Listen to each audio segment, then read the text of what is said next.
Welcome, everybody, and thanks for tuning in Saturday night with Last Call in the Magic City Mat Lounge. Yes, Pigskin Pete, we do start on time here. We got a great panel of people lined up here to talk some college football tonight, and I hope everybody's ready. Get your old pigskin out, and let's jump right into it. We've got Tim and Golden Blue Dude, Tony, Joey Foster in here right now. We're going to have some other guests popping in and out, talk some college football, and then probably do some trivia after that. So hang around, stick it out. And let's rock. How's it going, guys? Going good. Man, good to be here. Great Saturday so far. Yeah. Everybody having a good Saturday night. Another Saturday closer to college football, guys. Yeah. How many days away are we now? 5 Saturdays. Five Saturdays away. 30 some days, 35, 34 days, something like that. Well, 5 Saturdays. Close. Yeah. So who do you, Tony and Tim, you're USC guys, right? That's right. Yeah. So who do you start your season off with? We start with Rice. Big challenge start. We'd like to start with knock the first one out, the big guy out of the way first. So we go with Rice. And we've been warned by Josh Pate time and time again. Rule number 1: do not lose to food. What about you, Gold Blue Dude? You and Joey. Who do you guys start with? Oh man, Pitt, Backyard Brawl. I'm going to be there. Oh yeah, that's right. 32 days, 22 hours, 27 minutes, and 35 seconds. Okay. Here's the rundown. Since I've been born, West Virginia is 18-9 against Pitt with 2 ties, so we've doubled them up, and we're on a current three-game win streak. And if we would have played Pitt last year, we would have got spanked. But this year, we're going to beat them. Well, we're happy to have taken away one of their weapons for you. Exactly. That helped a lot. Thank you. And really, if it wasn't so dark outside, I would take my camera out there and show you that I've got an old couch sitting out there ready for the Backyard Brawl. Ready to burn. Sitting outside. Oh, nice. Yes, Now, do you start every season? Do you start every season with that game, or is that it just? It's so been happened? a decade since we played Pitt. Like we used to play Pitt every year on a Thursday. It was Thanksgiving Thursday that we used to play Pitt every year, and then just the end of the year once that tradition went away, and then whenever the Big East broke up, West Virginia went to the Big 12, and Pitt went to the ACC. We haven't played them in over a decade. So Joey hasn't bought a new couch. Joey Yeah. hasn't bought a new couch since then. So Exactly. It's ready to burn. Waiting to burn it. It's ready to burn. I'll say, how cool is it? I understand College Game Day is even going out to do a special Thursday night show at Pittsburgh. Yeah. From what I hear, it's going to be in stadium though, so I'm not sure how much access we can get. But I'm telling you, if there's access, I'm going to get it. I'm going to get it. It's going to be cool. So I heard you were doing an offer, Golden Blue Dude. Like if anybody can get on College Football Game Day with Golden Blue gear, you're giving them what, $100 or something like that?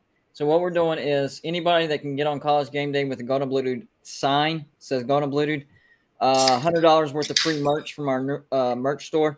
If you get on College Game Day with a Golden Blue Dude shirt, that's an extra $50. You get extra credit for wearing a Golden Blue Dude shirt.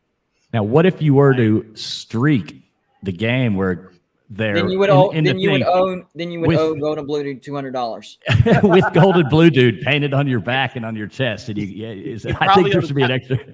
You'd probably owe Allegheny County a little money too. I would say I don't know who that guy is. We are finding him as we speak. If you could strip and run through College Game Day with Golden Blue Dude on you, we'll pay have your Traveling bail. Fools pay us $500 for use of merchandise. Yeah, and we'll pay your bail. We'll pay your bail money. Or credit to your bail. Yeah. What's going on, Pete? Look at this panel of people. We got Traveling Fools. We got Tim, Golden Blue Dude, Joey Foster, Tony. Man, what's up, everybody? It's a motley crew. The motley crew. Hey, this is a motley crew here. This is the delinquent capital of the world right here. Yeah, we got problems, bro. Yeah, this is not going to be good.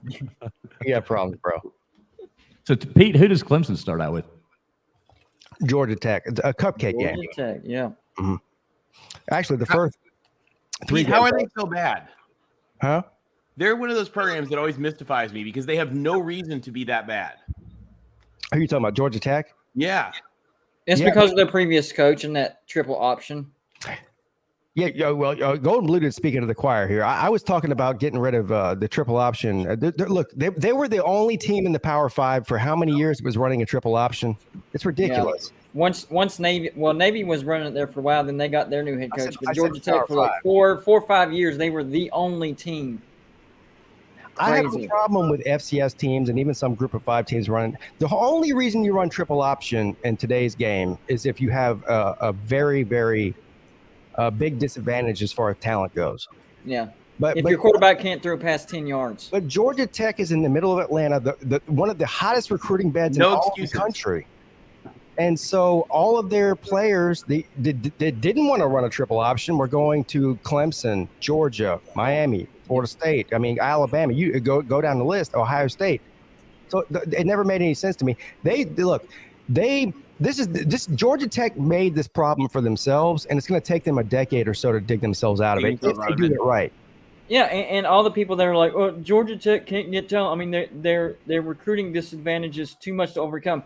Rewind about 15, 20 years to Calvin Johnson.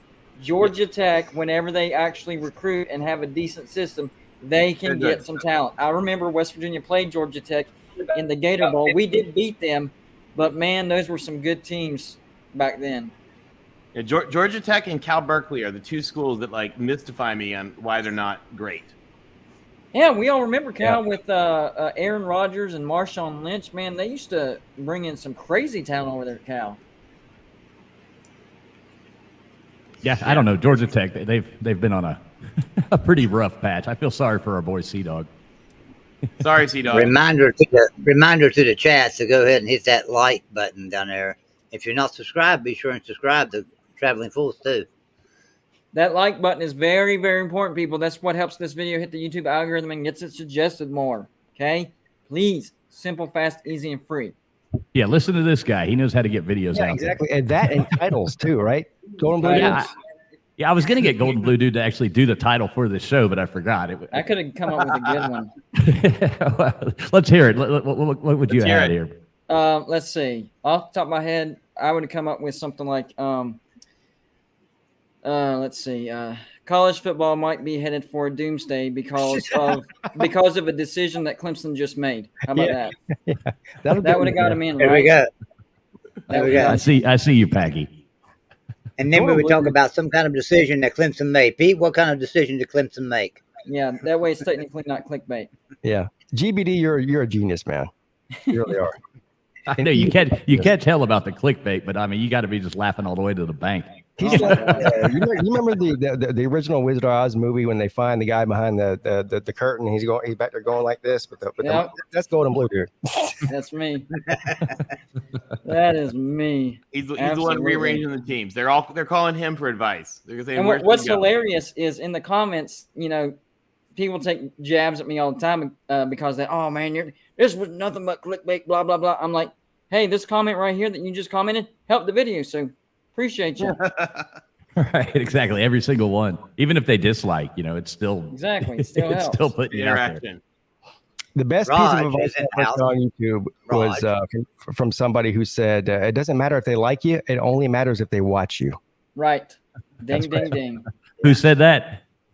Well, who do you think? Yeah, somebody who nobody likes, but everybody watches. That's him. Right. That's it. Ding, ding, ding. I don't watch you. I think we're all guilty of that. You click those videos that piss you off as much as you click the ones you want you're interested in. So, I mean, it does happen. You get the right trigger word. Yeah, I think I'm the only one who doesn't do that. I'm the only one who like mutes and blocks and like pays no attention. I feel, and it's funny because then like I can't understand why. I'm like, why do you keep watching this or messaging me or like whatever? Like There was some crazy guy that was like angry because I had done some analysis for Pac-12 expansion when UCLA first left, and I didn't recommend UNLV because I actually don't think they're a very good addition. I agree. And I mean, no, not to bag on UNLV. I just, for a number of reasons, don't think that they would be one of the top, 8 teams or whatever I would say add. And this guy just kept getting angry and like saying nasty. I was like, why are you even reading my stuff? Was this on Twitter? Yeah, exactly. The thing about UNLV is they have a potentially great TV market, but the problem is nobody in that TV market cares about UNLV. And they're awful. it's one thing to have the TV market. It's another thing if the fans in that TV market actually care. Yeah, and they don't care. And they're not. And they've just been like generationally bad for a long time. Right. Exactly. Despite a lot of all the advantages and they do have advantages. That's a fact. But their fans don't care. They don't care. There's nobody in the stadium. Right. Exactly. So it's not just about the viewers as well. It's also about the advertisers, right? You're going to see, Bud Light commercials for BYU. I mean, when you guys running out to go to Bud Light. So I mean, fair point. Fair point. Well, I laugh too that they don't even get to play on the real field. Yeah. The actual field for the Raiders rolls out and UNLV plays on turf underneath. Wow. Oh, I didn't know that. I didn't know that either. Okay. They don't get to play on the grass. Vegas, you're in the Vegas market, Tony? No, I'm in That's kind of Florida, but I live in New York. Oh, okay. So there's literally one field above another field. Yeah. The Raiders play on the top one, and then they roll that one out for UNLV. Yeah, well, they roll it out to grow the grass outside. Yeah. Oh, okay. I got you. But UNLV doesn't get to play on the grass. They're not cool enough. Oh, okay. It's kind of funny. Okay. I'm not UNLV, so I did not know that. They play on a landing strip, not the grass. Exactly. Tony's good for all that odd information. Touché. That was a good one right there. Yeah, until it comes on my actual trivia question, then I have no idea what it is. Yeah, exactly. I see a video coming tomorrow. I see a video coming tomorrow. Yeah, I gave one thing that I've been trying to explain, which I'm done explaining. If they get it, they get it. If they don't, they don't. But I've tried to explain to people, these are not freaking predictions. The videos that I put out are not predictions. What they are is stuff that I'm hearing from other people. And I'm telling you, this is my opinion. And I'm giving you all the options of what could happen based on what I'm hearing. I don't know what's going to happen. Every single one. Everyone possible he's giving you. Yeah. Right. I mean, regardless of anything. Number 67. Scenario number 67 tomorrow. Golden Blue Dude, regardless of anything, no matter what, you can go back and say, see, I was right, and play that video. No. I had a comment in one of my videos that said, oh, I see what you're doing. You're setting yourself up. You're going to go back and see all the videos, and that one scenario is going to hit one of your videos, and you're going to say, I told you so. I said, hell no. This is for entertainment. There is going to be no I told you so. This is straight entertainment. Me and Golden Blue Dude have been the only people on YouTube for the past 6 months who was saying that Notre Dame is definitely joining the ACC, and you abandoned me today, sir, on your video. I'm very disappointed in you. Don't worry, he'll come out with another video today. Yeah, it wasn't that I abandoned. Listen, it wasn't that I abandoned it. They're going to remain independent. What happened, bro? It wasn't that I abandoned it. I had to change it to fit my storyline. Yeah. Sometimes you got to change I can't the keep wording and the script. So my storyline was Stanford thinking about going independent. So I kind of had to twist Notre Dame into staying independent. That way it would fit my storyline. I know, but you got more storylines than the Real Housewives of Who Gives a Shit. Exactly. Number 67 coming tomorrow. Number 67 coming tomorrow. I'm looking forward to it. Yeah. Do we still go to the Big Ten? Are you pulling us out? You're going to have to tune in to find out, man. The state of California is trying to hold that up, man. It's like a telenovela. You never know what's going to happen. I don't care if you're a private school. Things can happen. Things can happen. I like it. Maybe we'll join West Virginia. Actually, a USC West Virginia game would be so fun. USC and West Virginia to the SEC. Next video. USC and West Virginia to the SEC. There I like it. You heard it right here first. Can you picture the USC band in Morgantown? That would be kind of cool. Man, that'd be awesome. Actually, a little bit of Country Roads and a little bit of Tusk, going together. I need an excuse to go to the Coliseum anyway, so I'm good. There you go. It's nice now. It didn't used to be. It's nice now. I saw that renovation. It looks pretty good. It's sweet. And Pete, I think you were talking about this earlier. Pete, I think you were talking about this earlier on your show, but it would be nice to see more West Coast and East Coast matchups. You just don't get to see a lot of that in the regular season. That would be fun to see more of that. Especially in the playoffs. Playoffs need to be represented by the West Coast more. Well, they have to earn their way into playoffs. But he's talking about regular season, which regular season. I completely agree with that, especially because, I mean, if you look back to 30, 40 years ago, 50 years ago, the reason is because it was, 2,500 miles away. That's not an issue anymore. So there's no reason that Clemson should be playing Oregon or USC. And I'm using Clemson as an example because I'm a fan of theirs. But any East Coast team shouldn't be playing Pac-12 teams more often. I agree. Well, we got two things. We have a thing working for us, or a thing working against us. I think with the 12-team playoff or 16-team playoff, teams won't be afraid of risking you don't have to go undefeated. If you're going to win your conference, so that's going to open up to people are going to start doing those bigger matchups like we saw in the past. But the downside is we got USC traveling to Rutgers and then to Ann Arbor and stuff. There's all that travel. Then I'm afraid that I think that a lot of the schools are doing a lot of traveling are going to say, well, hold on, we're going to play Fresno State. We're going to play people in our backyard. Did you see Chip Kelly's comments about that, though? That's what I'm worried about. Did you guys see Chip Kelly get sassy at media days about the travel?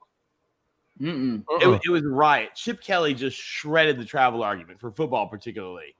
He was a riot. He was like, yeah, you know what? Washington is, or he said, Nebraska, and I forget the exact mileage, 1,400, blah, blah, blah.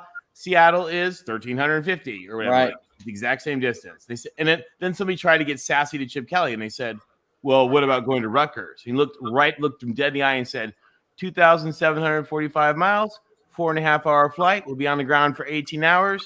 A little longer on the way back, but hopefully we'll win, so it'll be fine. Exactly. No, it's not that far. Time out real quick, guys. I just noticed this. Look what happened to me. Logo.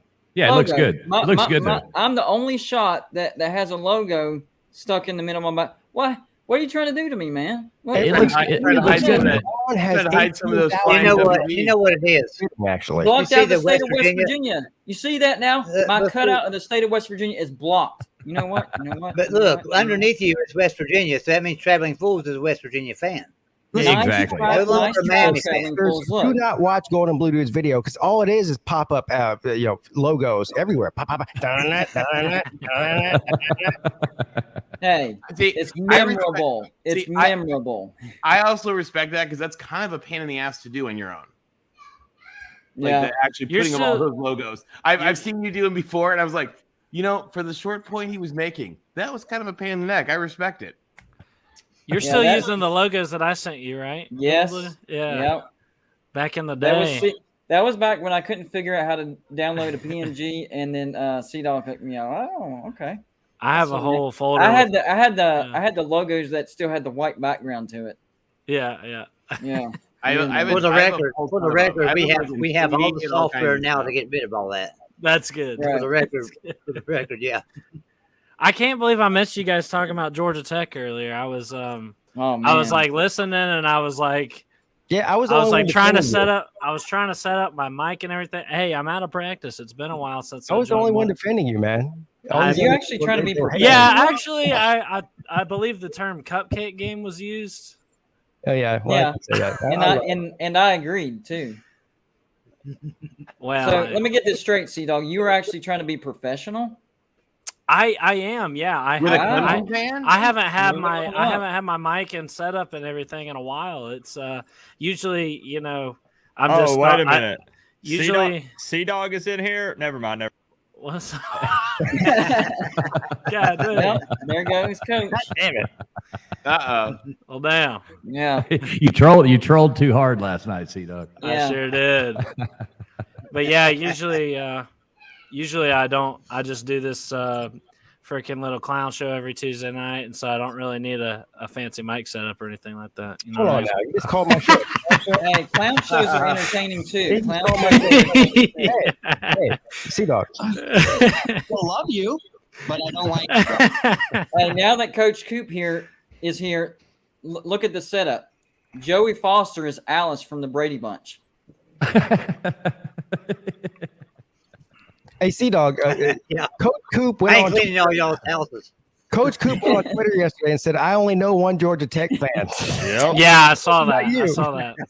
Hey, I got to go. Know any more Georgia Tech fans. Well, I just met him, so that catches me up. I thought you guys were unicorns, like it was something made up. Yeah, we all only know one Georgia Tech fan. Yeah, that's the thing is people think like I'm trolling and trying to be funny. Coop's a comedian.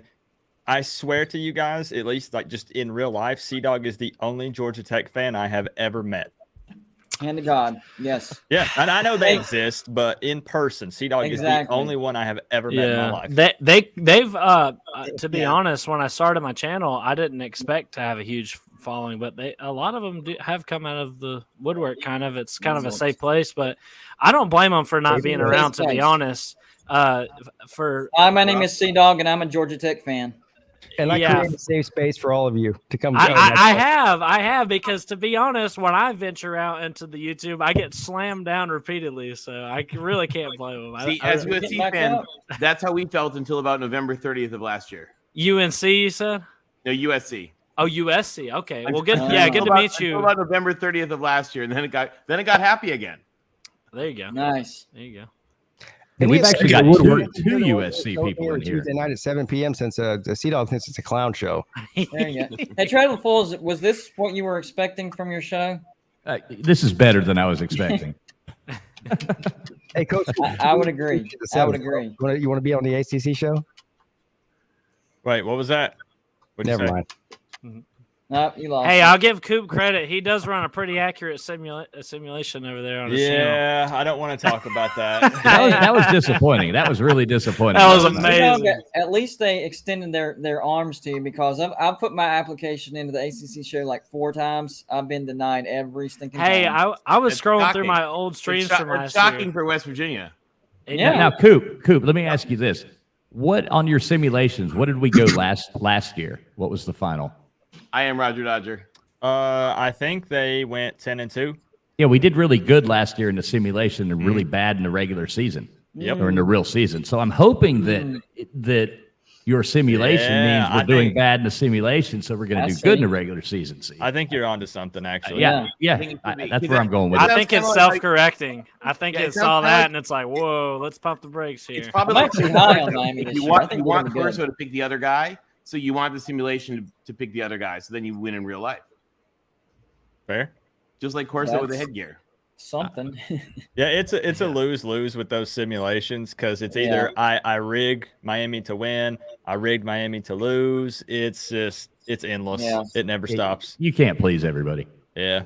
Creates especially the Miami right? fans. Controversy, man. Controversy is what gets you views, man. You're doing a good job, man. And I got your DM, Golden Blue Dude, and I'm totally down. I'm that guy that. Ooh, Golden Blue Dude slide into the DMs. I'm that guy that reads a DM or a text and then in my head responds to it, but didn't actually respond to it. That's me too. Yeah, I'm so bad about that. What's really bad is whenever I do that to my wife. That's not a good day. Yeah, right there. That's not a good day right That's there. called marriage. It never ends well. Yeah. So D4. I thought you died. I'm like, D4, are you with us? I thought I answered. I did it in my head. I'm sorry. I'm just kind of waiting my turn. I think you're going to have to jump in to get a turn. He's a Texas fan. He's a Texas fan. What can you expect? I mean, they're back. They're back. They're back. D4 speaks with his actions, not with his words. Trust me, I know. At least we have something to put him back to. Oh, hell of a first baseman too. Hell of a first baseman, that's for sure. Yes. Cool. C-Dog throws like a girl, and D4 scooped it up. That one dig that he did on that throw was flat out amazing. I gotta work on that. That was the catch of the day right there. Coop, how come you didn't come to the softball game? I just had too many obligations keeping me here. He's a but busy man. I am not missing the Slob Olympics next year. Yeah. You can take that to the bank. That was awesome. You would have made a fine addition to Team Fools. Yeah, we would have loved it. We needed an extra player. We had to make a. Yeah, it was 11 on 10. It was 11 on 10. Totally unfair. What was this talk about? I caught some of the clips online. But didn't one team win off of like a home run at the end or something? Team Rod won a home run at the end, but they played. Didn't they have a professional ball player on their team too? And they had a ringer. Yeah, they had a ringer. Huh. Wasn't he the one that hit the game-winning home run? Yeah, that's what I'm saying. Like they had a ringer, and they were playing 11 people in the outfield, and they only won by 1 point. Listen what they did. They sicked pit bulls on P digits to get him hurt so he couldn't come. And then they went out and drafted somebody from the Major League Baseball. You know what else they did? They had the replacement umpire go up to the camera and deliberately say, hey, I don't know if this is live, but I want to let everybody know that I am cheating for Team Fulls. Yeah. Okay, if you're really cheating for somebody, you're not going to go up to a camera and say it. He was a plant. My thinking is, They had that just in case they lost. Just in case they had that. He's right. Golden Blue is right. He's if right. he was really on our side, he would have noticed the extra player. If you're right. a cheater, I you don't know. go to the camera and say, Yeah. I don't know if this is on, but Fighting I'm word. cheating. I'm cheating. No, that's not how a cheater. No, Yeah, a little no. too convenient. And if you go back and listen to that, it does sound scripted because he enunciated. He made sure every freaking word that he said was understood. He didn't fumble through it or say it really fast. To It was say slow that. and deliberate Raj with the paid way people he to say that. presented it. Yeah, he did. Yeah. I will say from hanging out with a lot of you guys at the Slob Olympics earlier this year, one thing I learned for sure is Golden Blue Dude is super competitive. Like he might be one of the most competitive people I've ever met in my life. Not more I than Big don't Dog like Brad. losing at all. That's the slob champion. That's the slob champion right there. I know. You are be in the it to reigning win it. slob champion. Yeah. Yes, Good I am. times. Yeah, he came over to me after the beer pong, and he was like, "God damn, I should have done better than that." I'm like, "It's beer pong. Who the hell cares?" Damn, I should have done better. I should have got them all. I can do that. I said, Yeah. it's just for fun, isn't it? But I he was is. confident on the He's beer better than pong, and I didn't make a single one. I was mad. I was pissed. So, Coop, I got a question I'm just dying to ask you. Can we expect, and you don't, you can just lean one way or the other, like you don't have to give a set answer, but can we expect another diss track for A&M? Ooh. I will say this much. It is in the works. Okay. If it comes to That's fruition fair. when the time actually comes, I don't know. We've made some phone calls about locations for filming this one and a whole crew coming in. There's been talks about orange and green Lamborghinis and Sebastian and former Miami Hurricane player appearances, a bunch of stuff. But I'm not going to make any promises. We'll if see. Sebastian is busy, I think you can probably borrow puddles from Oregon, right? Hey, Sir UGA in the chat. Yes, I was pouring bottles of water over my head. You know why? Because I'm educated on dehydration and heat exhaustion. Okay, you can drink water and that helps, but the number one way to help when you're having heat exhaustion is cooling yourself down. So yes, I cooled myself down. But did with you have bottles to of do water? it? Like whatever, 3 or 4 bottles. Well, 3 or 4 bottles. And what guess everybody what? wants to know I lasted is- the entire game, and I wasn't holding my hips at the end of the game. We have a question for you. We just want to know why you had to do it shirtless while playing the Top Gun soundtrack to like playing Oh, with the boys. no. That's what everyone's just wondering. Hey, No. Coop, that video will be amazing if you can do that. But if it's half as easy to get into the Aggie Stadium as it was for us to get into Sanford Stadium the last week in Athens, I was shocked. Yeah, I saw that It was picture of you guys super easy to all get in there. holding up the middle finger. So that wasn't like you didn't have someone let you in. You guys just The gates No, were open. I did a video in there. The gates are open. yeah, the gate, there's a road there and there's a gate that's open, I guess, during the day, and you can just walk in there. It's like a terrace or a patio area that Right overlooks. under the jumbotron. Here's the thing, though.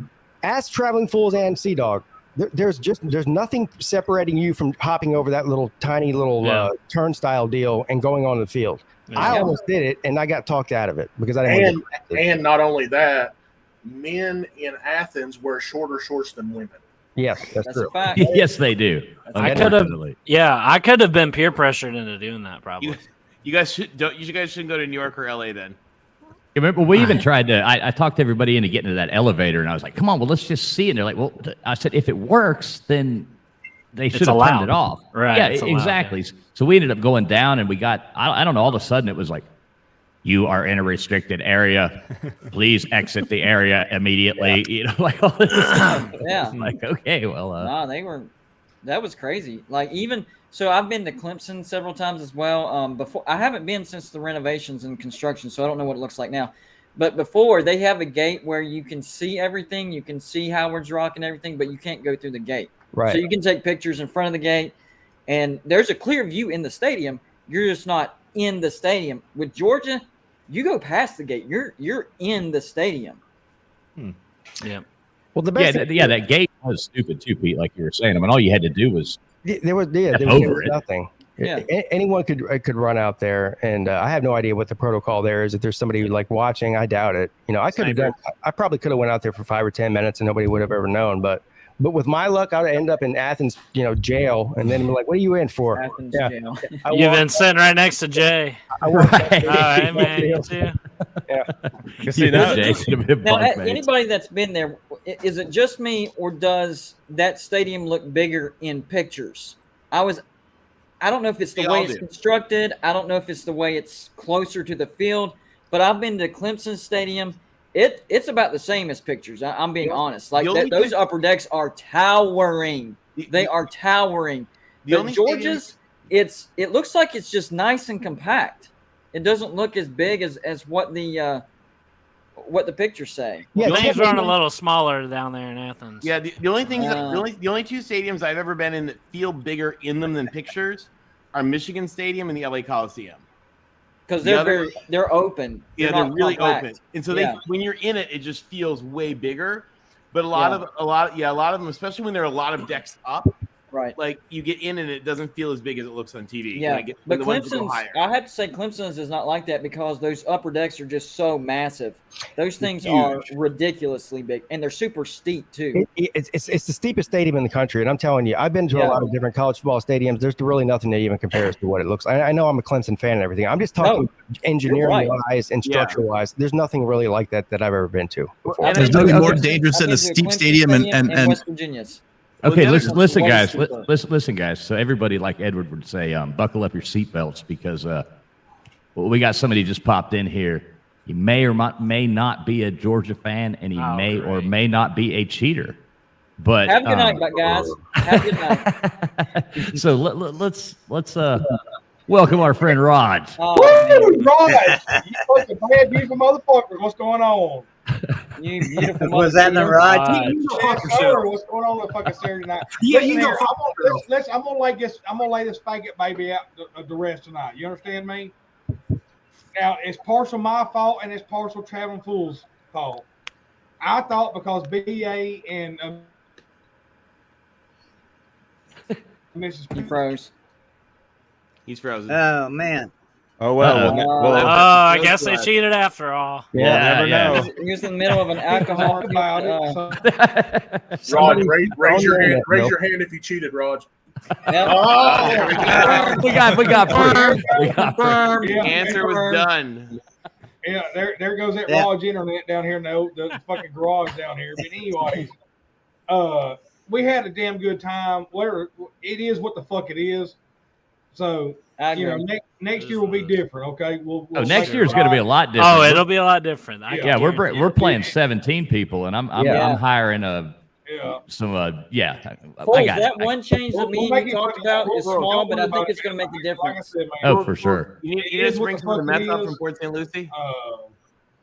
Anyways, it is what it is. Roger, I just don't like to lose. That's it. It's nothing personal. I just don't like to lose. I hate it. It's the Hey, Roger, now I wasn't there. I wasn't there, but I'm just going to tell you what Traveling Fool said. He said next year, Raj better watch out for the pit bulls. So I don't know what that means. But. Listen, about a week before the damn game, P Digits called me, and I knew something was wrong.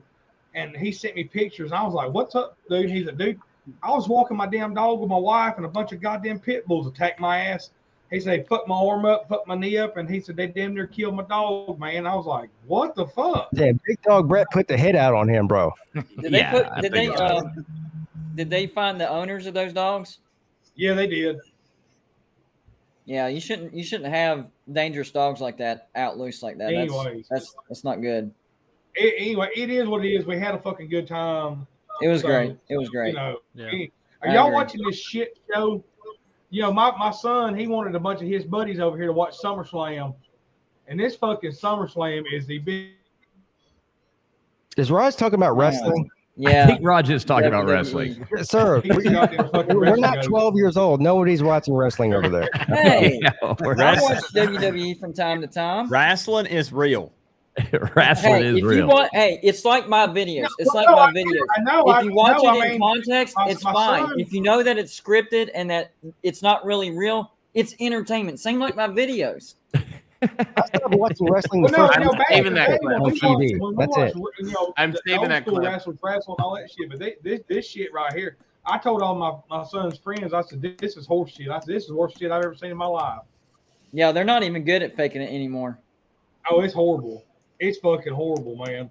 I have a question, Coop, if I can. Yeah. With all this stadium, of course, Miami, most Miami fans have been running around, always saying, we don't need a stadium. We got the Dolphin Stadium, Hard Rock's great venue, blah, blah, blah, blah, blah. Now you got Dan Radakovich down there, which, by the way, I would like to say, as soon as he went to Miami, the first thing I said was, he's going to try to build a stadium down there. Everyone's like, nope, can't do it. Not going to happen. Never going to happen. Guess what? Now, how excited are you that they are talking about it? I know they're not, it's not finalized or anything, but how excited are you that they're actually talking about building a stadium for the Hurricanes? Honestly, what I don't understand is I'm in the minority with being excited for a stadium. I would say more than half of the fan base wants nothing to do with building a stadium because they say, hey, we play where the NFL players play. Who doesn't want to play at Hard Rock? It's beautiful. It's amazing. But everything is teal. I don't care about the Dolphins. I don't go there to watch the Dolphins. I care about the Miami Hurricanes. And so I'm pumped about it. I am too, Coop. I am too. The thing is, so many people keep saying never and impossible.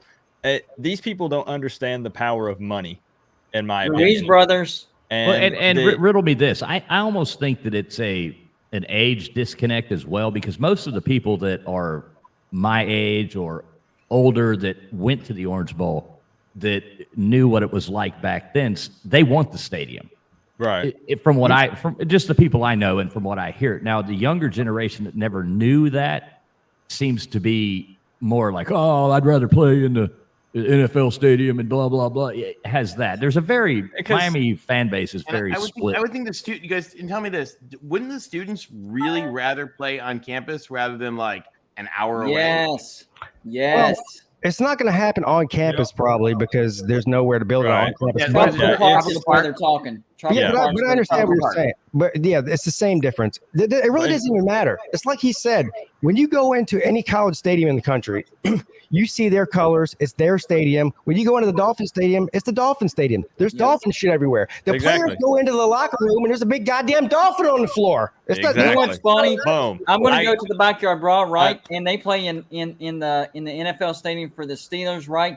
West Virginia is going to have the home field advantage up there because they have no home atmosphere. We're bringing 40,000 strong. They're only going to have like 25, 30,000. I'm telling you right now, that has hurt Pitt. The same thing that is hurting Miami has hurt Pitt. And I know they won the ACC, blah, blah, blah last year. But, they had Jordan Addison, Kenny Pickett. Of course, they were going to win ACC, and Clemson was down. So this year, Pitt fans, and this is not just a West Virginia fan talking crap. Pitt fans are in for a rude awakening. I think they could drop down to maybe a 6-6 or 7-5 type of team. For real. I think so too. I think that's going to happen for sure. Let me say one more thing though. I do want to say that it's not something that's high on the priority list. Like, of course, we've got the new staff coming in. They're working on, like you said, with Radakovich coming in. They talked about plans actually at the cookout today about expanding the facilities, like the training facilities and the area around the indoor practice facility and all that stuff. So the stadium's not like top priority. We got to get back to winning games. We got to get, we're recruiting well, but we have to continue that season after season. So I think people, they get so mad because they're laser focused on it and think it's not going to happen. But that can be some like behind the scenes stuff that the Ruiz family's talking to different people, and we can still focus on winning and all the other stuff in the meantime. So I don't get the negativity. That's something where me and most Canes fans honestly don't get along. When Dan Radakovich went to Miami, not only the money issue, but he saw what happened at Clemson. How Coach Cook goes to a drive-through that nigga bucket hat on, it says hey, listen, it's all that brain power up in here. Like, I'll be right back. I'll be right back. Be right back, guys. Dan Radakovich saw what happened to Clemson with recruiting, and one of the biggest recruiting tools is taking the players to the stadium and saying, "Look, this is our place." And look, Dabo Swinney would even have a helicopter. He would fly over the stadium with recruits and say, that's where you're going to play. That's where you're going to throw touchdown passes at. It matters, and I don't care what anybody else says about that. It matters. You're 100% right. You know, it's interesting. One of the things that was a huge mess. So when UCLA moved from the Coliseum to the Rose Bowl, people were furious because the Rose Bowl is twice as far from their campus as the Coliseum. But they said we are no longer going to be the JV team in USC's stadium. Uh-huh. And in the Red Stadium on the USC campus, no more. And they moved to and it was a whole big mess with the Raiders as well. They said, we're not going to be the number 3 team in our home stadium. And they moved to the Rose Bowl. And at first they said it was going to be terrible. And then Terry Donahue later said it's the greatest thing that ever happened to the program. And talks about the importance of having your stadium that's your home. Mm-hmm. And I think it's the same is true for the Cane. Yeah, but there's only. I got your back. I got your back. There's only what 3 or 4 college teams that share. Maybe somebody else can fill me in on that. But I mean, how many teams? I know you're talking about college football, but Pat McAfee's getting ready to wrestle. He's getting ready to wrestle at 6'9". Goddamn offensive lineman he used to play with on fucking. You believe that shit? Pat McAfee's fucking wrestling. Hey, Rod. One of the all-time greatest kickers from West Virginia. So what is it, Golden Blue Dude? How many people share stadiums? West Virginia? No, not West Virginia. Pittsburgh. I always get West Virginia and Pittsburgh confused. So sorry about that. Pittsburgh does and Miami does. USC used to, but LA moved into their new stadium. Other than that, honestly, South Florida and Temple. Who? No, Temple and Tampa Bay. Temple, Navy, and the Ravens and the Eagles. That's a whole. Navy has their own stadium.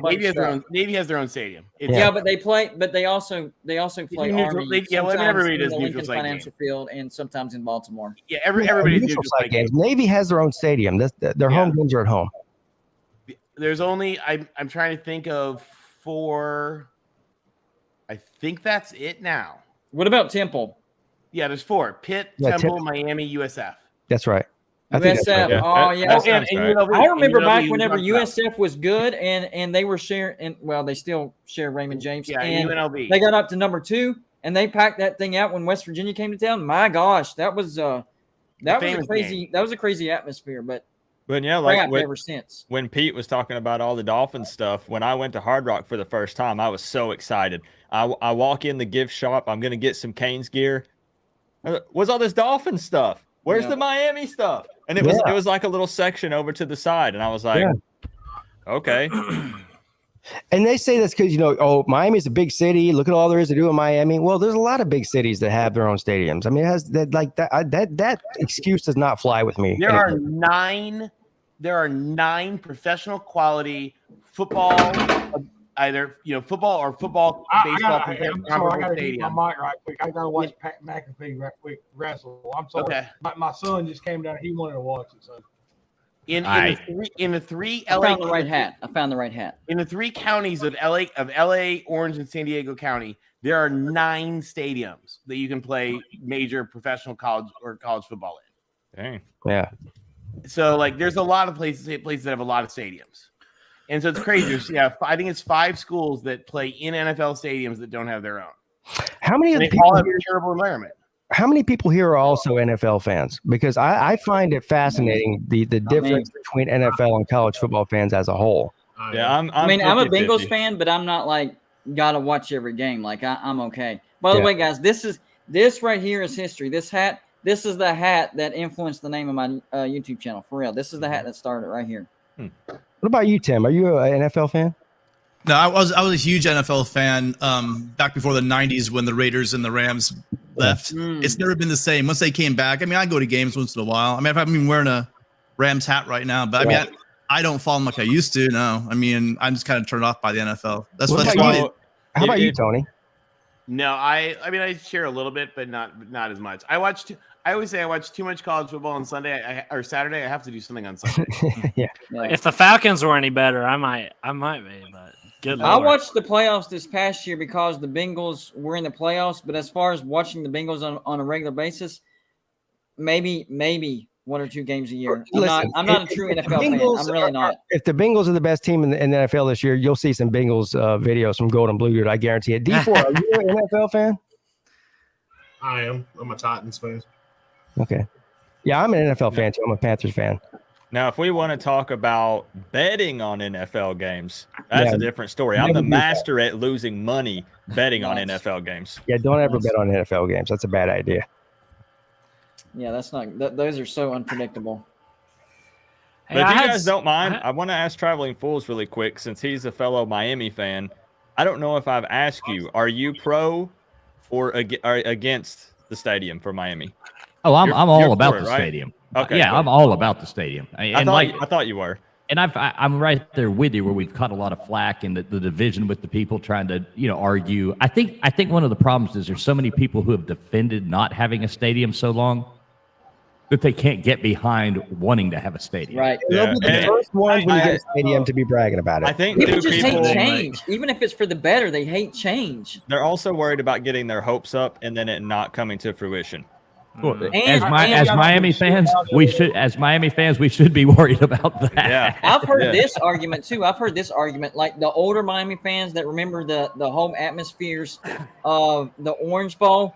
They're kind of afraid that people are gonna that's the standard, and then this new home atmosphere won't. It'll be a letdown. They're afraid that it's going to be a letdown compared to the Orange Bowl. It's the same Miami fans that want to go back to Nike because they remember winning games wearing Nike uniforms.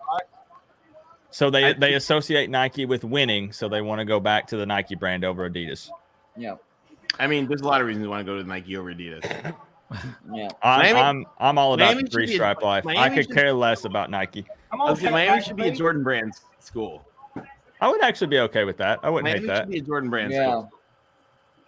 I think that would fit actually. Yeah, that would be kind of cool. Good call. Good call. You can put a pink ballerina on the jersey as long as they're winning. I can get what they're wearing. Exactly. Yeah, I don't care what they're wearing. They could be wearing the stuff from the dollar store. Yeah.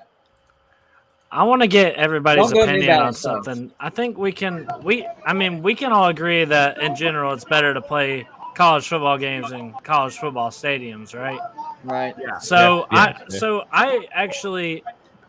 kind of hold that belief too. But I heard an interesting suggestion from somebody that made me think that made me really start thinking about it. And I don't mean to derail the freaking conversation of Georgia Tech or anything, but somebody suggested that we Georgia Tech actually move their half. So every other year when it was supposed to be a home game for Bobby Dodd, we actually move it to the Mercedes-Benz. And at first you're like, what? Why would you do that? Well, it does a couple things, and it makes sense if you think about it. Well, first of all, we don't have to have a sea of red in our freaking stadium because that's embarrassing every year. It's one of the things I hate the most about that.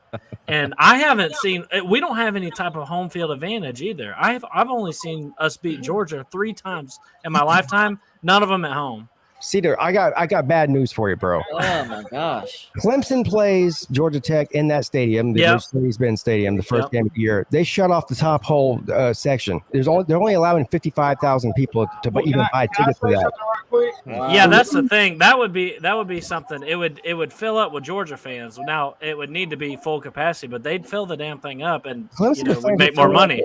See, I would disagree about Georgia Tech having a good home field when they're good. Because I remember back whenever they blocked that field goal against Florida State, that was great for advantage. That was amazing. When Georgia Tech's good, when Georgia Tech is good, they have pretty good home field advantage. And that wasn't long ago. Winning cures everything. That wasn't long ago.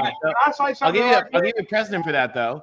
When they were a long time ago, they were trying for a long time to build an on-campus stadium at UCLA that was going to be small. It was only going to be 45,000, kind of like Georgia Tech. And what they said is that they would still play the USC-UCLA game at the Rose Bowl, but they would have an on-campus. Then they didn't build the stadium, so it didn't happen. But same kind of thing. It's not a bad idea, but I would say you don't want it to sell tickets to Georgia fans. You want it if you can fill it with your own fans. Well, that's not. I'm talking about right now. That's not happening. Yeah, then I would not want to leave my own stadium. Tony's exactly right. Fucking Georgia Tech. Can I say something right now? What? I'm sure you have something great to say. Bobby Dodd Stadium in the city of Atlanta. Bobby Dodd Stadium. Blah blah blah. Yeah, I just took a trip up to Stanford Stadium. It's not that much damn better. Is the freaking biggest bucket of piss to drown rats in. That's all. I will say this about Bobby Dodd. I haven't been Bobby there. Well, Dodd, I've been there in person, but not inside. The stadium looks like it's pieced together. Like y'all, the way y'all expanded Bobby Dodd is very, very strange. Very, very strange. And the city of Atlanta and goddamn Bobby Dodd's a fucking absolute goddamn waste of humanity of some fucking society. Bobby Dodd has. Hey, I wanna say something real quick. I want to say something real quick. We have 40 people. We have 40 people in the chat, and Traveling Fools is only 30 away from 1,000 subscribers. So if everybody in the chat would just go invite one person that's not subscribed and ask them to subscribe, we'll be at 1,000 by the end of the stream. So there you go. How about doing that for Traveling Fools? Hey, that'd be awesome. Thank you, Joey. Thank you very much. Help him out. Yeah, but Bobby Dodd. I've been to a lot of games at Bobby Dodd Stadium. It's historic. Yeah, but I think it needs some renovations. It needs some renovation. Word on the street is it needs to be blown down to the goddamn ground and be fucking buried. That's what it needs to be done. I mean, Bobby Dodd's just the biggest fucking useless piece of fucking stadium you ever seen. Here's the thing. Vanderbilt's got a goddamn Buford fucking high school. Buford fucking high school's got a better goddamn campus than goddamn Georgia Tech. You're out of your mind. The campus is beautiful at Georgia Tech. Georgia Tech campus is like wiping your fucking dog shit up at the end of the grass. There's still gonna be mud everywhere. That's all there is to it. Man. Georgia Tech's campus is like fucking at 2 a.m. and all it is a bad decisions, regrets. What exactly did you smoke before you went to the campus? Tell us how you really feel. Yeah. That's all Georgia Tech campus is. It's fucking like a fat bitch like at 2 a.m. It's all fucking bad regret. You're out of your mind. Rod, you're going to give me nightmares, man. Rod is busy watching some guys in some speedos for wrestling. Hey, I got my boys. My boys got fucking friends over. What the fuck you expect? Gotta get with them. You know what I'm saying? You know how Pat speedo. That's Rod right now. Yeah. You can go fuck yourself, Pete. Yourself. Thank you, Sorgy. I see you there. Thank you very much. It had to happen, didn't it? It had to happen. Listen here, Pete. You got boys. You know how it is when they got their friends over. Hell, you got to fucking watch what they fucking want to watch. I know. I'm just messing with you, man. I'm just having a good time. So let me ask D4. If you watch it as entertainment, then it is what it is. Same with my channel. Let me ask D4 something. D4. Yes, sir.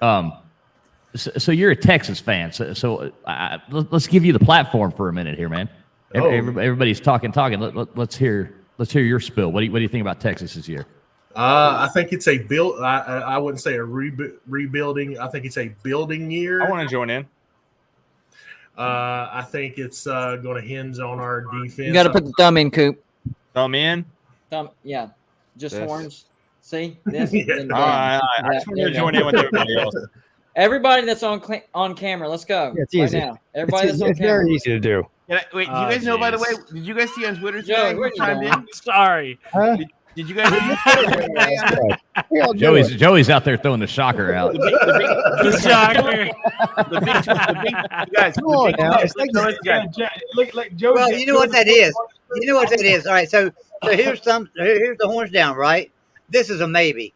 This is a maybe they might be back, but I doubt it. You gotta go pinkies and index fingers like you're going to the strip club. That's how you guys know the ultimate weigh in on this today happened. All I got to say is I feel bad for whatever woman Joey's hooking up with. Goddamn, the Big 12 put out a thing about who's the best mascot, and they had like the 12 mascots, and the Stanford Tree responded and said, "I don't know, but horns down." Exactly. Hey, Joey, the Stanford Tree has issued a horns down. What's that damn movie? A scary movie with Christopher Lloyd. We had to fuck the fingers when you started the mashed potatoes. Get you some of the mashed potatoes.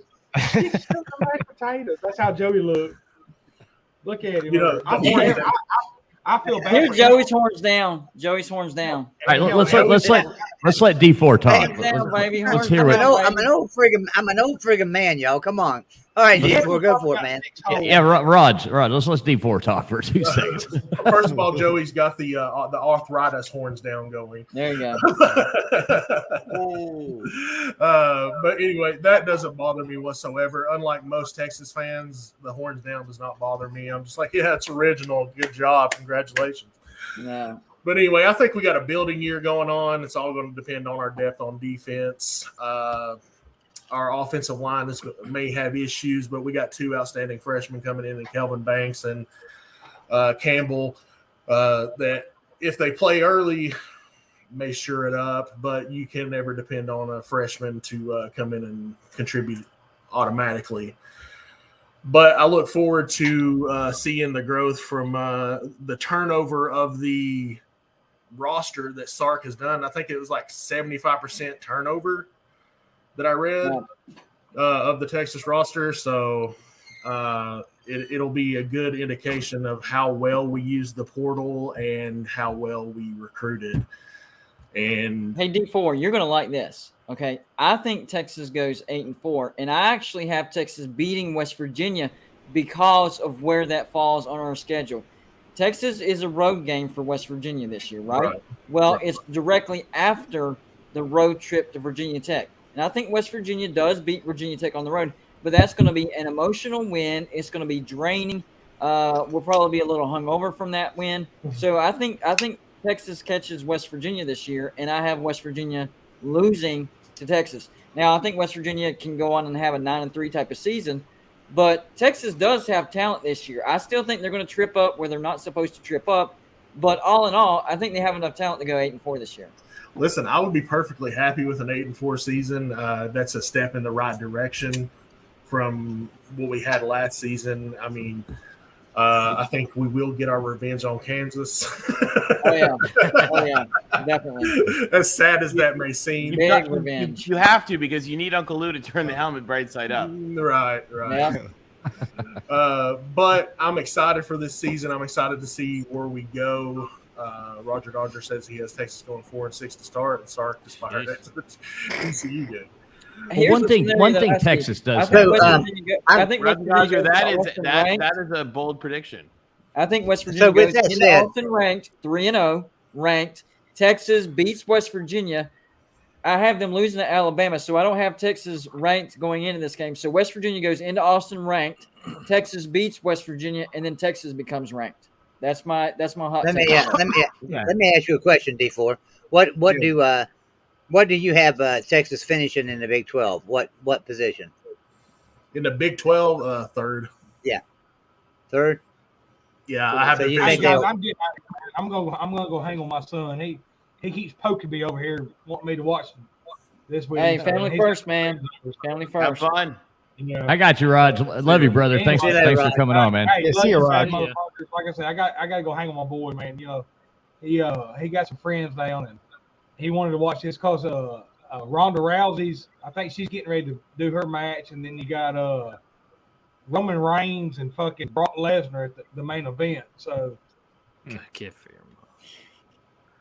mom. Well, thanks, Raj. Thanks for coming on and enjoy the wrestling. See you later, Raj. Man. All right, peace, you bad motherfuckers. Yeah. See you later, man. Buddy. Hey, D4, you see this Nightbot shout out to you? I appreciate that, buddy. A good gift for your mom. That's for Did you? Hey, D4, in honor of you, I'm giving a horns up. I think Texas is back. Happy birthday, Mom. I can't agree with third place in the Big 12. I think fifth. Wow. I don't see you finishing ahead. I don't see you finishing ahead of Baylor, Oklahoma State, Oklahoma, Kansas State, West Virginia. Kansas State. Jeez, yeah. West Virginia. Stop. As a Big Ten fan, do you know about Kansas State's quarterback? Yeah, didn't they get the guy from Nebraska? Yeah, the guy who found a way to pry defeat from the jaws of victory many, many times. Man. The hate for Texas is strong when you start talking about Kansas State and West Virginia. Bro. I mean, come on. I think Kansas State's going to be a sleeper. Yeah, but West Virginia pretty much has well, they haven't owned Texas, but they've owned Texas in Austin, and Texas has owned West Virginia and Morgantown. Let me ask you. I have Baylor, won, Oklahoma, and West Virginia being above Texas. I think Texas finishes fourth, and I think Oklahoma State takes a step back, and I have them finishing fifth. Hey, so I think Texas finishes above Oklahoma State. I have them fourth. Gold and blue, dude. Answer this seriously, because you do 18,000 videos a day. I can't keep up. So, have you done a West Virginia like the schedule or prediction for the record or 4 times?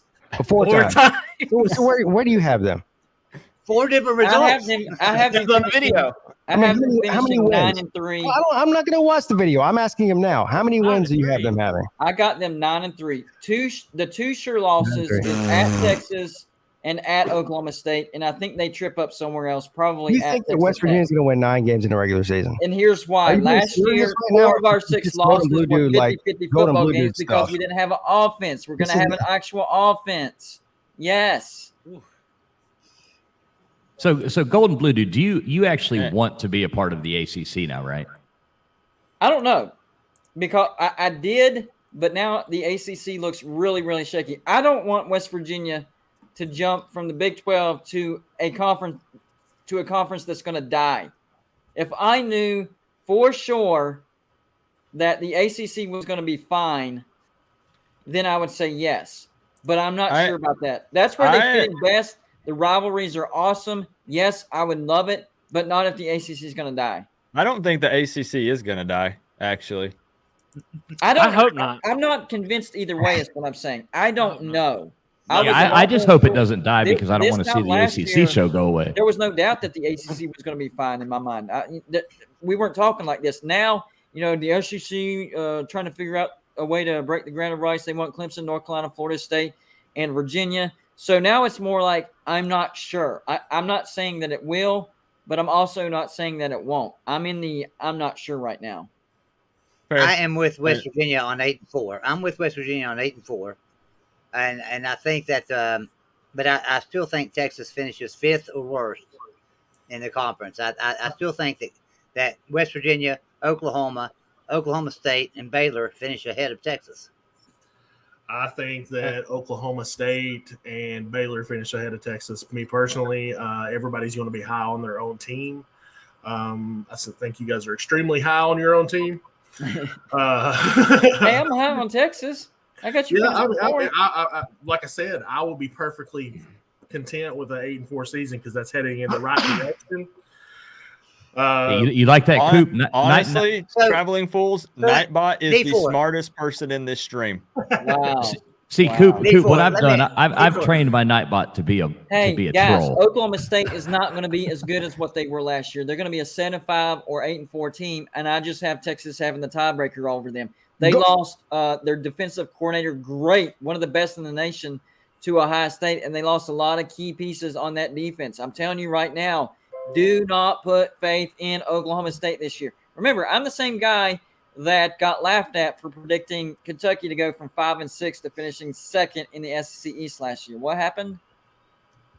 Anybody? You spent the entire offseason saying crazy ass shit, and now 30 days before kickoff, you're going, well, I don't really know what's going to happen, so we'll see what happens.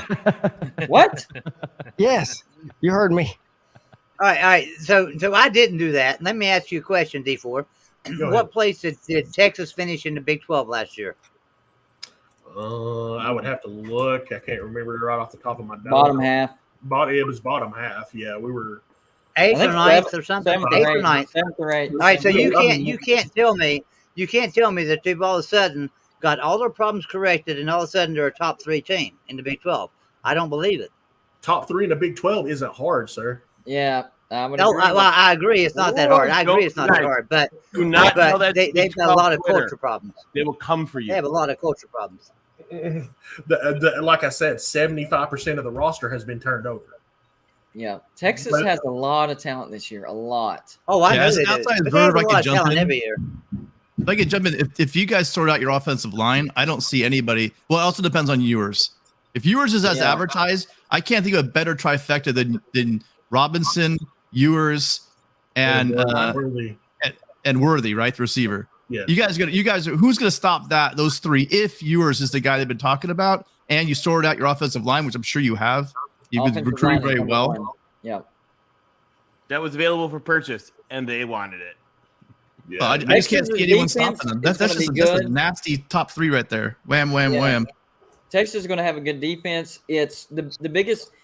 Texas' ceiling will be determined by that offensive line. That's what's going to determine whether Texas can go 9-3 or ends up 7-5.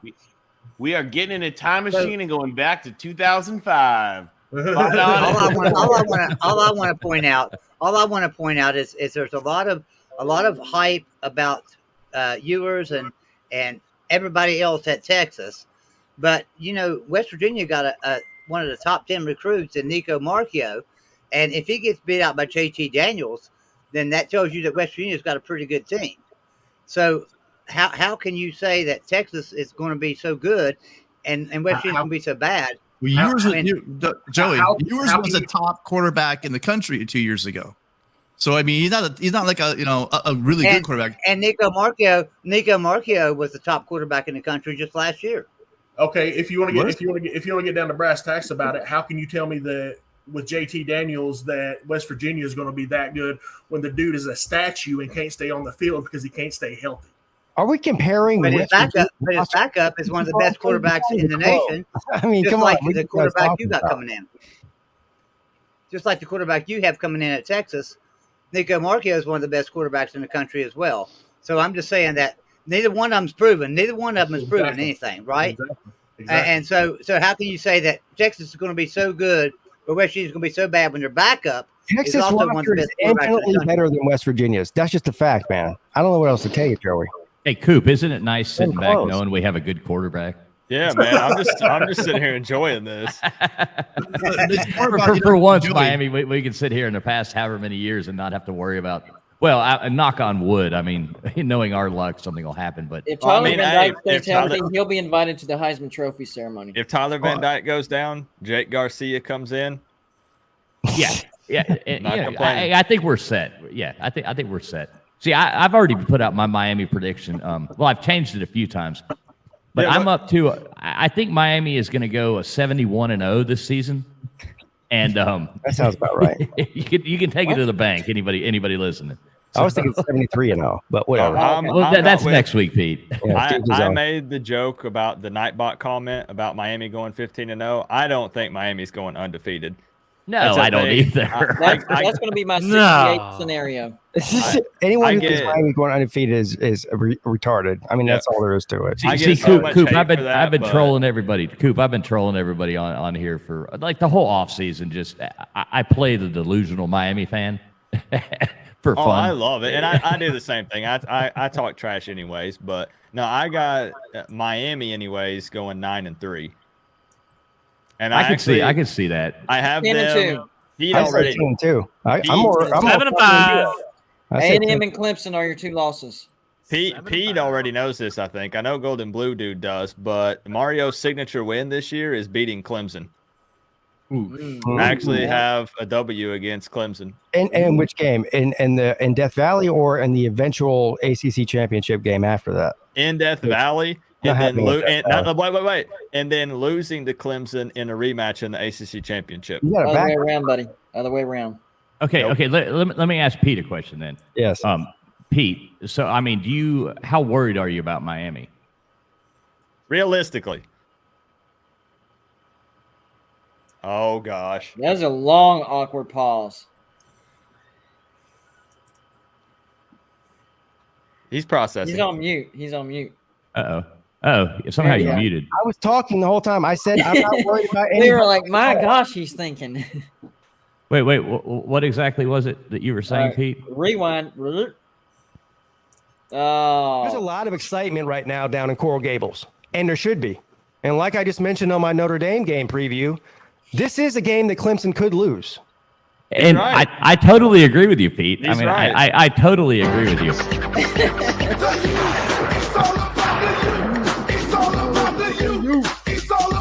You want me to go get the siren, Traveling Pools? I'll get the siren.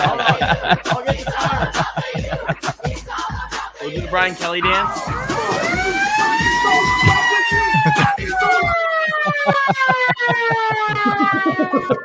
You're going to be hearing that all game, all afternoon, Pete. This was a sabotage. Sorry about that, Pete. I just had to do it to you. Oh, don't apologize to me. We were ambushed by Miami fans. You're not winning in Death Valley. There's a slim chance, and when I say slim, I mean even slimmer than the slimmest of slimmest chance.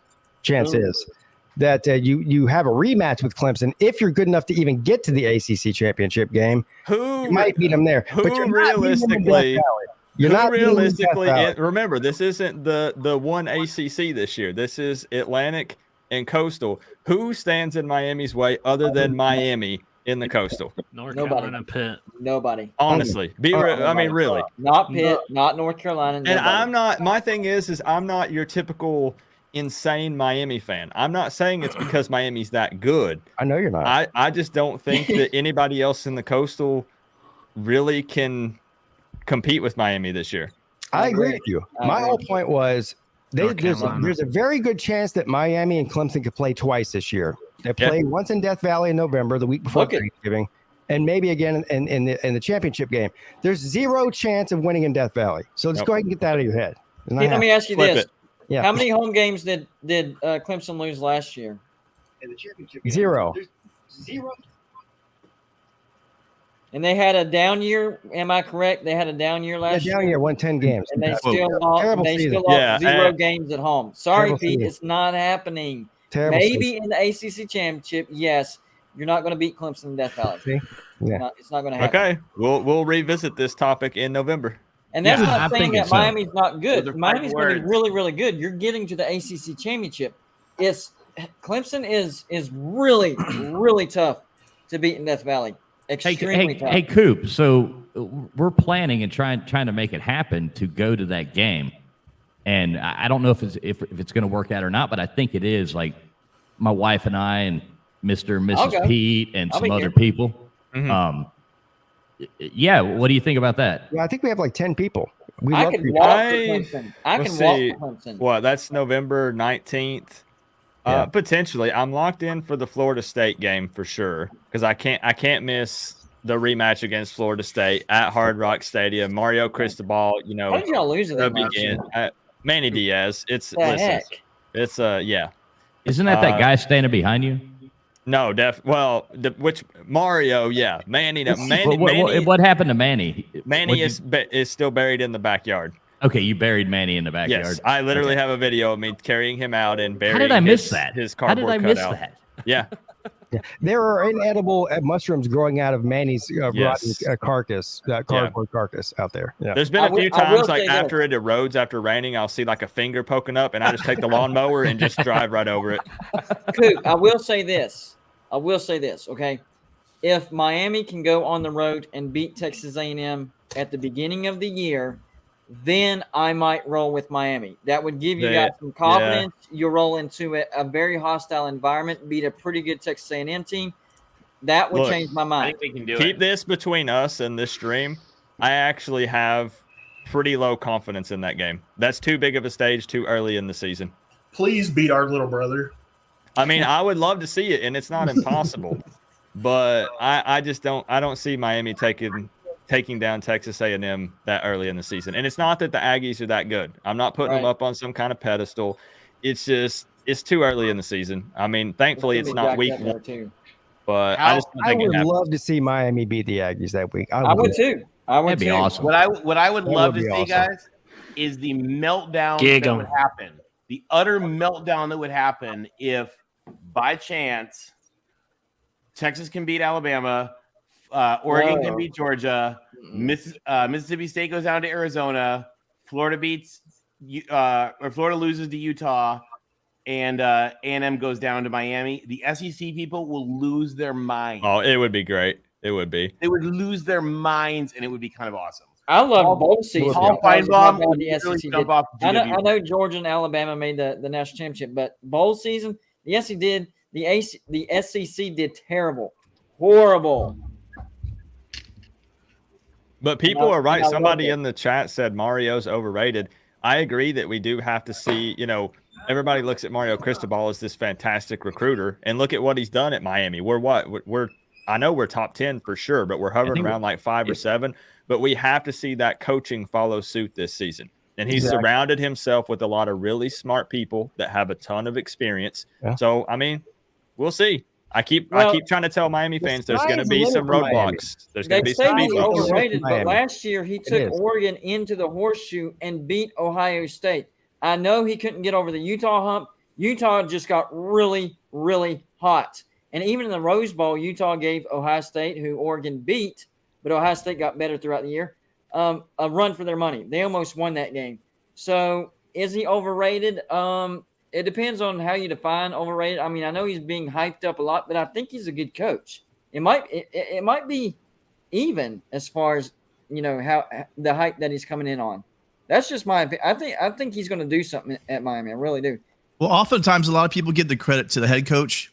So when I think about that way they ran the ball all over, again, remember also Ohio State wasn't the greatest defense in the world last year. That's true. So you might want to give some credit to Joe Moorhead, when you talk, and Joe Moorhead isn't with him anymore. So, I mean, I like Mario. You're right. He's a beast recruiter. He kicked USC's ass every time for offensive lineman. We just said he's gone. We wouldn't even bother. But he's made some of the weirdest time management decisions ever, up there with Les Miles level, what are you doing kind of moments, Yeah. So I would say be cautious. I'm gonna say he's a bad coach, but I think the success that he had in the shoe had a lot to do with Joe Moorhead. So I'm just going to throw that out Miami, there. Though, is they did load up on defense at the expense of West Virginia. I think their defense is going to be pretty good this year. Getting Mesidor and Porter from West Virginia. Appreciate that, Coop. But you're going to have a good defense. And it would be nice because of Adai. Your secondary is going to be your strength.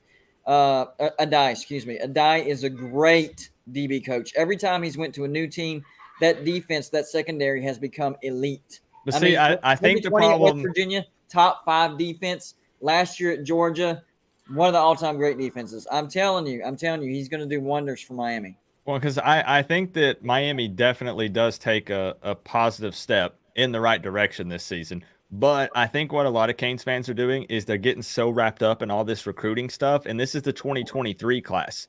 So these guys aren't even here yet. And I think that he's still working with a lot of guys that were working with Manny and that staff last year. And it's going to take a little bit of time. And I know that Canes fans are impatient. I'm impatient. We feel like it's been forever since we've been, dominant and good. But it's going to take a little bit longer. So honestly, the U is too strong of a brand for y'all to be as mediocre as what you've been. Yeah, I agree. It's time for the U to be better. I've had a theory. Same for Texas. I've had a theory for years that Miami was just after we slumped down, after we got in trouble, and everything went, and our program just fell to crap. That Miami's been just saving up money. Because, there's no other excuse for what we've done in the past 10, 15 years. That's true at all. I see a lot of similarities between Mario Cristobal and Dabo Swinney when Swinney came into Clemson. He has a very, very recognizable attitude towards the direction of the program. Like this whole eliminating nonsense, right? So he said we're no more turnover chain, right? Yep, which I'm a fan of, big time. Yeah, thank God. The reason is because he's like, we don't need that distraction. The turnover chain is a distraction. Let's be real. And Miami, for a lot of you people that are on here, some people here are not even old enough to remember when Miami was good, but I am, and all of you are. Back then, that shit did, when Mario played there, that shit was not a thing. This whole attitude wasn't a thing. Well, and I don't know if you saw, Pete, but I made a video praising Cristobal for making that decision, and Miami fans ripped me a new one in that video, telling me I know nothing about Miami culture. Right. I'm crazy. I'm not a real true Miami fan. Right. Just crazy. That's just stupid because it's like they think that bringing in a gimmick is what gives you that attitude. You have attitude because it's coached in. It's the culture, not some stupid turnover chain or gimmick. I think that was a great move. I think it was genius. And I'm not saying that it wasn't cool for a while. It was the trend. Everybody was doing it. I rocked my little fake gold chain to the game. And but it was horrible. It was horrible when we were losing. When we were losing, 34, you're losing by 34 to 10, and you get a turnover, and all of a sudden you're running around taking pictures on the sideline with something. Right. 34 to 10, fourth quarter, 2 minutes left. You recover the ball, and they're running around like, oh, bring out the chain. It's like, yeah, guys, okay, and they go, Pete, why are you criticizing them? The players are having fun. Okay, the fun's in winning. Right. That's how you have fun. Yep. Winning solves the majority of the problems. It's a mindset, right? You can't be celebrating your ass kicked. You can't. There's no celebration for one dude. You guys are losing. You got to say, it's hey. like giving away. It was a participation trophy, is what it was. Joey, just because we disagree, I still love you, buddy. Hey, we're losing by 20, but good job, good play. We're losing by 20, but man, that was a good play. I just want to ask, because I know this is not just a Miami stream, but I just wanted to ask Traveling Fools one question. What do you think, because there's a lot of back and forth with this, what's the floor for Miami this season when it comes to wins for Mario? What's the minimum amount of games he has to win for it to be considered? I don't know if I want to say successful season, because it's not successful technically unless you win a national championship, since that's the goal. But like, what's the minimum amount of wins Mario has to get this season for fans to be like, okay, we made the right hire. Right. We're So you're not asking me what I think. You're asking me what I think that the majority of fans will say. I mean, both. I'm curious kind of what you think. And Manny won 7 games to last me, year.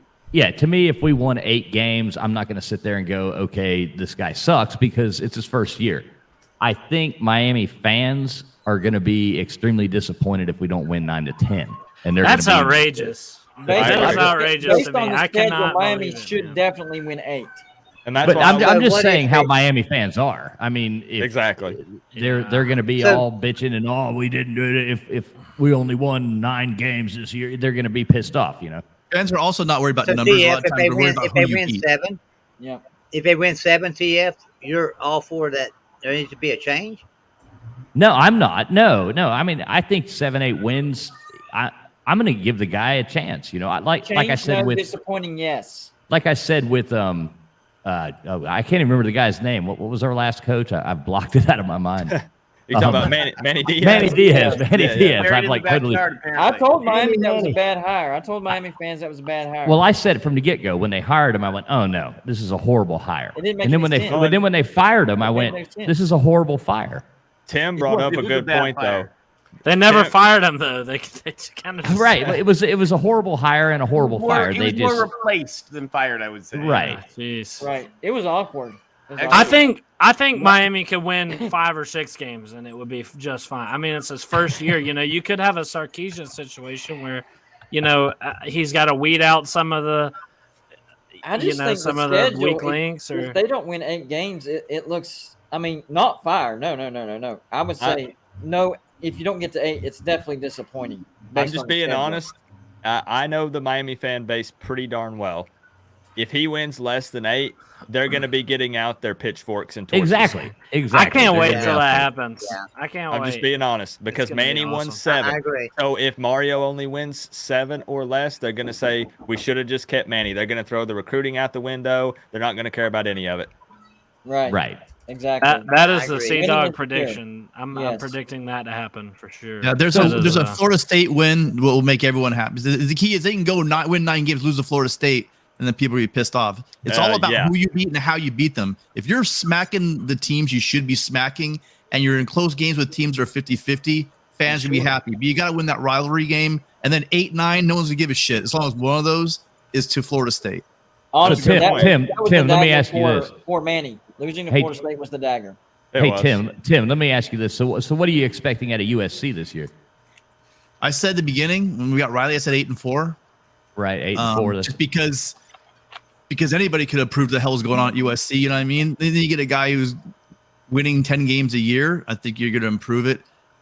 Like you guys just talking about right now. I remember when Pete Carroll's first year there, he went 6-6. Tony. I can't remember. I thought it was like, I didn't think it was that good. It might have been 6-6.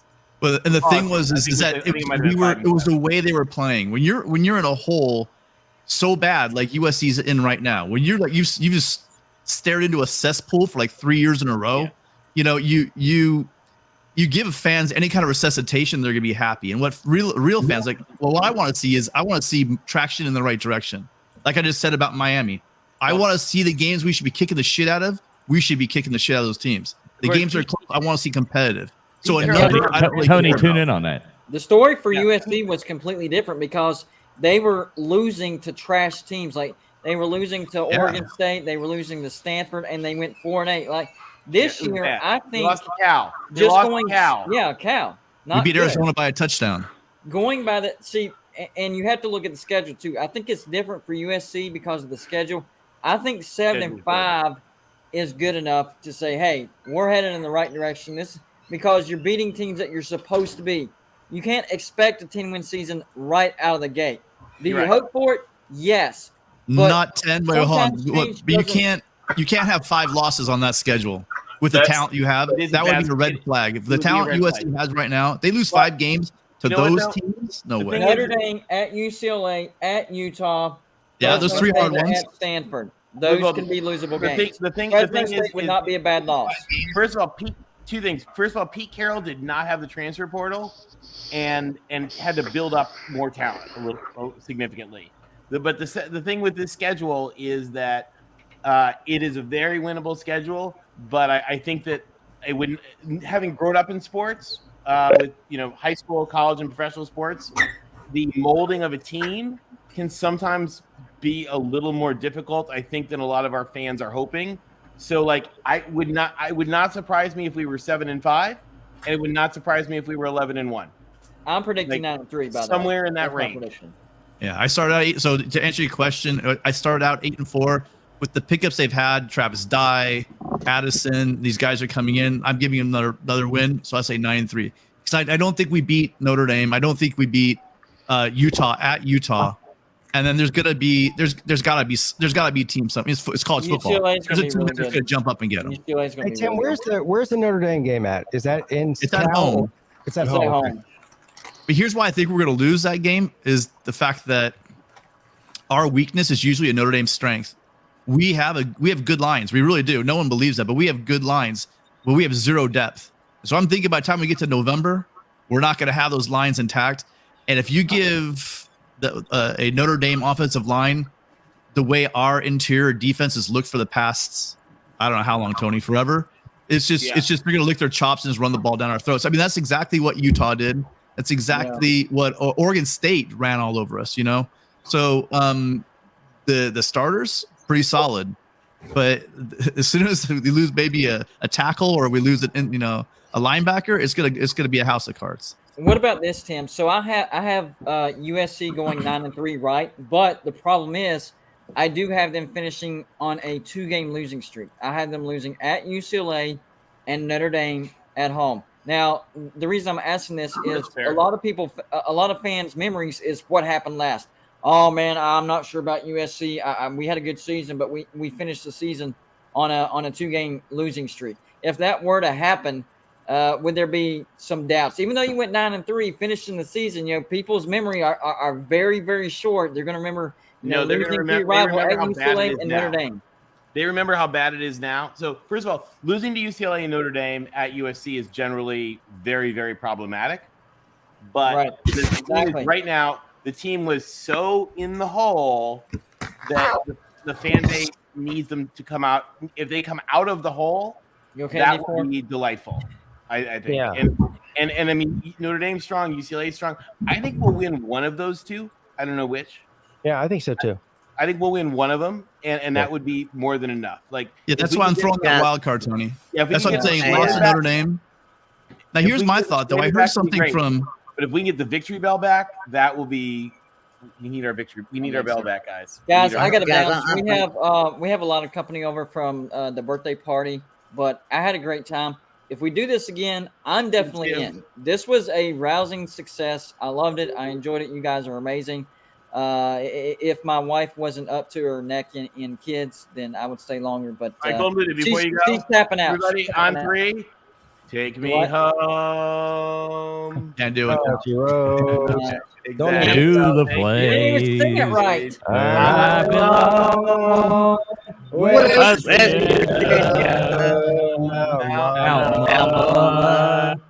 Take me home. Hey, by the way, sub alert.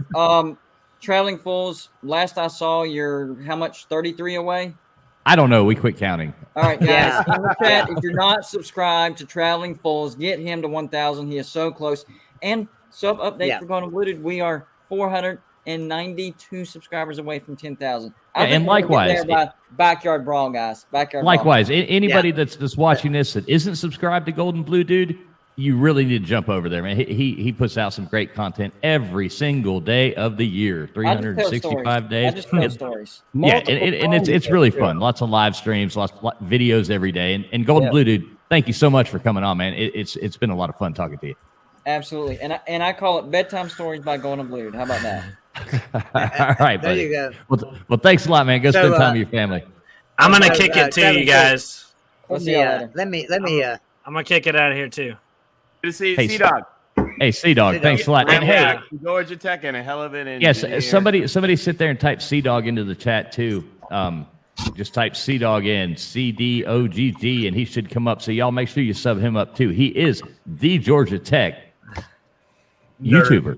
Hey, where's the picture at, man? You got the picture ready for you? I don't have the picture on here, Pete. How do you not have it on there? I meant to upload it and I forgot. You're slipping, bro. Let me tell you a little quick story before C-Dog leaves.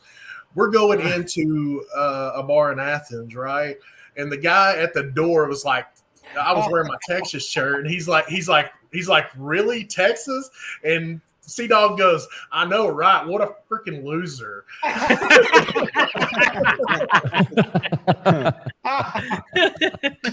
And those are fighting words coming from Georgia Tech. That takes you down from here to about here. Yeah, Coop, you really missed out on this slob event. I mean, we had somebody go to jail. There was a fight. There was a good time had by all, and it was a good time. There was cheating involved. We're low down. Yeah, I'm bummed that I missed it. I've heard a couple of stories from it. Yeah. But all right, you guys, I appreciate it. C-Dog, thanks for coming on, man. It's been a lot of fun. You, man. Yeah, it was nice, fun. C-Dog. We'll, hey, C-Dog, I'll see you on the clown show next Tuesday. All right, I'll see you on the clown. Hey, yeah. Make sure you subscribe to C-Dog and Pigskin Pete, because they do an ACC show. Every one of y'all Tuesday. fill that in? No, we do a clown show every Tuesday. We do a clown show every clown Tuesday show at 7. So I'll be in my recliner and I'll be kicked back and I won't have a fancy mic on. It'll be great. It works. Yeah, it's a lot of fun. Make sure you be there. C-Dog, thanks a lot, buddy. Everybody tune in next week. All right, week. now, so let me add something real quick. So there are 46 people watching. We have 43 likes. Go ahead and hit whoever hasn't hit the like button. Be sure and hit it. And also, Traveling Fools is 23 subs away from hitting 1,000. Let's get that tonight. So if you know somebody that's not a subscriber, be sure and hit them up, have them subscribe. If you got troll accounts, subscribe him up. You know, you can always unsubscribe after he gets monetized. But let's get him monetized tonight. Yeah, please bring on the trolls. We might need them. Hey, you see what Chase Woods is saying about you, Coop? Don't you think that Chase got that backwards?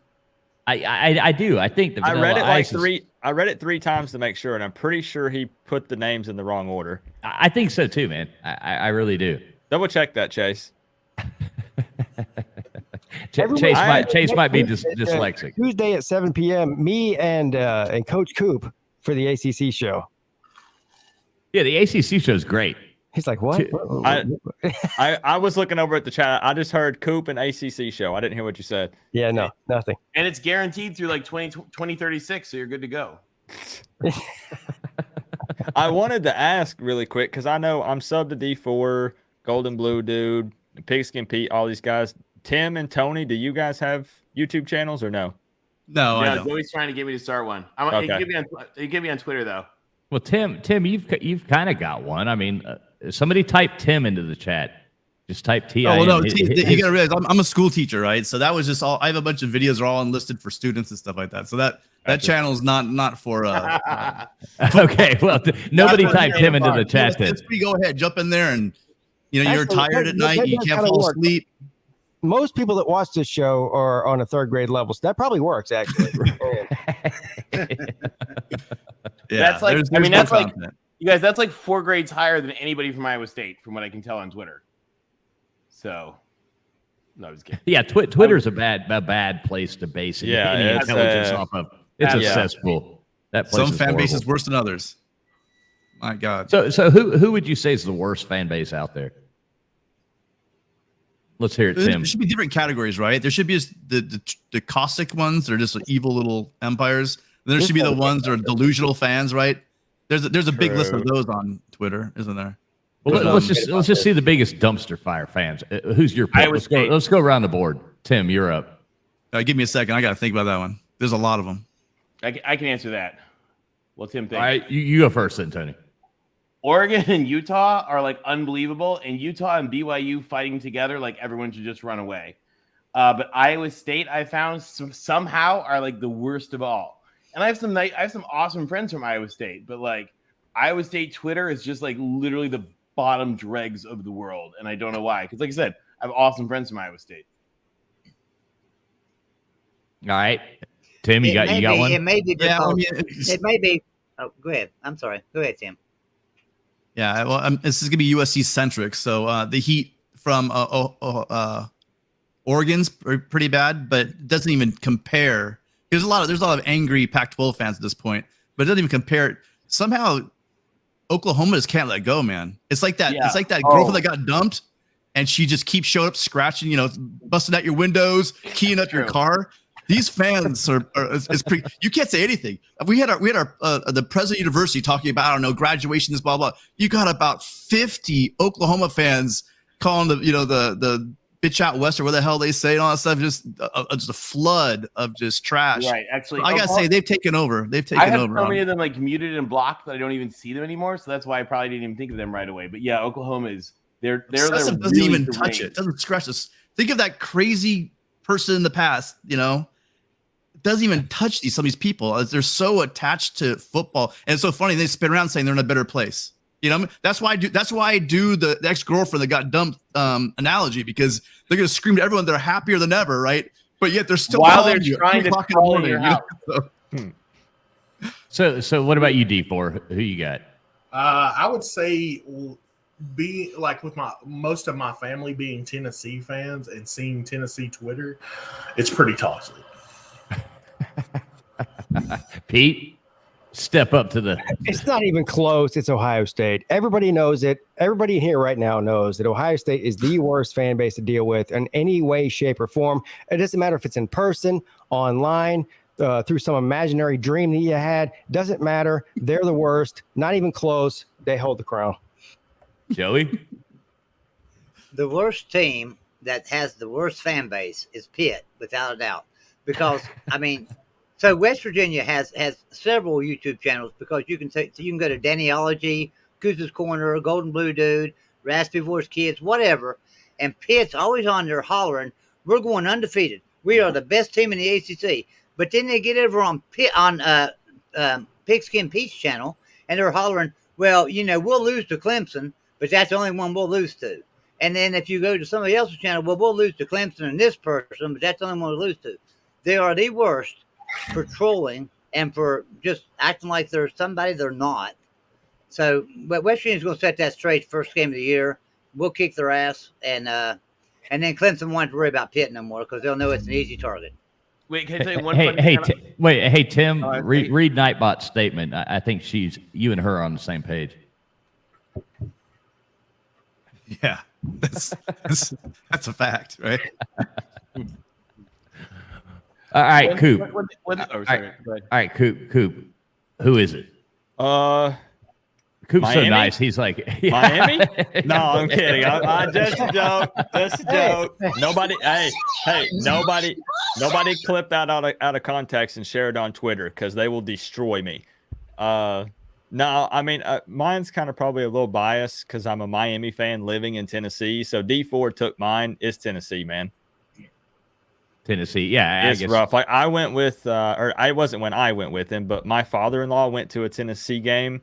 Shoot, I don't know, man, like 20 years ago, and he's an Alabama fan, and he ended up leaving because he was pissed off because people that were sitting up higher were trying to spit on him, and he said, "I will never go to another Tennessee game ever again." And he wasn't, like talking trash or doing anything. And people were walking up and laughing and taking turns spitting at him and stuff. And I've been to one or two Tennessee games because I'm like half an hour from Neyland Stadium.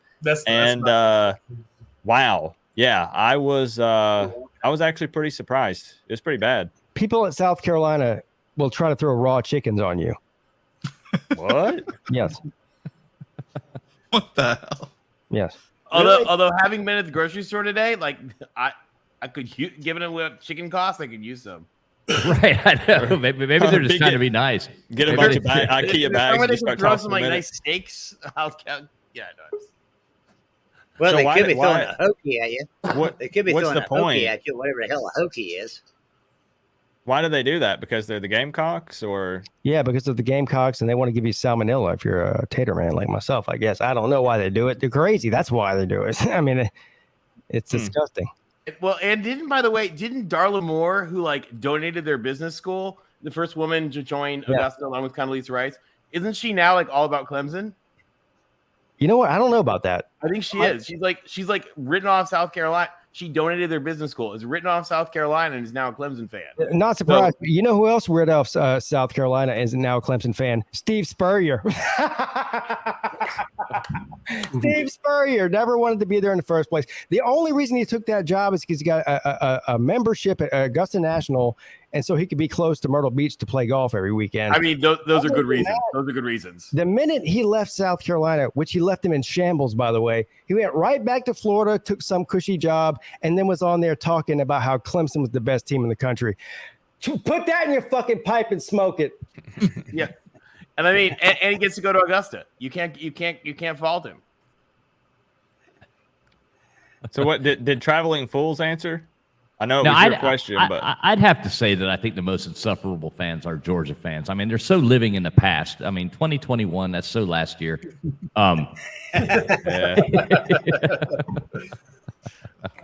It's true. No, I would say probably Georgia fans just because I've had to be around them all for the past few months.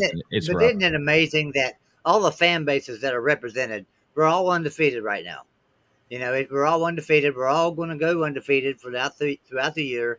You know, I mean, we got a few of us that are saying 9-3 or 10-2, which in reality we're probably going to go 6-6. But you know, I mean, it's just funny that we're all like on this bandwagon for our team.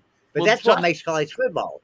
But Josh Pate talked about this a couple months ago, actually, I think, and he said one of the weird things is like this season, more so than ever. Everyone has, and maybe it's just, you know, people are being smarter. That'd be awesome. But like all of the teams have made such improvements and everything that everyone is excited more so than normal. And he's like, this will not work out well mathematically.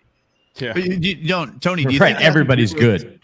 Yeah. We're going to have some like hitting the wall because like 1 + 1 - 1 is going to equal 0 still. But do you think that it might have to do with the fact that there's a lot of transfer portal stuff now? So your team gets those 2 or 3 guys that were the missing pieces, and all of a sudden it's natty time.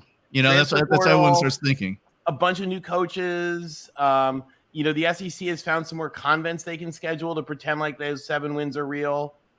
So we'll see.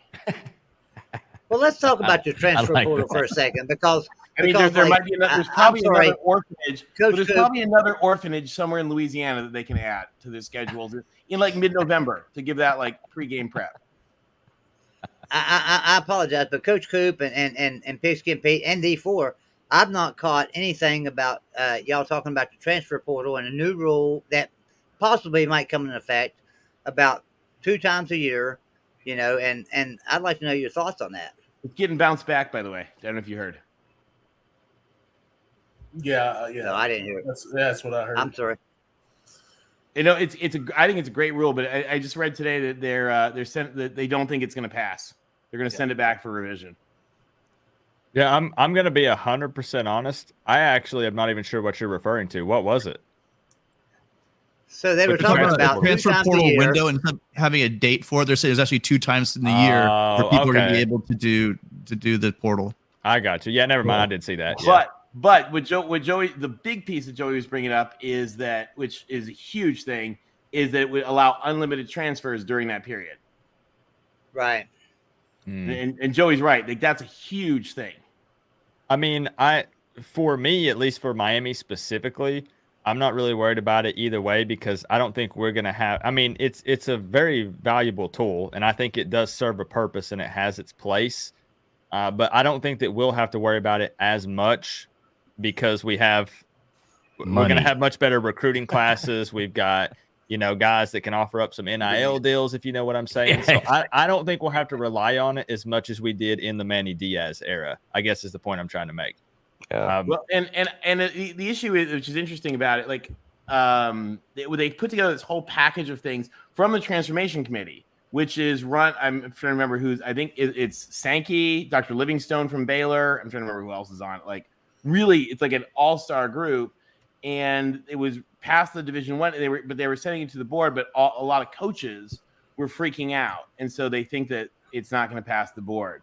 What's interesting is that and I think is a huge worry is like the NCAA folks are already on such sketchy circumstances with the major D1 powers that like if they want it, like I'm sorry FCS if you don't like it, but like they're just gonna punt you all if you give them a hard time. And this is just another one of those things that I worry, like this is how the NCAA can punt themselves to irrelevance. And when they do, they're going to take the basketball money too. And they're already feckless, right, Tony? I mean, what are they right now? What's the policing force in college football now? They're afraid to do anything. They're afraid. Yeah, good point. They're feckless. Yeah.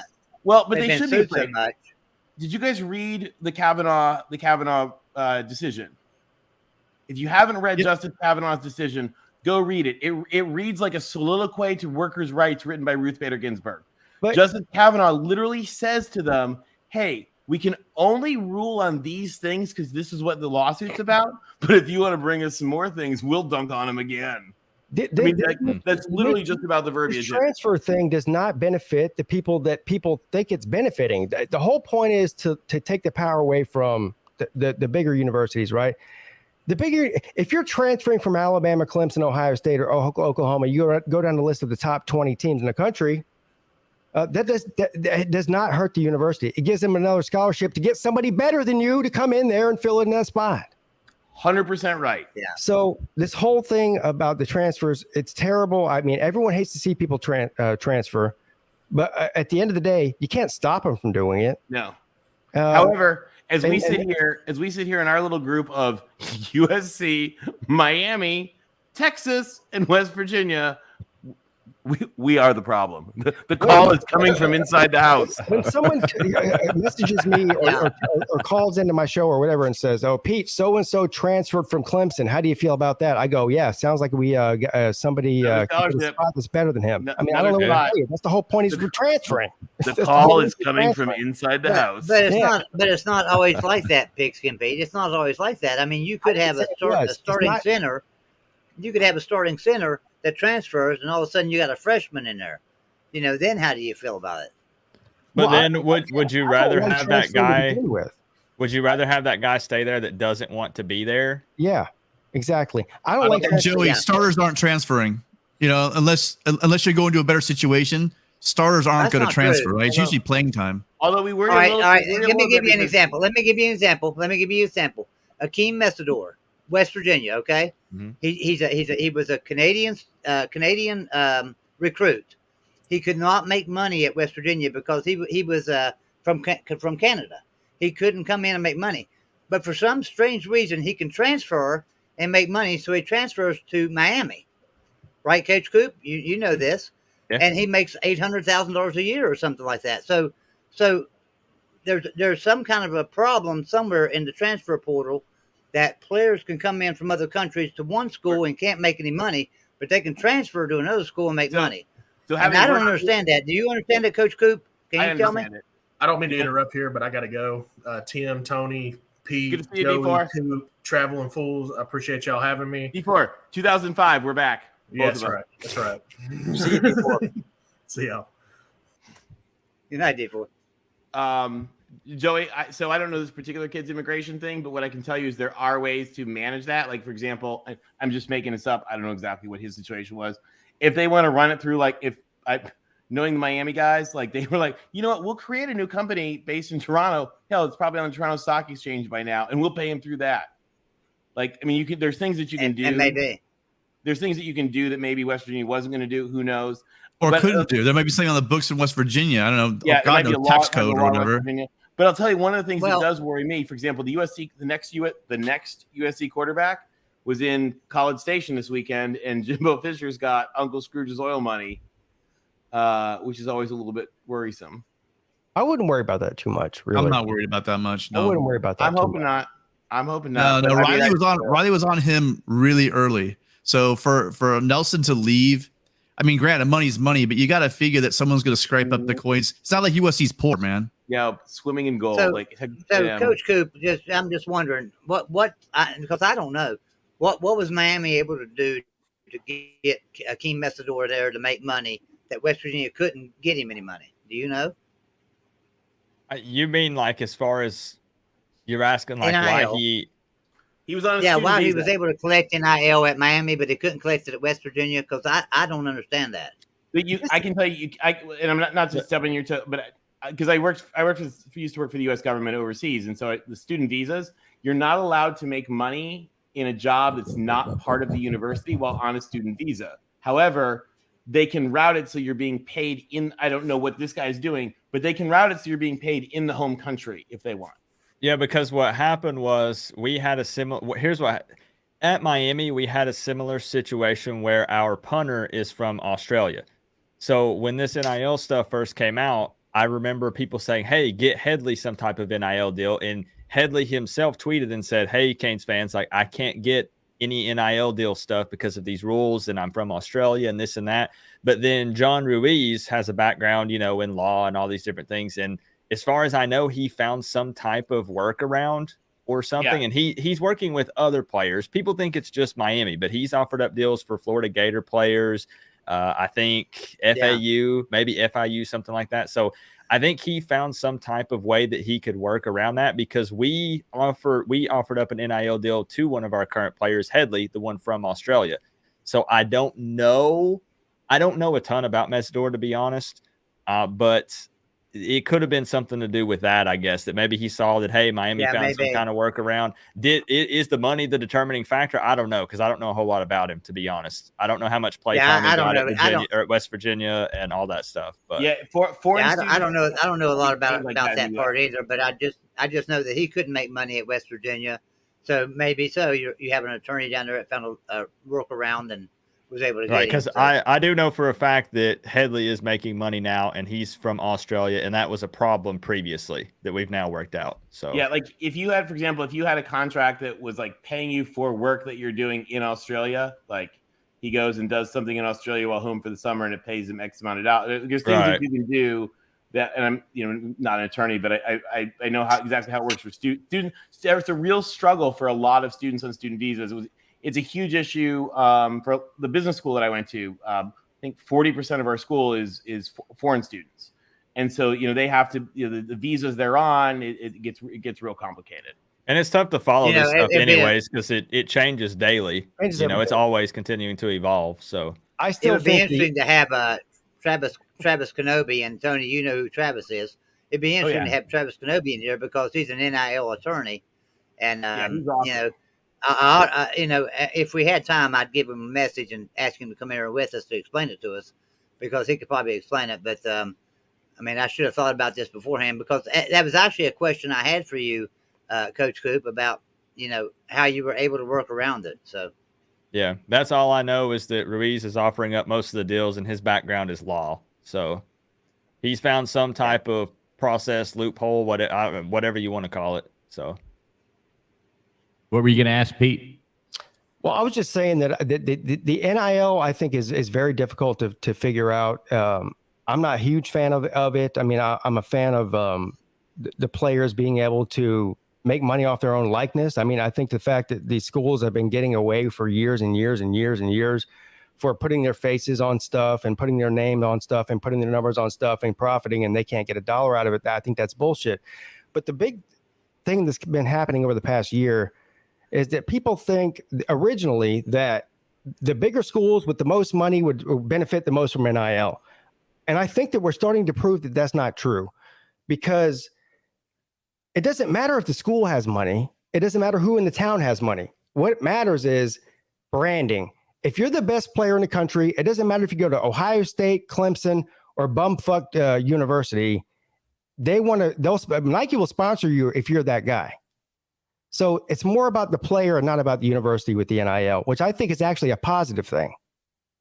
Well, and I said this a while, and I said this a while back that, wait till we see this, top tier quarterback that, this one school saves up and gives all their money to this guy, and he would have gone to Alabama, or he would have gone to Ohio State, or he would have gone to them, and now he's going to some smaller school to be this huge star because they're giving this much money. Exactly. And Louisville's getting helped out by it too. I mean, there's a couple of guys in Southern California. It's like a pipeline now, apparently.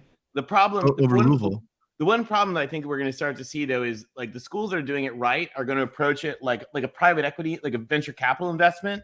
Like in venture capital fund, you invest in 100 companies, and 90 of them are going to be worthless, 10 are going to be okay, and 3 are just going to be amazing.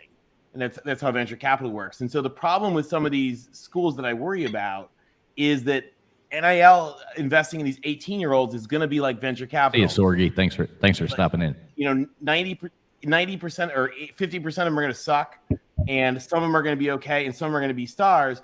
But the schools that are like putting all their eggs in one basket, think about we'll just use JT Daniels as an example because he's awesome. Like, he got hurt twice while he was supposed to be the starting star. And so, like, if you're putting all your eggs in one basket, you're going to be in trouble. You've got to do what Miami and what Texas and places Clemson are doing, and have a roster of guys. You can't just have like that one guy. And that's the one thing I worry about. You bring up a good point, because last year there was all this hype surrounding De'Aaron King and a lot of the NIL deals that he signed. He was one of the first 3 players to sign an NIL deal, and then literally 2 or 3 weeks into the season-ending injury. Yeah, right. So and if your schools put all their money into and some of them are just not going to be as good as you hoped. And but I mean, another example is you think about like Arch Manning, where he has brought so many other people in with him. If Arch Manning never plays it down, Texas is so much better off. Like, they've already won. Yeah. So is he going to be a bust? Arch Manning, I know he's supposed to be really good. I don't think he'll be a bust, but I don't know if he's the greatest thing on the planet, like everyone's saying he is. Nobody knows. He hasn't done anything. So how he might be right. Like put all the pressure on his kid. He hasn't done anything yet. I think he's a great quarterback, but I think if his name wasn't Manning, he would be a 4-star. That's been the key. That's not fair to him. No, it's not fair to him. The thing is, though, Pete, it's not his fault what his last name is. He's just out there balling out. Well, I know it's not fair to him. I'm just saying, I think it's true, though. I mean, if you watch him on tape, I don't think he's all that great. I mean, I think he's a fantastic quarterback. Don't get me wrong. I just mean I think he's probably a 4-star. I don't think he's this super elite, quarterback. But LW just pointed out, dude still has another year of high school, so we'll see. Yeah. And the fact is we don't know what he could do at all. That's why I say I don't know if he's a 4-star or a 5-star. I think he's gonna be good. I mean, let's face it, he's definitely been tutored by the best out there, right? That's one. He has the genes, the genetics. That's right. 2. But all of you stalking Arch Manning around the internet, stop chasing underage boys around the internet. Okay. the issue I have is the fact that he's getting boys in spandex around the internet. Yes. Please. The issue I have is the fact that he's getting all these accolades. Any other kid in the country that didn't go to the Elite 11, doesn't plays in a little small parochial league, doesn't really play anybody bigger than 6'2", 180 pounds.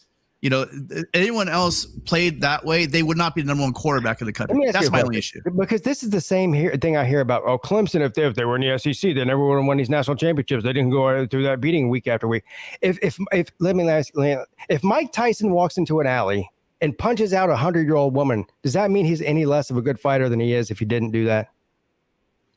Well, no, because I know he's Mike Tyson. Only because I know he's Mike Tyson. Pete, you're not understanding the most important rule. If the SEC loses, it's because they weren't trying. Right. Well, I know. No. I just want to know. Did she deserve it? No. If she's Ole Miss, maybe. Yeah, I just don't buy into the fact that if you play a lesser opponent, just because you played a lesser opponent, you're less of a force that you would be against somebody better. I mean, unless it's an orphanage from Louisiana and you're going to play them on November 10th, because that's fair. No, that's fair logic. That's completely fair logic. And I'm not saying that you can't. What I'm saying is you don't know. I'm not saying he isn't. Do you know what I mean? That's going one step too far. I'm not saying he isn't great. I'm saying, how do we know? The problem I have is with the ranking system, because if any other kid didn't participate in all of these passing leagues, didn't participate in all of these like Elite 11, these quarterback camps, and go to all these different things, they wouldn't be ranked number one. They would get, matter of fact, they'd be penalized for that. That's my only issue. And to your point, I agree. Right. Believe me, you play in the Pac-12. I know about not getting. Everyone say, "Oh, you're playing a bunch of cupcakes. You have a bad league, etc." Right? Even going back to Pete Carroll, the coach, we were told. I'm we didn't also pay not convinced that all of the like chasing underage boys attention that 247 Sports and On3 put on people is a good thing. I'm not convinced that this is a positive. Like, there's a lot of reasons I'm not. You're all into this chasing little boy. Yeah, recruiting. I'm not sure anybody's chasing though, Tony. I get 100 recruiting craziness. Calm down, people. I get 100 emails a day, and 6 of them are from Tony telling me that somebody's chasing a little boy. Yeah, these recruiting sites are going crazy. I'm like, these children are 16. They're 16 years old, guys.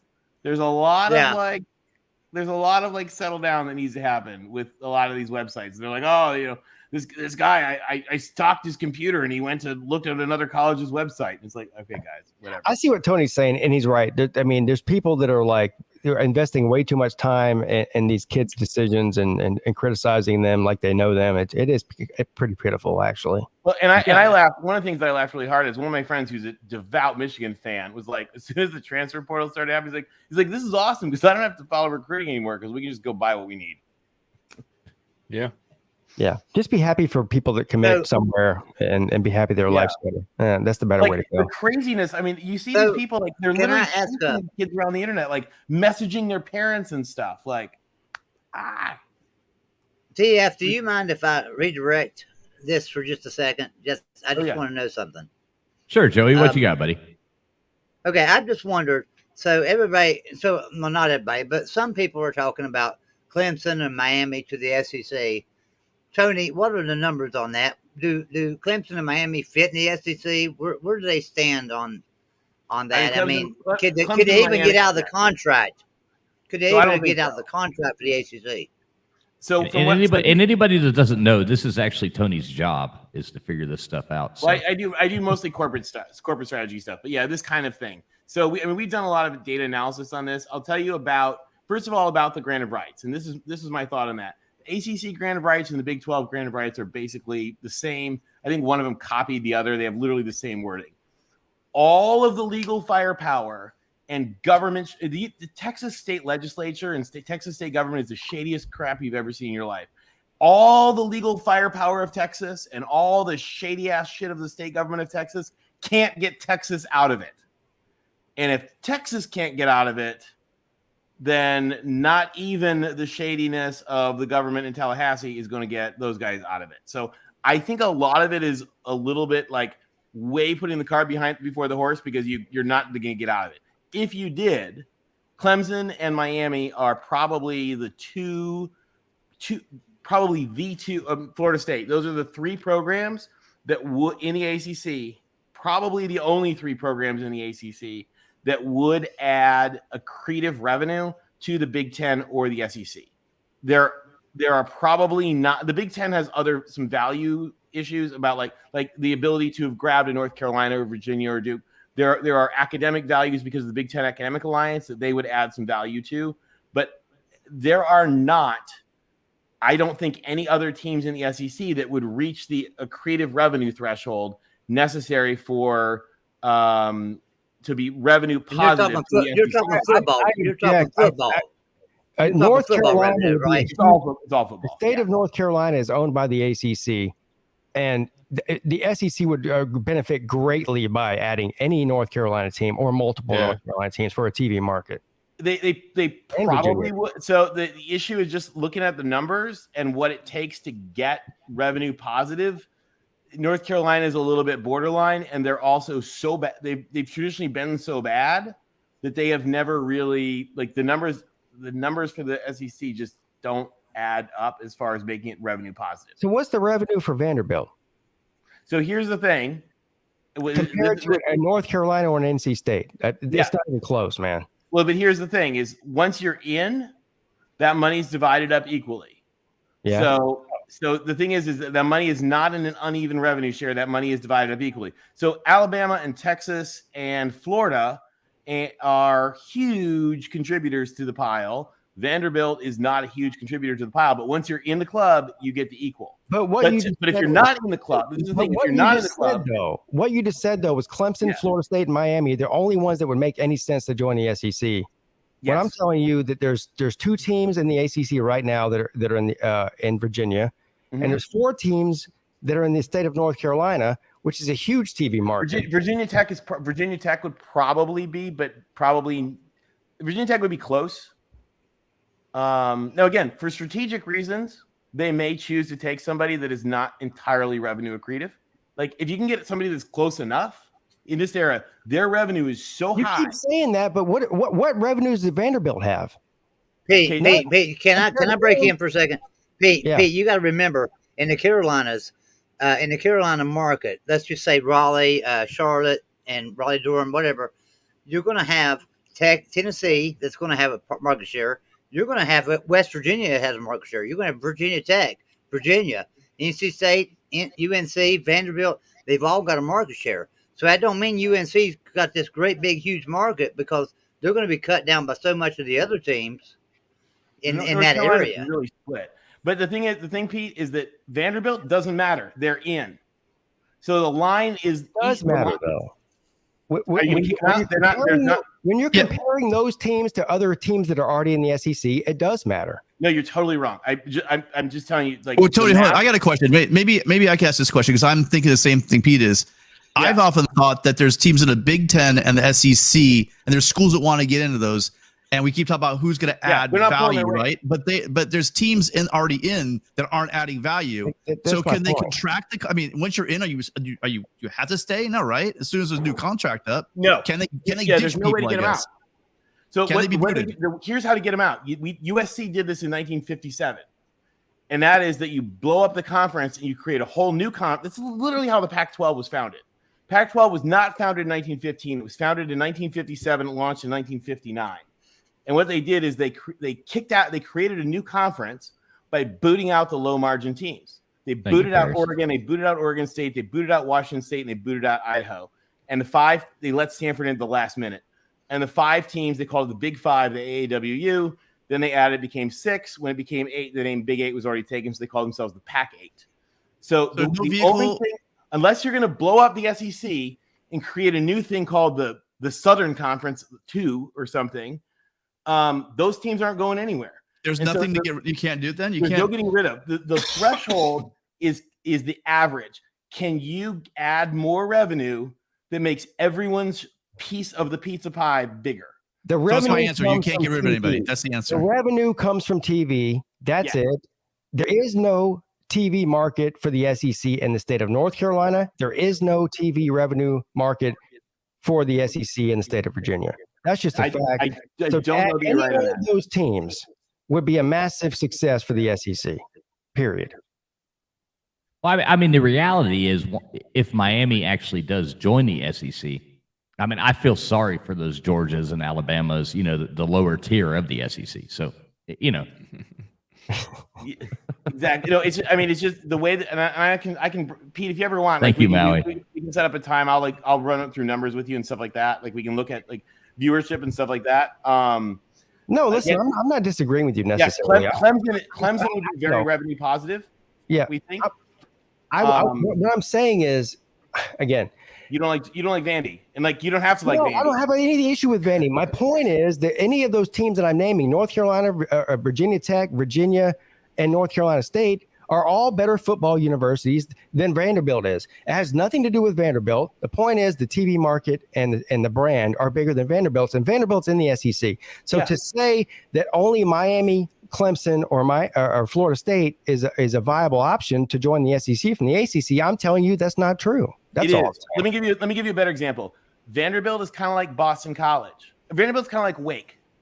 or Boston College, like that are kind of the bottom, the lower value of the ACC. And so the thing is like they are not getting into the SEC. But Vanderbilt, if Vanderbilt wasn't in the SEC, if Vanderbilt was still in the Southern Conference or something, they said, we want to join. Well, they would not be positive. But once you're in, you're in. That's the way it goes. That's the way these things are set up. I'm not arguing that. When you're in, you're in. And so the thing is what Vanderbilt's thing is doesn't matter because Vanderbilt's not the standard. The standard is the 50% line. Can you add more value than that 50% line? And because Alabama and LSU and Florida and Texas are so big, that 50% line goes up. And you're right. Vandy's on a free ride. Kentucky is on a free ride. Both Mississippis are on a free ride. Auburn's on a free ride. So you just named half the conference. But the point is, you're claiming that these teams from North Carolina and Virginia won't be at the top of the 50%. I'm claiming that they will be because of the TV market. That's the difference. Okay. I haven't seen data that would support that, but if you have it, we haven't seen the data because there is no TV market in those states yet. That's the reason we haven't seen the data. In theory, I believe. I have it on Excel right here. Yeah. Yeah. I tell you what. I think what we need to do is get Tony on Pigskin Pete one night. You should, Pete. Yeah, you should, Pete. Honestly, man. Yeah, now, Pete, this is what Tony does for a living. I mean, honestly, he is a consultant with college football programs with this marketing. For a living, argue with consultants. I love to look at data. So we can look at data and look at their TV viewership and stuff like that. North Carolina has some of the most dismal TV viewership of anybody. And one of the debates, for example, the SEC is a pretty national product right now. And so, like, how much more does having North Carolina add to the SEC? Not a lot, to be honest. Again, I'm not arguing whether they should go out and target North Carolina teams for the SEC. I'm saying, when you compare them to other teams, I think that North Carolina and Virginia teams in particular are very. I'm not going to be a homer. I'm not going to be a homer here, but I've looked at the data, and honestly, here's how I looked at it: is West Virginia would add more value than North Carolina would. Pete, I'll tell you the one. Am I wrong, Tony? Probably equal. Yeah. Because North Carolina has a lot more people, but nobody watches them, so it probably comes out as a wash. I'm not saying North Carolina. I'm saying North Carolina teams in general. The thing I'll tell you though is that when you in an imperfect world, if you want to add somebody in an imperfect world, you have to pick somebody to add. And if you really want to add somebody, because sometimes you want to do it strategically, and it's not just because you've crunched the numbers and the numbers say do this. Sometimes you want to do it strategically. And if you do that, then it would make a whole lot more sense. Absolutely 100%. But if you're just looking at revenue accretive, then he said doo-doo. But Miami would be a huge value. Clemson would be a huge value. Sure they would. Yeah, absolutely. So Florida State. We agree there. Florida State is the number one viewer when I don't know if you guys have seen D1360. His name's Ryan. He's an awesome guy. He's done some brilliant YouTube videos where he puts up numbers. And he and I worked together on some stuff. We took his numbers and added them and put them on Z-scores to really make it equal. And what we found when we did that is that Florida State is among the Pac-12, Big 12, ACC teams. Florida State is the number one TV product. Wow. Huh. Even in their dismal times. Hold on, I have to grab something from the oven real quick. I definitely screw Florida State. I need to have Tom on my show. Man. I need to have Tom on my show where we can dig into this more. You should do that. All right. Yes. All right, Pete. Pete. You got to have him on your show. That'd be a great show. It really would. Yes. Definitely. Yeah. We'll make sure that happens. I'm sure Tony will do that. Won't you, Tony? Yeah, we'll do it. Yeah, whatever you need. It's fun. It's fun to do that. So I'll tell you another thing. I was on the other night. We were doing a share screen, and we were taking the TV data and trying to build new regression models for like what's the best way to predict TV data. Trying to say like what are the factors that really let you see like what makes people watch stuff. And I'll tell you one of the things that doesn't get enough attention is that it's not really the teams. The biggest factor, the two factors. Cheerleaders. Clearly, definitely that's number one. No, I'm just kidding. The two big factors are channel and importance of the game. like, you know, how high are the teams ranked and stuff. So once you control for that, the difference in these fan bases that everyone likes to argue about, because God knows whatever team you are has more heart, none of it matters in TV, because the majority of TV viewers are, you know, your aunt and your cousin and your grandma and your grandpa. And so they're just going to watch whatever's on ABC. And some fewer of them are going to watch what's on NBC, and some fewer of them are going to watch what's on ESPN, and fewer of them are going to watch what's on ESPN2, and almost nobody's going to watch what's on ESPNU. And the difference, then the marginal difference in what team it is shockingly small. But like Miami, Florida State, Washington, and Clemson are the best. And those are some amazing numbers that, you know, I looked through those numbers that when you sent me those charts, Tony, and they were really interesting about, and who was it? That was D1 that came up with a lot of those charts, wasn't it? Yeah, D1. He did a better data cut. And so what I did is I took his data cut, and then I put some statistical stuff on it, because he's a really smart accountant, but he doesn't have a statistical background. So anyway, so I called him, and we actually spent like 4.5 hours the other night, just like on screen share, like going through stuff and like trying to build new models and crunching some stuff. And what we want to do is, which it costs about $2,000 because we need to pay somebody to do it, is we want to create an actual like legit serious database of 10 years of TV data merged with the exact like ranking by, you know, rankings by the week of the teams, talent levels of star players by the year, and some things like that. It's just that we just have to pay somebody overseas to put it together, because it would, you know, it's hours and hours and hours and hours and hours of work of just literally manually, like, you know, data entry. Pete, we gotta pay somebody from overseas. Y'all know who D1 is? What is his channel name? D1. What is channel that, name? Tony? D1 360. His name's Ryan. D1 360. Have y'all watched him? He's awesome. I mean, I don't think I've heard of him. I haven't seen R2D2 since the 70s Star Wars. No. No. Seriously, this guy's legit. I mean, this is a legit channel. This is not like that Twitter HV whatever the hell he is. This is a legit channel. And, so it's nothing like Noah really good stuff. Then, is it? No, nothing at all. No, it's really good. It really is. It's literally the opposite. It's a legit channel. And, you know, and Tony's a legit guy, and he's straightforward with the numbers. So Tony had messaged me about this D1 guy, and I went and watched a few of his videos, and then I did some research, and I got back with Tony, and I was like, you know, you guys need to get together. So they did. They got together, and it's really a fascinating thing that what they came up with. And Tony's got the charts, and I think Tony's got them out on Patreon or something, but I mean, it's really interesting to look at, because you can see all the numbers from years in the past. So it'll help you out. The other thing that when we as we've been looking at this, it's amazing, because we plug them in statistical. You guys don't know this. I went to business school, did my MBA, like do all kinds of regular data analysis usually for big companies. And so when we actually put this stuff, most sports writers don't have data backgrounds, and they don't even know like basic statistics. And so they don't understand how to run like regression models and stuff like that let us look at like how much of this stuff matters by this. And so much of it is fascinating, because it's not the things that we think. And it's a lot about it's a lot more about the network than we think it is. And so a lot of these fans are like viciously fighting about like Iowa State's better than Oregon, blah, blah, you know, whatever. And it's like, guys, it's all nonsense, because it matters what channel it's on. It matters the brand, and it matters like how good your team is. So you're a big analytics guy. That's what I'm getting out of this. You're a numbers guy. That's what I use. That's what I usually do on a normal basis. All right. I'm more of a strategy, like analytics and strategy. Okay. Yeah, I can see that. And I think that one of the things that give there's some like idiot from BYU, actually he's probably a very nice person, but like who vastly he rides a bicycle and knocks down people's doors at the wrong hour of the day. He's not a good person. He certainly like invents numbers. There is no right hour of the day for that. Anyway, this guy. Wait. Let me tell you, those people.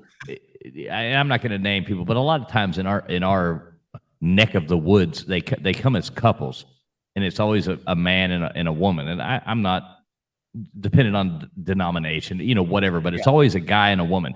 The best thing you can do is hit on that woman, and they will never come back to your house. I like that. You go out there, what's up, girl? Oh, I'm liking that damn ankle length skirt. You looking pretty cute. They'll never come back. They'll never come back. Well, that's like if you're ever on the Amtrak train between like Washington and New York. My friend swears the secret is to sit on the window seat, and then on the seat next to you, pull down the tray table, and put half a bottle of Dayquil and some used Kleenexes. And no one will sit next to you.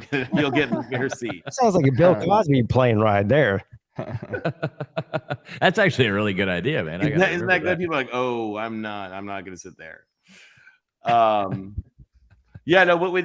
Pete, anytime if you want, we can like run through stuff, and then if you like it, we can run on a show or whatever. Anything to help your guys, because one of the things that I find is that when we get fans real data that's balanced and just legit, then they know what they're talking about, and then they can have fun like arguing with each other and all that. But once like this nonsense with this stupid, whatever he is, dentist doctor or something, who took this nonsense adjustments to the Navigate, which is legit information on the TV numbers, didn't understand the different revenue streams that are a part of that, didn't understand how that stuff works, doesn't understand anything at all about media evaluations, and just sort of like making ridiculous adjustments based on two random ass quotes from like John Canzano's column. And then now he's got like the whole Big 12 Twitter world hyped up over nonsense. And so one of the best things, once we can get everybody on the same page with legit data, we find it works out better. Good luck with that, Tony. Quit. Don Quixote, the man of La Mancha. Oh my God! You and Sancho Panza you gotta windmills and shit. You gotta highlight the Golden Blue Dude's comment down here. Dream. This right here. Yeah. I like Uncle Lou. You are a legend. I love your videos, by the way. Your discussion of Sebastian the Duck is amazing. I mean, I'll admit that Sebastian the Duck is I've laughed my ass off about that. So many people like Coop. That's funny, isn't it? Yeah, I mean, it's one of those things. I'm going to turn my camera off and smirk a little bit if I'm doing a Miami stream. But yeah, it is. I'm surprised there's been more Howard the Duck memes come across for this yet. Oh, I like that. Well, that's what gets me. So many people butt hurt so bad, but it's like, I mean, if this isn't fun, then why are we doing it? Like, there's no point in this. Yeah. And I've said it a million times. Like, people are like, "Oh, you like this team?" And if we all rooted for the same damn team, it wouldn't be any fun either. That's what makes this fun. There's a Twitter handle, Angry Pack PR, that is the funniest thing you've ever seen. It's somebody who recreated the Pac-12 like official announcement thing, and they put out these mock announcements that are just absolutely hysterical. So it's like the Onion of the Pac-12. Exactly. It's the Onion of the Pac-12. And like the Big 12 people don't understand that like the Pac-12 people laugh at themselves. Like the Stanford tree owns Twitter. And so like those things are great. Like when you can laugh at yourself. And I think if you don't laugh, Tony, you're going to cry. So that's why you do it. You just start laughing because you have one other choice. The whole sport needs to laugh at itself more. I think it's a stronger sport when you can laugh at yourself. Yeah, it's a weird thing with the Texas people get mad about the horns down. They should embrace it. If the Texas people ran around doing this, then it wouldn't be that offensive at all. Yeah, nobody would care anymore. Yeah. Also, hey, Joe, you want to show us the shocker again? Pete, you are totally right.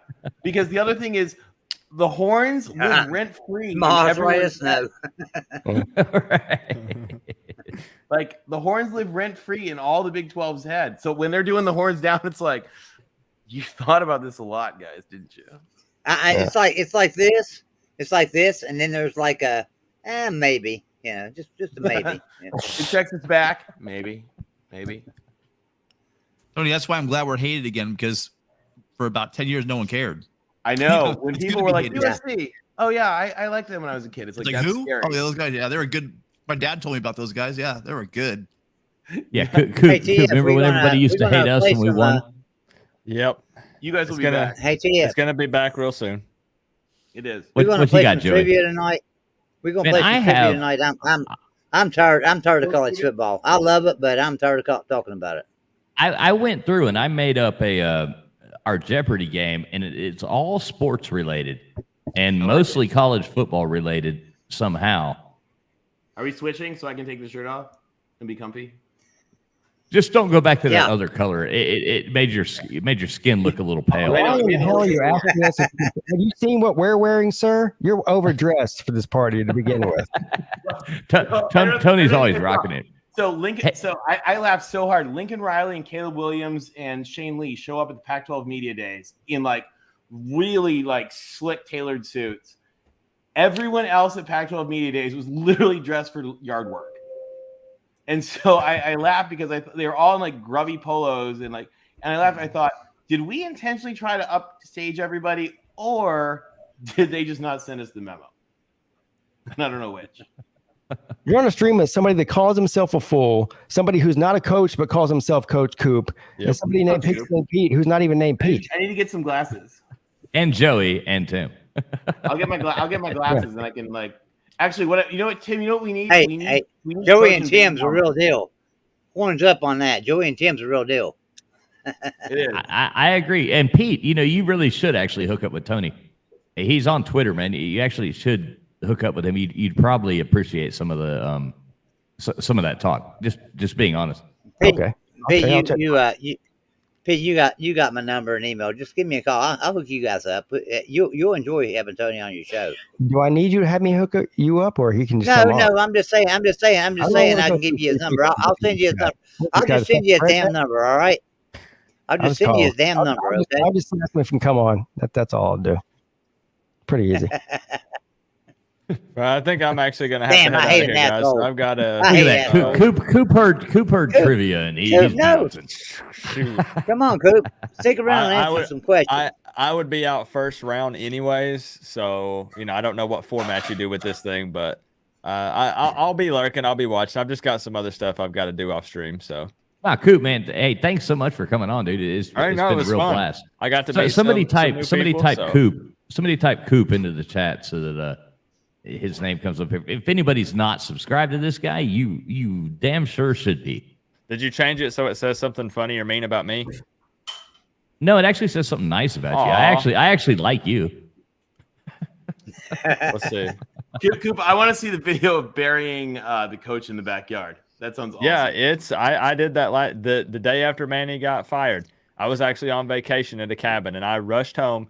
I grabbed my cardboard cutout of Manny, because as you can see, I've got Mario Cristobal, and I carried him in the backyard with a shovel and dug a big old hole and buried him in it. I like it. So, Coach Coop, you see what Nightbot says when you type Cooch in there, Coop in there. Now, Cooch, if somebody types Joey, you come on. Yeah. What I'm saying is somebody he likes. Now, if somebody types Joey in there, you'll see what he types for somebody that don't like Joey or don't like, So type Joey in there, and you'll see what. I'll type it in there. So. Nah, Coop, you're a good dude, man. I've followed you since your beginning, and it's awesome. You need to have. We're doing a show together before the Clemson and Miami game this year. Oh yeah, definitely. I'm totally. And down you for that. you really should bring Coop on the ACC show one night too. That would be fun. Man. That's up to Coop. Yeah, if you haven't watched any of my videos, I'm all about just having a good time and just being entertaining. I don't take anything super serious. I know when to be serious, but we just have a good time. Well, you just described me, sir. So, yeah, you're welcome anytime. But we're definitely doing a show together before the Miami. Oh yeah, for sure. Just DM me, but DM me like 2 or 3 weeks ahead of time because it takes me about that long to respond. So I'll do it. Pete, you got to slide. You got to slide in. You got to slide into. I'm not sliding into shit, bro. All right, I'll see you guys later. This was fun. All right, Coach Coop, thanks so much, man. I love you, brother. Thank you so much for coming on. See you, buddy.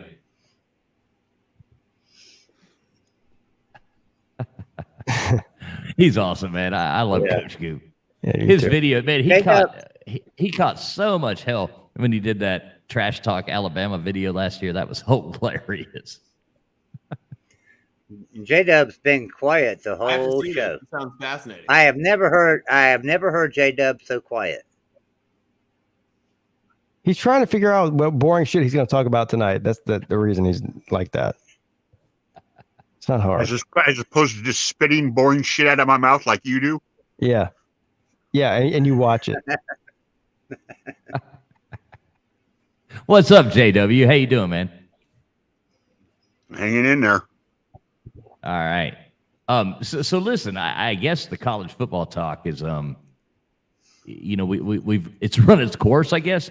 Who wants to play Jeopardy? Do you want to start a new stream? I thought you said you was going to start a new stream. No, let's just keep this going. Okay. Might as well. It's easier. Oh, you're gonna do an actual Jeopardy tonight, okay? Yeah, it's 11:30. Isn't that time for Jeopardy? Pete, are you up for it? It's all sports. It's all sports. You got me for an hour. Yep. Hey, if you're losing, is this your cop out for in case you're losing, or? I said an hour. How much longer is it going to take than that? Oh, it's going to take an hour. Do you want to tell us again about the what your thoughts are on the Miami Clemson game, or are you scared, or? Well, there's a lot of excitement right now down in Coral Gables, and there should be. And like I just mentioned on my Notre Dame game preview, this is a game that Clemson could lose. Pete out there spitting facts, man. He's out there just spitting them out there.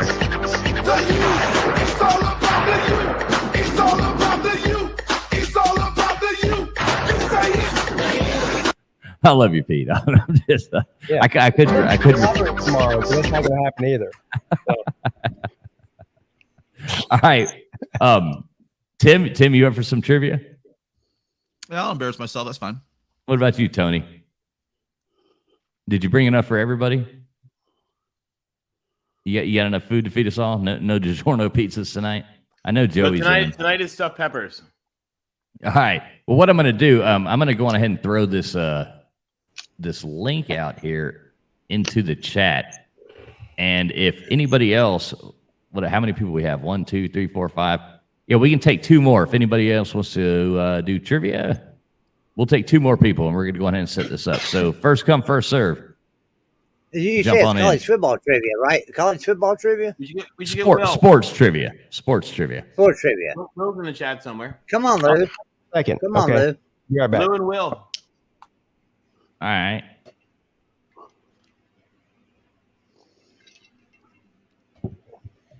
What's up, Will? How you doing, buddy? What's going on, boys? That was some fun college football talk. Yeah, it was a good time, wasn't it? Yeah. Yeah. So, sorry, I saw you wanting to come in earlier, but we already had it filled up, and I didn't want to put the thing out because there's been so many trolls lately. Yeah, I understand. I just didn't want to throw it out there and have to be bothered with all that jazz. Mm-hmm. Just too much to deal with. Ferris says, "Watch out, Will is in college." We ain't scared of no college boys around here, man. We ain't scared of no college boys around here.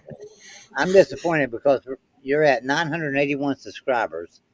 19 more is all you need to get monetized. And I swear, I know that all these people out here have 19 troll accounts each. So, come on, guys. Let's get him monetized. Yeah, do your thing, people. Tar Heel, if you're watching, help him out. Help him out, Tar Heel. Come on. Yeah, really. Help him out, Tar Heel. Friction Viction, come on. Uncle Lou, we are the undisputed champs of the offseason. And nobody can take that away from us. We are the undisputed champs of the offseason. and I know, Uncle Lou, I do know that when it comes around and Miami is back on top, you're going to be our biggest cheerleader. Mm-hmm. Oh, GBD's still in here too. GBD, come on and play some trivia. Hey, thanks, Ferris. He says he subbed all his troll accounts, so I do appreciate that. So no, what we do have, I did make up a pretty cool sports trivia. And does anybody else want to make sure you got to before we start, make sure you got a piece of paper and a pen in front of you. Oh, shoot. Just because you're going to need it at the end, and I don't want to deal with it. I don't want to deal with it afterwards.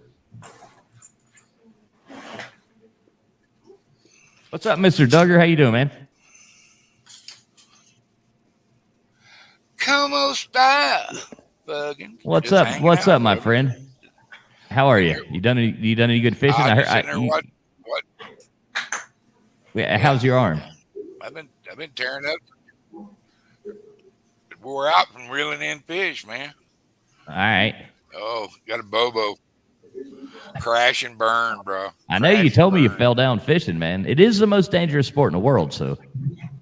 It could be, old piece of line caught my foot and wasn't no stopping. But the funny part was the guy come running over to help me, come help the old fat man, and just ate it and ate it and ate it. I mean, and it was all in a bunch of driftwood, and that driftwood just ate him up. Well, I'm glad you're okay. But Mr. Duggar, just so you know, I got you a nice package all packed up, ready to ship out Monday morning. So you're gonna be in HD, sounding crystal clear before you even know it, my friend. Dude, I got my new Ethernet cable today. Yeah, you sound a lot clearer. You actually do. Well, I haven't got it on, but thank you. I did a little work on the mic. Well, maybe the wind's blowing just right out there in New Mexico right now. Could be, man. Man, we've been having some pretty good rain, and we've been needing it. But hi, fellas, Tony, all you fellas out there and on the panel, Joey, my future fishing buddy, J-Dub, what's up? Pigskin Pete, first time I got to say hi to you personally, I think. Yeah, what's up, Mr. Duggar? How you doing, bro? Oh man, it's good being the handsome fat man, Yes, sir. And just sniffing air, and being blessed, too blessed to stress, Every day above ground is a good day, my friend. Yeah, and I find it really humorous that when other people go to work and I can go, I'm retired, so I don't even give a shit. I can laugh at people that got to go to work as I go fishing. So I love Mr. Duggar. I'm a happy cat, man. I'm having fun. I love Mr. Duggar. And you know what else? Mr. Duggar loves everybody. So everybody, Mr. Duggar loves. There's some assholes I can do without, but you ain't supposed to hate nobody. There's some assholes you could just, All right, here's the deal. I put the link in the chat one more time. Anybody wants to play? Uncle Lou, you are more than welcome to jump in here and try to compete at trivia. But anybody else that wants to play, I got room for one more person. Jump in while we make this up. So, Uncle Lou. Anybody else want to help keep? Anybody else want to help keep score? You're more than welcome to. Uncle Lou's done forgot more about college football than I ever knew, so I doubt if he'll come in. All right, so we got Tim, Tony, Will, Pete, Joey, Duggar. Do you need me to do the that little screen thing we did last time? I would love it if you did the little screen thing you did last time. I saved it. Let me just pull it up. Hey, by the way, I'm just gonna go ahead and say that right now. What's that, Pete? The topic, college. Is it what's the topic exactly? It's just sports trivia. We got sports movies, sports music, sports facts. Right. Hey, BA, I see you there, but you got to cam up. Uncle Lou, whoever, just you know why. Cheers, fellas. Y'all got at least. I think we got Lou and BA in here, but you got to cam up. Otherwise, I ain't clicking that page. Too many trolls out here. All right, that was wild last night with those trolls. I know we actually had some epic trolls last night. That was really? The one guy was actually pretty good. Yeah, the guy that came in, pretended to be interested, and just kept getting weirder. Yeah, he was really good. That was the best troll I ever seen. Yeah, and then they just kept the guy. He kept like turning his music up just a little more and a little more, and then he turned it into. Good morning. Good morning, in that. You want to tell them good morning? This is going to get it. This is going to get hectic. I can already tell. And there you go. If you're not following Uncle Lou, make sure you do right there. He is a UGA fan that makes some watchable videos, but you can subscribe to him here anyways. So that damn Nightbot. Yep. What are the topics today? Okay, the topics, man. And I threw this together like pretty quick, but they are some good questions. So we got college football records,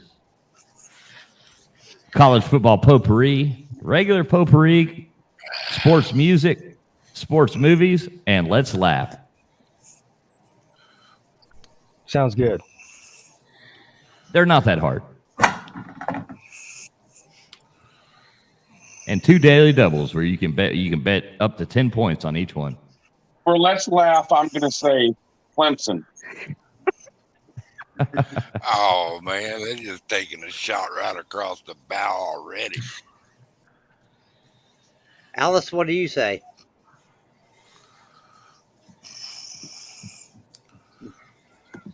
You're Alice now. You got it, Tony? You ready to go? Wait, hold on. Wait. It was college football records, college football potpourri, regular potpourri. What were the other ones? College football or just sports music, songs about music. So just music. Potpourri, college football potpourri, college football records, and let's laugh. For let's laugh, I'm going to say Miami and Texas. You should have just stopped at Miami. I'm missing one. Sorry. Yeah. All right. Let's laugh. We got movies. We got music. We got movies. Okay, that's the next one. All right, cool. Right, that was one I was missing. Plug it in real quick. Sports movies or just regular movies? So there's no like any science or geography or anything of substance. It's just all. It's all sports. Okay. For geography, I'm going to say name the school that doesn't have an on-campus stadium. Pittsburgh. It's 4 of them.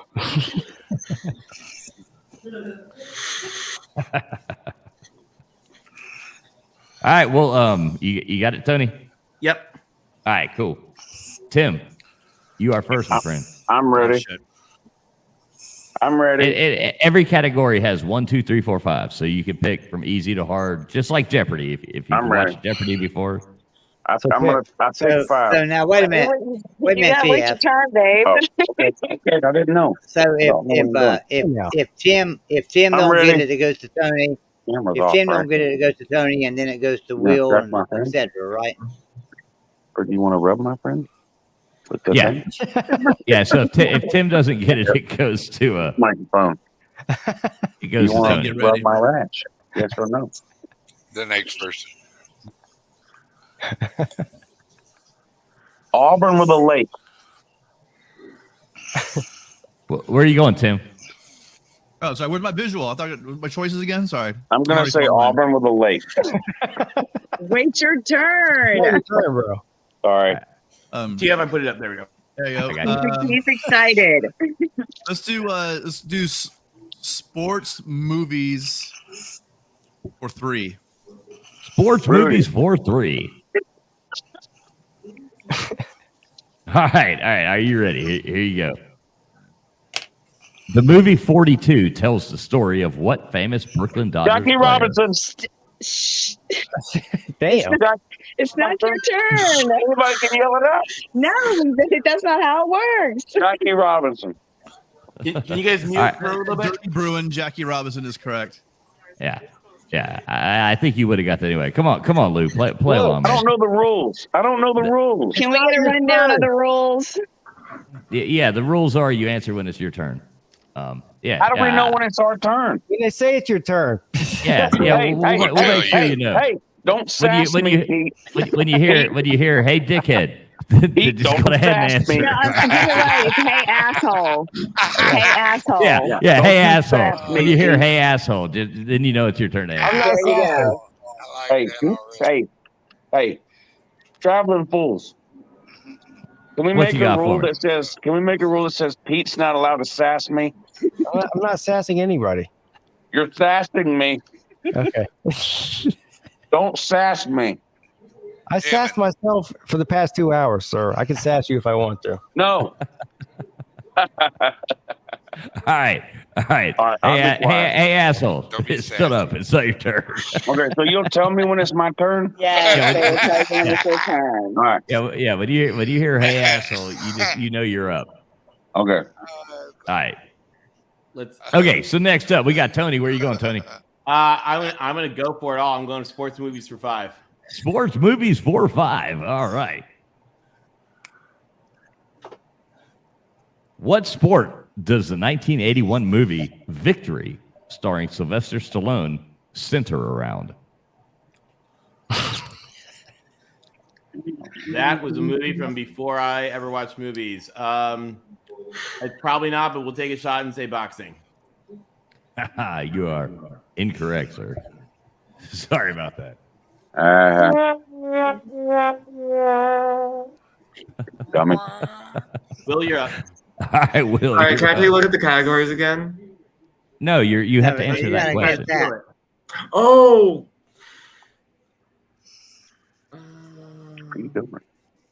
Putting it on so I can see. No, with football. Watching this. No, sir, you are wrong. But Pete. they've got the categories and stuff on screen. So Can I hear the question again? Yes, sir, you may. Yeah. What sport does the 1981 movie Victory, starring Sylvester Stallone, center around? All right.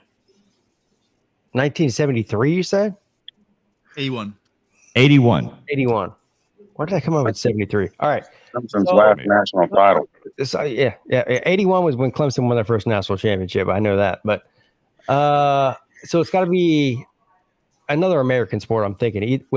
Baseball. I'll say baseball.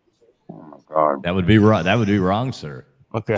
Joey's chomping at the bit over here. What do you got, Joey? No, you said what sport or what movie? What sport does the 1981 movie Victory, starring Sylvester Stallone, center around? Joey already knew. I was thinking you said movie because the movie was Escape to Victory, wasn't it? So I would say, it was just called Victory. Oh, football, I guess. Since we're on That a would be football wrong. show. That would be wrong. Mr. Duggar? Wow. You're running out of sports, bro. So I mean, it's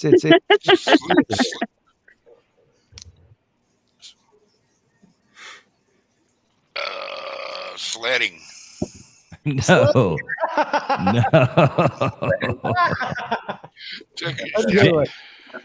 JW, you're next in line. Well, we're running out of what it could possibly be. I will jump the shark on Over the Top and say Victory was about arm wrestling. No, it is not. All right, Uncle Lou, Battle Angel, Victory. Hey, asshole, you're up. all right, asshole, you're up. it's your turn, bro. Can you repeat the question? Yes. What sport does the 1981 movie Victory, starring Sylvester Stallone, center around? Racing. No. Oh, I think I know it. Oh, the whole panel didn't know it. No, I got Wait. No, we're back to No, we're back to the top. I'm Tim. with soccer. Yes, it was soccer. Yes, yeah, it but was. there's only so many choices left. They named every sport. Elimination. Every sport is gone except for soccer. It was soccer. And now, well, there was luge. I was thinking luge or soccer. I couldn't know the two. Yeah, that's what I was thinking. Luge. That's why I went sledding. You know. Yeah, it's a great movie. It's a great movie too. Ice skating was the only option left other than soccer. So no. Well, exactly. If you've never seen that movie, it's really good. He's an American POW Trolling? in World War II. Is it trolling? No, it's not trolling. It's not trolling. Whose turn is it? Young Will. All right. All right, Will. Will's turn. All right. Can we take a look? So does potpourri just mean anything? Yes, Anything potpourri means anything. Let's go potpourri for 3. All right, potpourri for 3. 3 and 35. Hey, Hey, okay. Another one, Tony. In the 1976 Olympics in Montreal, Nadia Comaneci became the first gymnast to score a perfect 10. What country did she represent? Romania. You are correct. My mom told me that's my mom's favorite athlete growing up. That's what my mom helped me. Thanks, Mom. Good job, Will. Yeah, he knows his job, Eastern European gymnasts. That's yes, he does know his gymnasts. Hey, pedophile. Will. Fucking pedophile. You gotta be a pedophile, know that? All right, Pete, you're up. Pedophile. You're up, Pete. All right, so I'm going to say let's laugh for 3. Let's laugh for 3. All righty then. On Sweeta's last community post. How many dimples are there on a golf ball? Ooh. Jesus fucking Christ. What?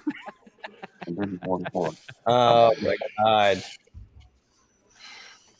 Oh, so I'm going to take a guess here and say 56.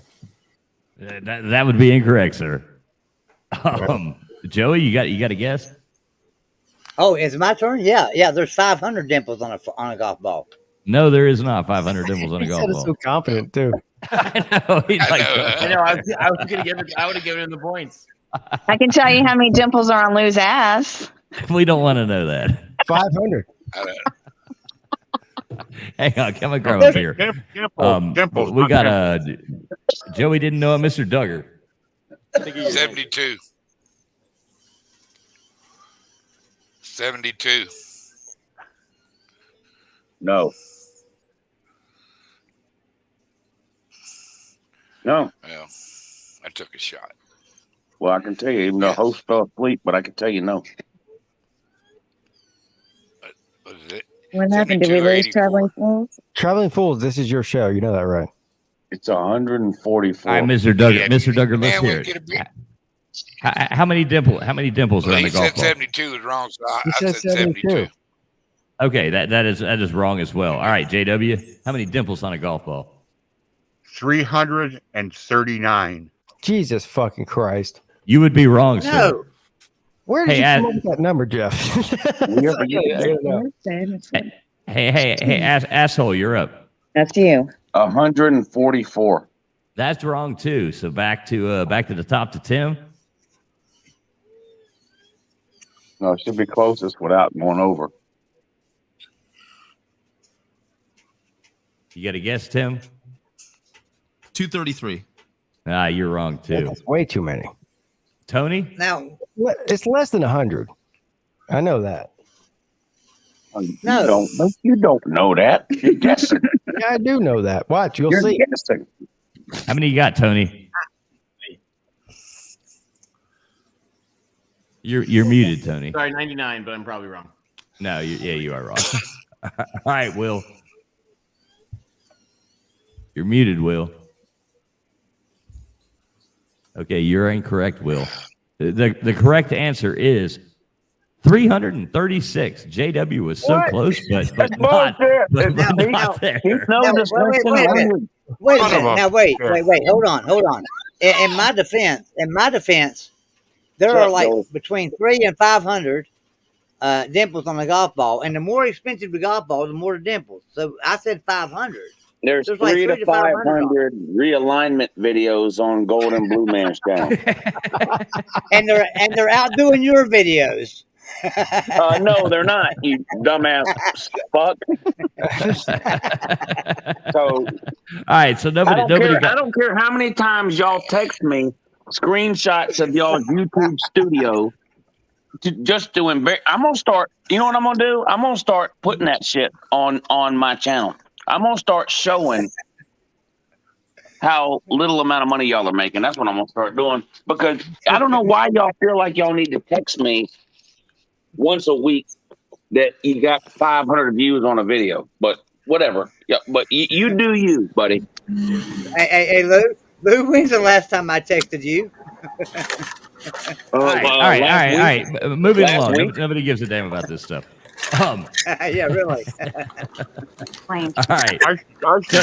So nobody got Golden that. Blue Man made $2,500 last month. Whee! All right. So nobody got that right.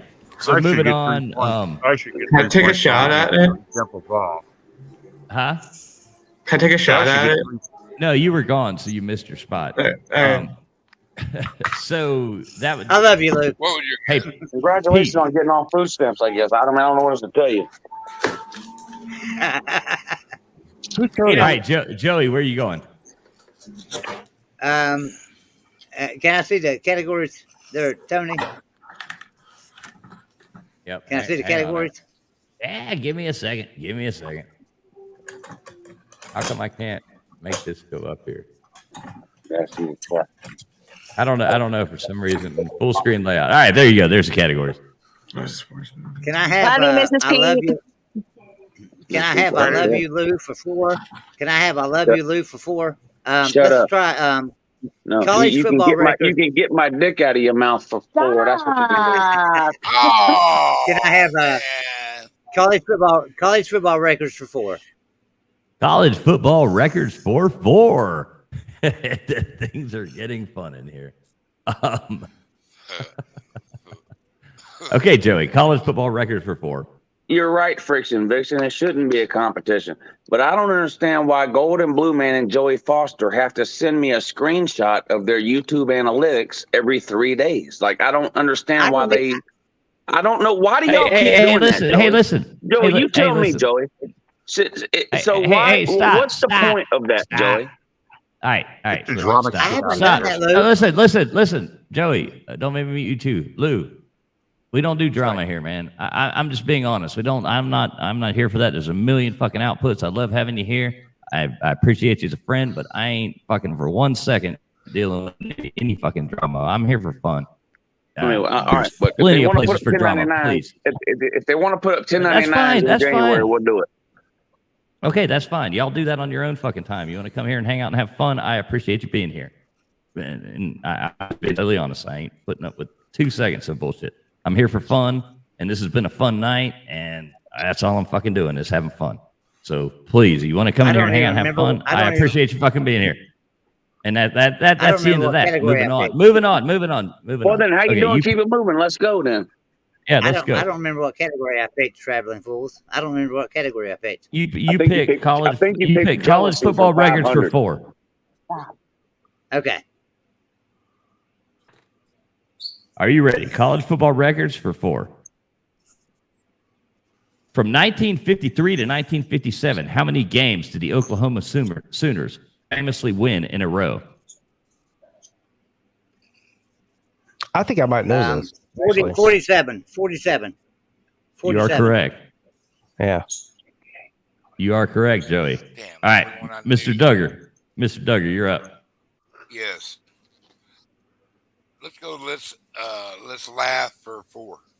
Mr. Duggar's hat is epic, by the way. Mr. Duggar is epic, by the way. Yeah, I know that too. Yeah. Let's laugh for 4. All right, Mr. Duggar.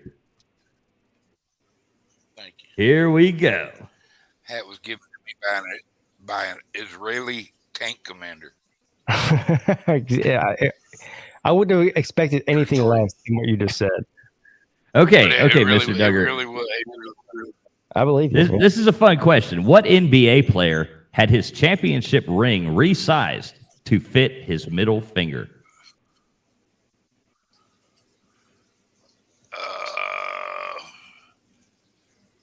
Resized to fit his middle finger. God, man, it's either. I want to say Dennis, but Akeem Olajuwon. No, that is incorrect. Sorry about that, Mr. Duggar. Moving on. That's okay. JW. I got to say Akeem Olajuwon anyway. Right, at least you got to say it. JW, you got any guesses? I'll just guess Shaq. Nope. All right, asshole. You got any guesses? Well, Shaq would have been my guess. Damn.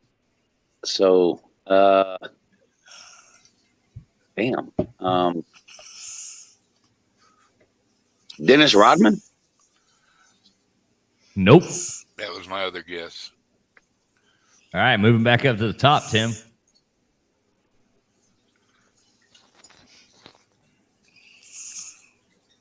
You're muted, Tim.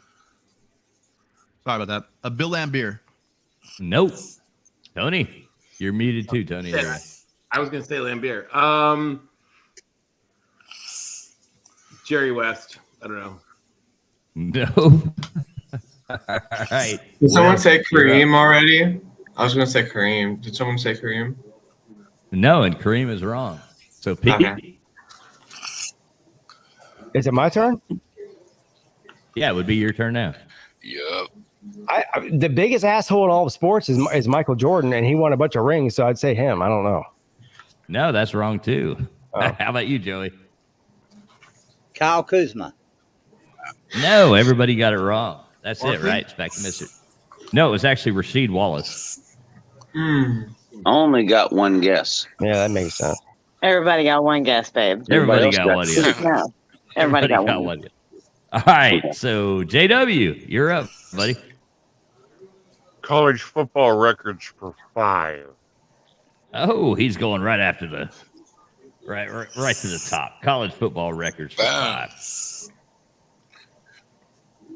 And this is easy. JW's stealing an easy one. Which team holds the record for the most points scored in a game? Which what? Which college football team holds the record for the most points scored in a game? That's true. I believe the answer is the University of Houston. No. I'm sorry, JW, but no. This is the funniest question. This is the funniest question. Now it's you. Now it's to me. Yeah. Asshole, you're up, buddy. Yes, Georgia. It's Georgia Tech. Yeah. Yes, sir. Yes, sir. It just got a lot better by who had to answer. I only know that because I listen to the ACC show religiously, like I'm supposed to. Exactly. Thank you. And C Dog says it every show. Yes. Shout out to the ACC show, by the way. Yes, The best ACC show on YouTube. Yeah. Only one. Make sure everybody tunes into the Pigskin and Pete channel every Tuesday night at 7:00 for the ACC show. Be there or be dead. Right. All right, so we're back up to the. Actually, asshole, it's your turn to pick now. Oh yeah. Here's your categories. There's a category. All right, I'm gonna pick college football potpourri. College football potpourri. Smells like shit. Wait, you have to pick 1 through 5. Yeah, 100. Oh, okay. Let's see. All right, coming at you. College football potpourri for 1 is which 2 teams played the first ever college football game? Oh, it's it. Well, Rutgers and Yale. That would be incorrect. I apologize. Damn it! You got half of it right. I was close. I got half right. I was half right. Yeah. Yeah, right. You got half close, bro. Yeah, you did get half right, but Tim's picking off at the top up here. He's picking it all off. What do you got, Tim? It goes to you. Rutgers, Princeton. You are correct. That's right. Oh. Yeah. I knew it was Rutgers in an Ivy League team. Although they weren't Princeton then. They were New Jersey. They were New Jersey then. They weren't Princeton. And that was Yeah, soccer. shut the fuck up. That was soccer. It didn't become football until Harvard and McGill. That's the truth. Yeah, it actually was the College of New Jersey at the time, but it is better known Yeah. as Princeton. So yes, you do get that. All right, Tim, back up to the top with you. A quick score update here. We got It's probably Tim. realigning to the Big 12. Stop. Tim rolling in at 9 points. Tony goose egging it still. Will at 3. Pete at goose egg. Joey at 4. Mr. Duggar goose egg. JW goose egg, and Team Asshole at 5. So Tim, where are you going? Here's the layout. What you got left? Let's do college football potpourri 2. Yes. College football potpourri for 2. And which college football team did Burt Reynolds play for? Shit. You're at Oklahoma or Texas school, I think. Hold on.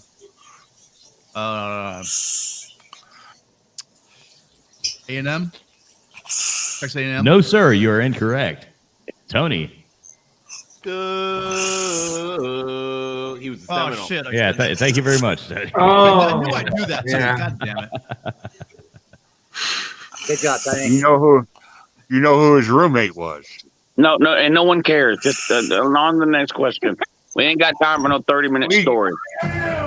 Lee Corso, asshole. Lee Corso was his roommate. All right. On that note, I'm gonna try it as potpourri for 5. All right, Tony's going for potpourri for 5. Now that I don't have a goose egg, just regular potpourri. So potpourri for 5. Football potpourri. Ah, shit! I know you're stuck. I already crossed the other one out. I don't want regular potpourri. I don't know what that. Okay. Well, it's all about it. All right, potpourri for 5. Which country won the first ever World Cup in 1930? Oh, I have no fucking idea. I'll give you a hint. It was not the United States. I do know that. Argentina. That would be incorrect, Tony. Uruguay. Yes. Yeah. Uruguay. Good job, Will.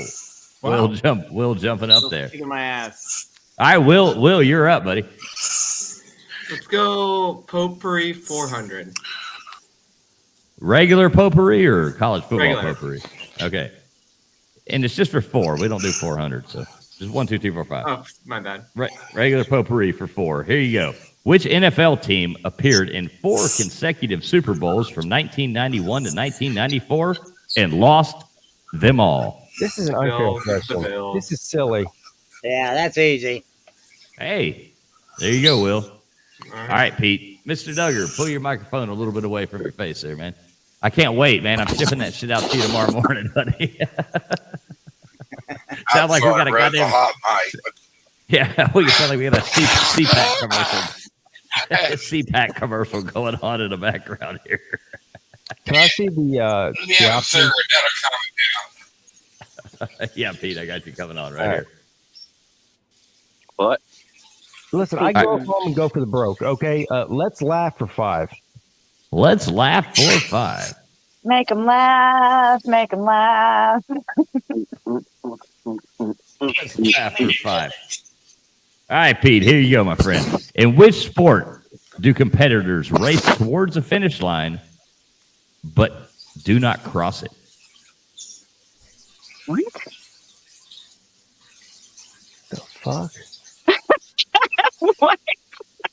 In which sport do competitors race towards the finish line but do not cross it? Curling? Do they race in curling? I don't fucking know, dude. That's a riddle wrapped in a befuddled question. I have no idea what that is. Well, okay, you got a. We'll give you a couple seconds to think about it, but okay. Jesus Christ.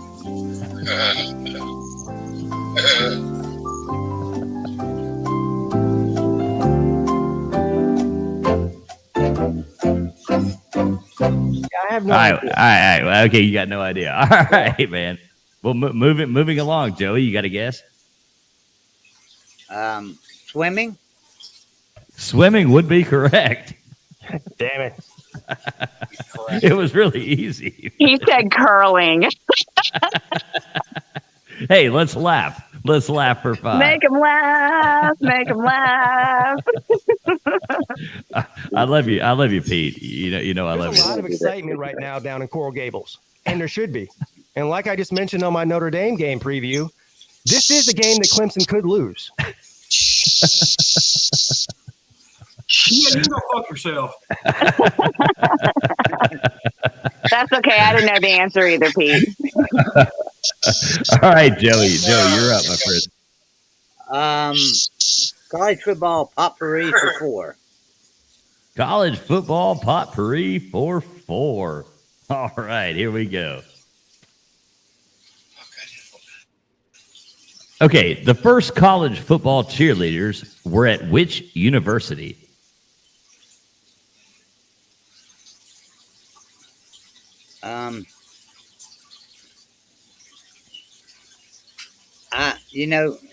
Just simply because of the history, I would say University of Minnesota. You would be right. Wow. Wow. Good guess. That's a level of pervert I've never seen before. Yeah, I know. I thought nobody's going to get this right, but if I thought anybody would, it would probably be the guy that gave the shocker instead of the horns down earlier. Cheerleader realignment video is coming. It was a maybe. All right, Mr. Duggar. You after the way you treated me earlier. Mr. Duggar, step up to the plate. Let's go laugh. I want to Wait, what was that, Mr. Duggar? Look, well, that's just what it is. Let's laugh for two. Let's laugh for two. All right. I like these let's laugh ones. They're kind of fun. All right. Which Chicago Cubs player had to take time off due to a violent sneeze? Oh my God, Sammy Sosa. You are correct, sir. What? A violent what? That was right. Sneeze. He broke his rib. Yeah, he sneezed A violent so sneeze? Yeah. Wow. I was going to say Ryan Sandberg. Way to go, Mr. Duggar. Way to go. Good job, Duggar. Hey, guess what? I'm on the board. You ain't getting goose egg, my friend. You ain't getting goose egg. Man. I ain't getting Tony. We changed it from goose egg to Tony. Yeah. That's all right, Chase. I thought we changed it. I thought we changed it to a duck egg for Eric. I thought we changed it to a duck egg for Eric. No, it's an ibis egg. All right, JW. Yeah. Ibis. Y'all got 11 players. We only got 10. And after I heard ibis is a duck. Let's take care of the last 5-pointer in sports music for 5. Injured wide receiver. But you're going sports music? Yeah, isn't that the last 5-pointer? Yeah, that is. Okay, you confused me. I thought you were saying that category's going. All right, sports music for 5. Yeah. Nobody. I don't think anybody's even gone here yet. Music. Yeah, just read the question. I think the asshole. Well, we don't need that from the peanut gallery. All right, what team is Pearl Jam's frontman Eddie Vedder famously known for supporting? What baseball team? What baseball team is Pearl Jam's? One day we'll go all the way. The Chicago Cubs. All right, JW is on the board. That is not goose egged anymore. Hey, Pete, you just got to know where to pick, man. About time he got one. I know it. JW coming out in the end. All right, asshole, you are up. All right, let's go. Let's do it. Can we clear the Nightbot thing real quick so we can see? Yeah, I can't see the bottom of the screen there. All right, sorry. I'll quit promoting Pigskin Pete. Sorry, dude. Get the fuck out of here, Pete. All right. Hey, Pete, go fuck yourself. I'll take college football records for 3. College football records for 3. All right, here we go. Which college football program is the oldest in the Sunshine State?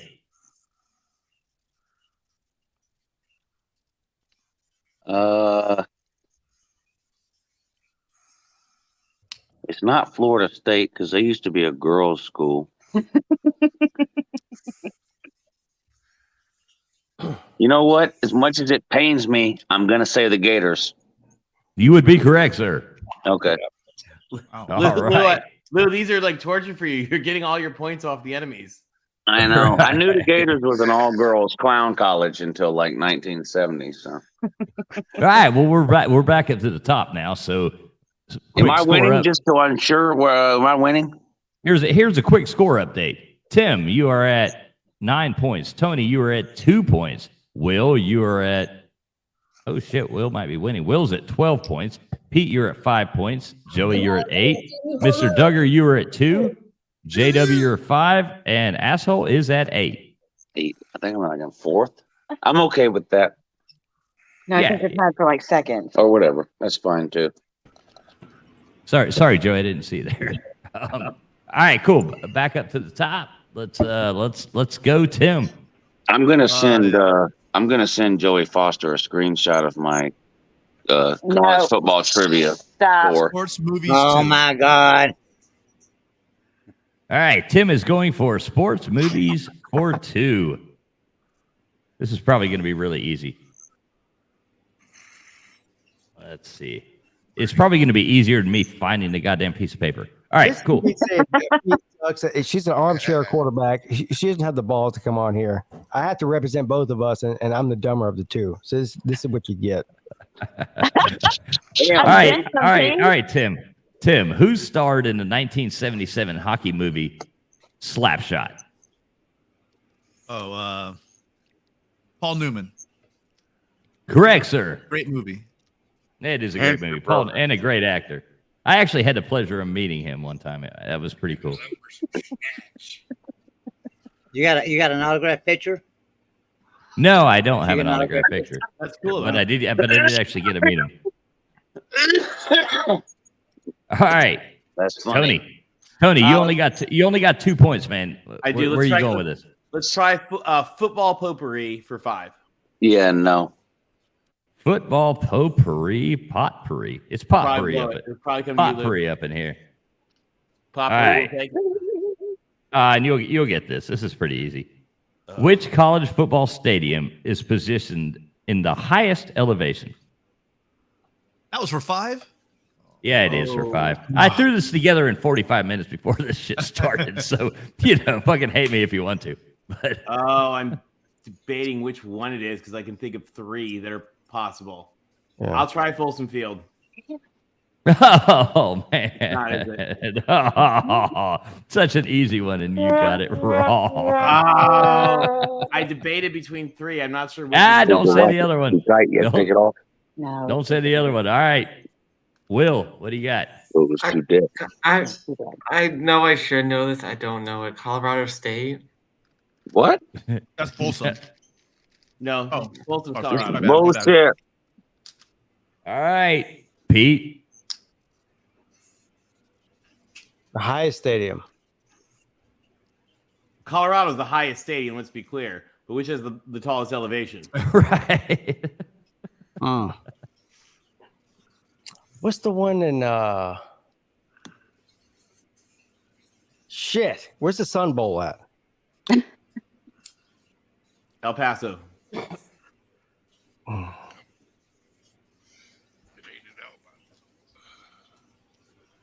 I know which one it is now. All right, Pete, what do you got? TF, I think you passed me up. I think I was actually, I got booted out. I think I was before Will, wasn't I? No, you're after Pete. Yeah.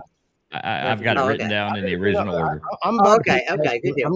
I'm not fucking up this one. I don't know. That's okay. It. All right, Joey, you're up now, Joey.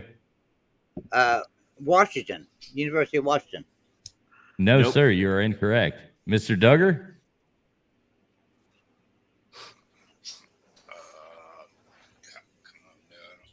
Oh, I know which one it is now.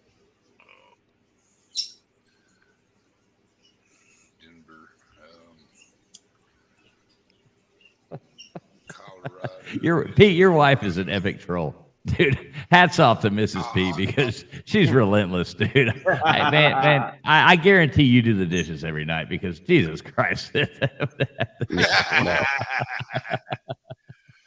I like Mrs. P. All right, Mr. Duggar does not know. JW? Did somebody already guess Colorado? Yeah, that was the first one, not it. Okay, well then I guess process of elimination, I will say Brigham Young. No, sir. You're incorrect as well. You're up. Hey, Team Asshole, what you got?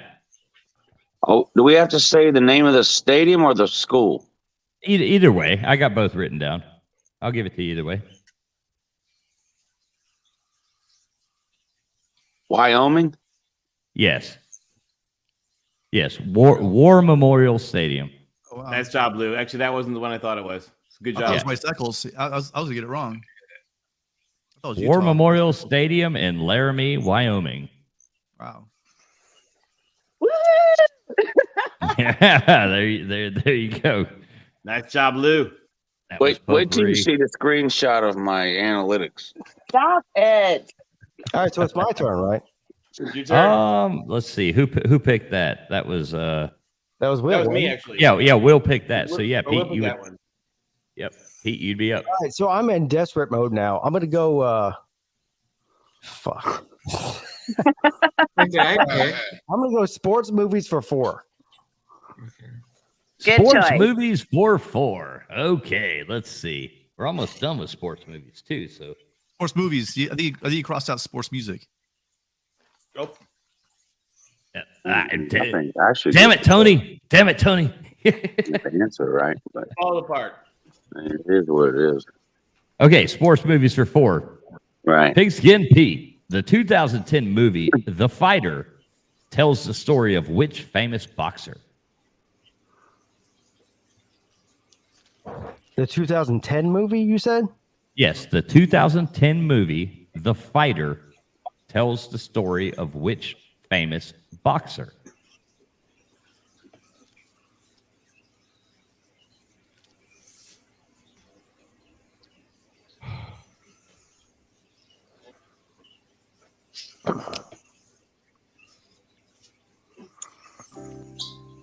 Marciano, I don't know. Marciano, that's my answer. Okay, you would be incorrect. Moving along to Joey. Me? Oh, that's The Fighter. Yeah. The Fighter's in the movie. Well, yeah. That's what I'm asking. Who's the boxer? Mickey Ward. Yes, Mickey Ward. Irish Mickey Ward. Yes, that is correct. Yeah, and if anybody's never watched, I'm a huge boxing fan. Grew up boxing. If you never watched those fights between who is it? Mickey Shout out Ward. to Mark Wahlberg, by the way. Yeah, he did a great thing. They make some good hamburgers too at Wahlberg's. Yeah. Wahlburgers, I guess is what it's called. But yeah, Irish Mickey Wards and entered a lot of fights. But yeah, absolutely amazing. All right, cool. Moving along. Joey, you're up. Hope it doesn't stain though. Let's go with sports music for 4. Sports music for 4. Okay, let's see where we go with this. Got too many damn pieces of paper. Sports music for 4. The song Hurricane by Bob Dylan was written about which falsely imprisoned boxer? Oh my gosh. Hurricane Carter. Yes, you are correct. Good movie, by the way, too. That is a good movie. A good song, too. Here comes the story of the hurricane. The many authorities came to claim. Yeah, the movie is better than the song. You don't like Bob Dylan? No, I like Bob Dylan, but the movie is better than the song. I don't know, man. It's hard to beat the poet of the 20th century. Well, Facts. hard to beat Georgia too, but South Carolina found a way to do it in 2019. So. All right, Mr. Duggar, you are up, my friend. We're gonna go with Let's Laugh. Why not? We got Let's Laugh for 1. Let's see what happens. Make 'em laugh. Yeah, hopefully we can get a giggle out of somebody. You know what I'm talking about? Have you seen that? Damn it. We can do that. All right, let's laugh. So, Mr. Duggar, a good walk spoiled is how Mark Twain described what sport? God damn it. It's for 1, Golf. Pete. Yeah, sorry, Mr. Golf. Duggar. Shit. All right, so let's laugh. We are no longer allowed to laugh because I am crumpling up this let's laugh and throwing it into the trash. So now, JW, it is your turn. Let's close out college football potpourri for 3. College football potpourri for 3. Let's close it out. Here we go. What is the name of the award given to the nation's top quarterback? You gotta be shitting me, right? For 3, Pete. Shit, it's one of the two. I'm going to say it's the Davey O'Brien. You'd be correct, Jeff. All right. We got JW. All right, Team Ass. If you want to see A.J. McClellan's Davey O'Brien, just stop by the Paul Bryant Museum. Tuscaloosa. All right, now I can throw away this other piece of paper. It is great to do that, and less stuff going on in my face. All right, Team Asshole, you are now up again, sir. All right, let's go. You got to pick category. Yeah, you got to tell me what you want. Let me do college football records for 2. All right, college football records for 2. Who holds the record for the highest number of passes in a college football game? Oh, is it the guy from Houston? Yeah, wait, do you mean who or what team? What quarterback holds the record for the highest number of passes in a college football game?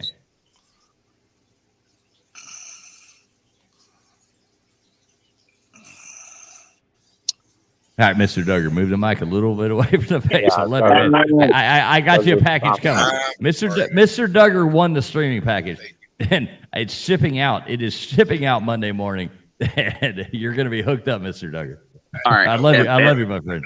At the risk of being wrong, I'm gonna go out on a limb and skip the obvious here, which would be something like David Klingler from Houston or some weird shit like that. I'm actually going to say, shout out to my favorite speech impediment individual, and I'm going to go with Drew Brees. Nope. From Purdue. Yeah, you would be correct. Yes. Yeah, shout out Michael Hogg. Hey, stop! I thought it was Patrick Mahomes. He had like 88 passes or something in the game. I know Drew Brees was in the 80s for sure. I know that. Well, according to the internet, and that's all I can go off of, Drew Brees went 55 of 83. Yeah, I remember he had 80-something passes in a game, yeah. And he went 55 of 83, which is that's damn ridiculous to pass it 80-something times. Ridiculous. Yeah. Okay, cool. Did they lose that game, by the way? I'm willing to bet they lost that game. I don't know, but I bet you they did. I'm not sure. I'm not sure at all. Yeah, I don't know either, but I bet you they lost because it's Purdue, for God's sakes. In the Midwest, we pronounce that Perdon't. Purdue too. Yeah, that's like never mind. I won't go there. Okay, so sometimes I have to filter myself when I start to make jokes. All right, we're back up to the top now. So Tim. Here is a score update. Tim, we got you rolling in at 8, 9, 10, 11. Tony. Oh, wait a minute. Hold on. Real quick. Breaking news. I just Googled it. Okay. 80. Well, hold on. What is it? Hold on. 83 pass attempts, like you said. 55 of 83 for 495 yards. And guess what? Lost 31-24. Only scored 24 points. Okay. Purdue knew. Purdue knew. Poor Michael Hogue. All right, Tim. Poverty on a scale never seen before. Tim, we got you rolling in here at 8, 9, 10, 11 points. Tony, 2 points. 2-point Tony. Come on, Tony. You got to pick the game up. 2-point Tony. I can't mathematically win this thing, so what the fuck am I still doing here? No, you can. There's going to be a final question where everybody bets their. Yeah. There's a final question. Sport, you got to bet. I'm betting it all. Hey, okay. Hey, BA, go get it. Listen. Hey, asshole. Saloon. Yeah, hey, BA, BA, go get a sheet of paper and a pen because you're going to need it in a second, okay? Will, you're rolling in at 12. No. Will's rolling at 12 points. Pete, you got 5. Joey has 16. Mr. Duggar has 3. JW has 8. And Asshole has 8. Asshole's actually doing pretty good. 8, 10. Asshole has 15. So there's your score update. Tim, you're back up to the top. Suck my taint. Where are you going, Tim? Potpourri for 2. Potpourri for 2. All righty then. Here you go. How many NBA championships did Michael Jordan win with the Chicago Bulls? Jesus Christ. Are you just a little bit perturbed, Pete? Yeah, I'm a little bit perturbed. Pete is perturbed. He had 6? Yes, sir. He did have 6. How about questions you guess? This is Tim's like the vulture. Tim's like the vulture. He's just like a minefield. Yeah. All right. He's playing some Jedi mind trick games or some shit like that. That was probably the easiest question of the whole day. All right, Tony, where are you going? I'll try sports music for 2. I probably won't get it, but I'll try it. Sports music for 2. All right, here you go. Centerfold was a 1980. Centerfold. You know where my mind goes. What are you thinking about? yeah, exactly. Centerfield was a 1985 hit for this songwriter, John Fogerty. Yeah, damn, Skippy. Nice. You didn't have to think about that one. Coach. That was something serious. I'm ready to play today. Yes, sir. We heard that song way too much over the past 2 weeks. All right, Will, my friend. For 1. All right, the Leprechaun goes for potpourri for 1. Damn. You took college football records off though. Potpourri. Tony, what are you drinking? All right, Will. All right, Will. Which is the only NFL team to go a whole season, even the Super Bowl, undefeated? Miami Dolphins. All right. That's bullshit. Fins up, motherfuckers. Fins up. All right, Pete, you're up, man. This is all up to you. I don't know what's college football records for 1. All right, college football records for 1.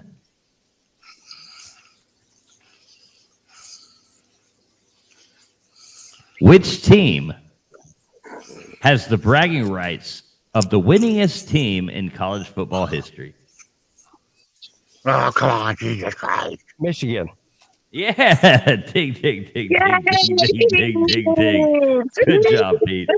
And this trumps Will's questions for like who is most ironically had to answer.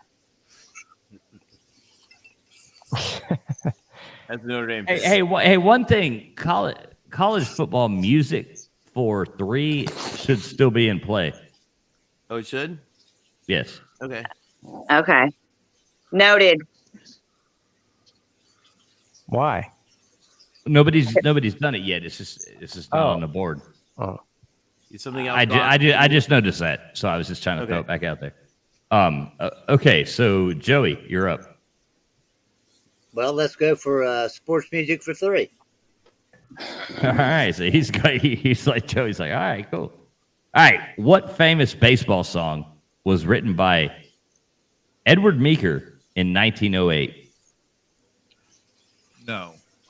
Well, that would be Take Me Out to the Ball Game. There you go, Joey. Ding.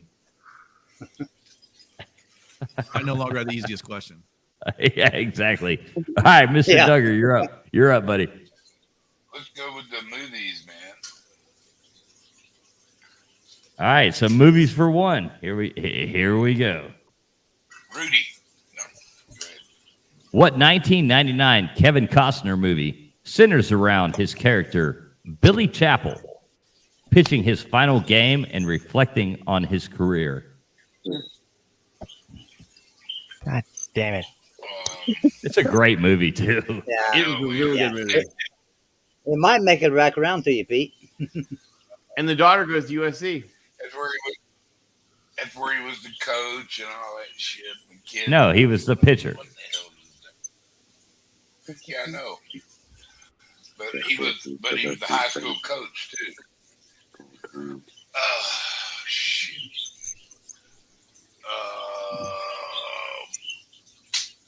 I don't know. Not Field of Dreams. Damn it.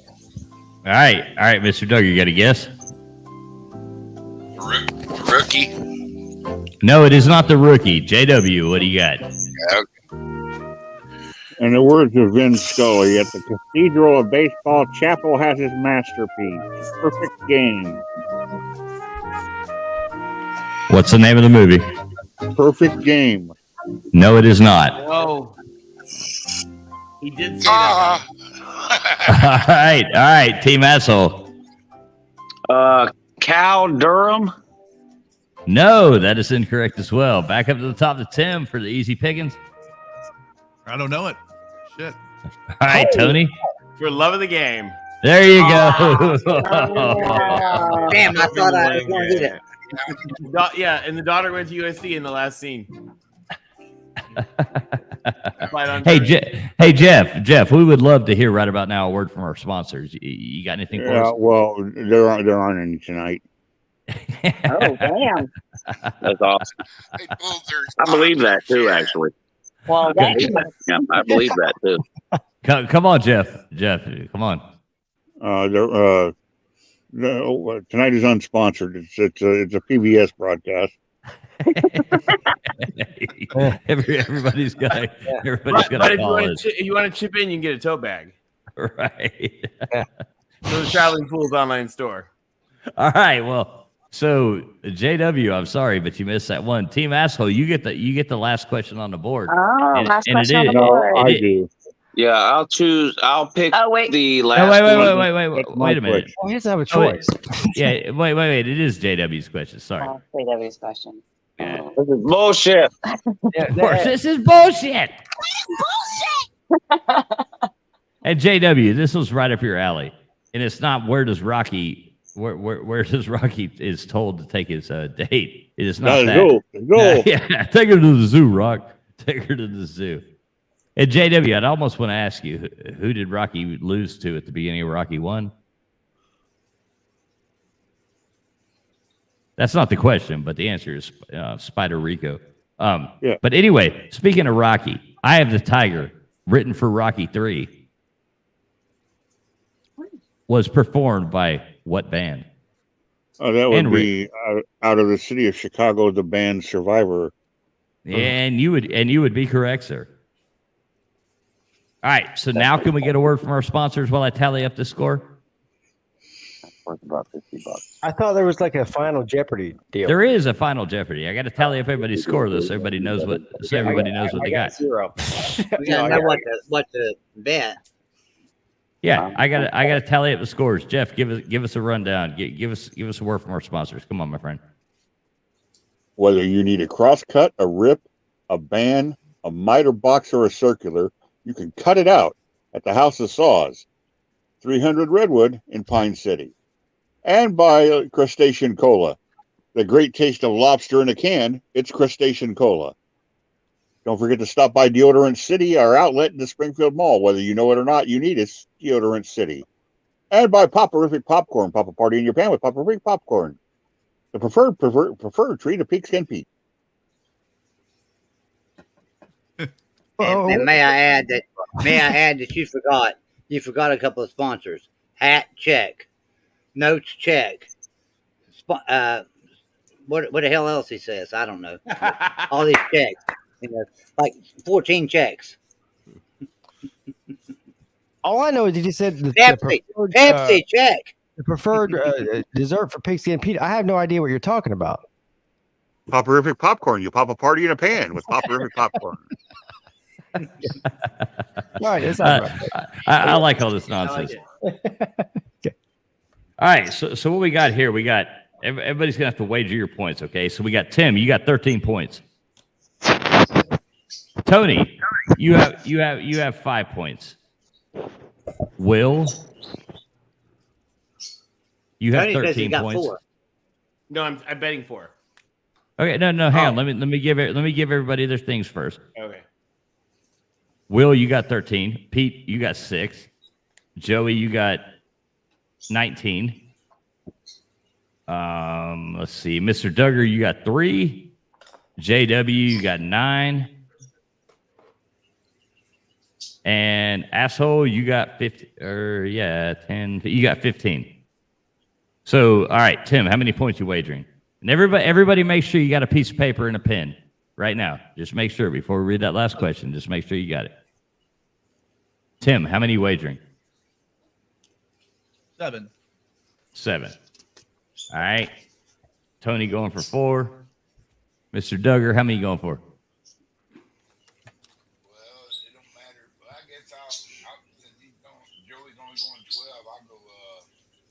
Team asshole left.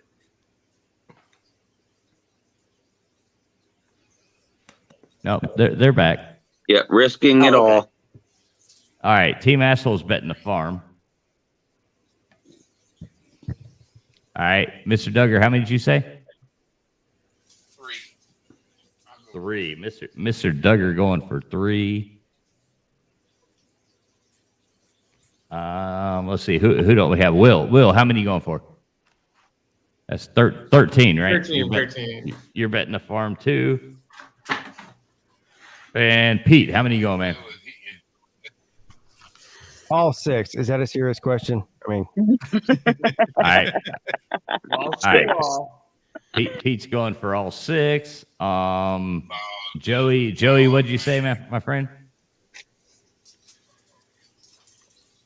Where is Joey? There, Joey. Joey with 12.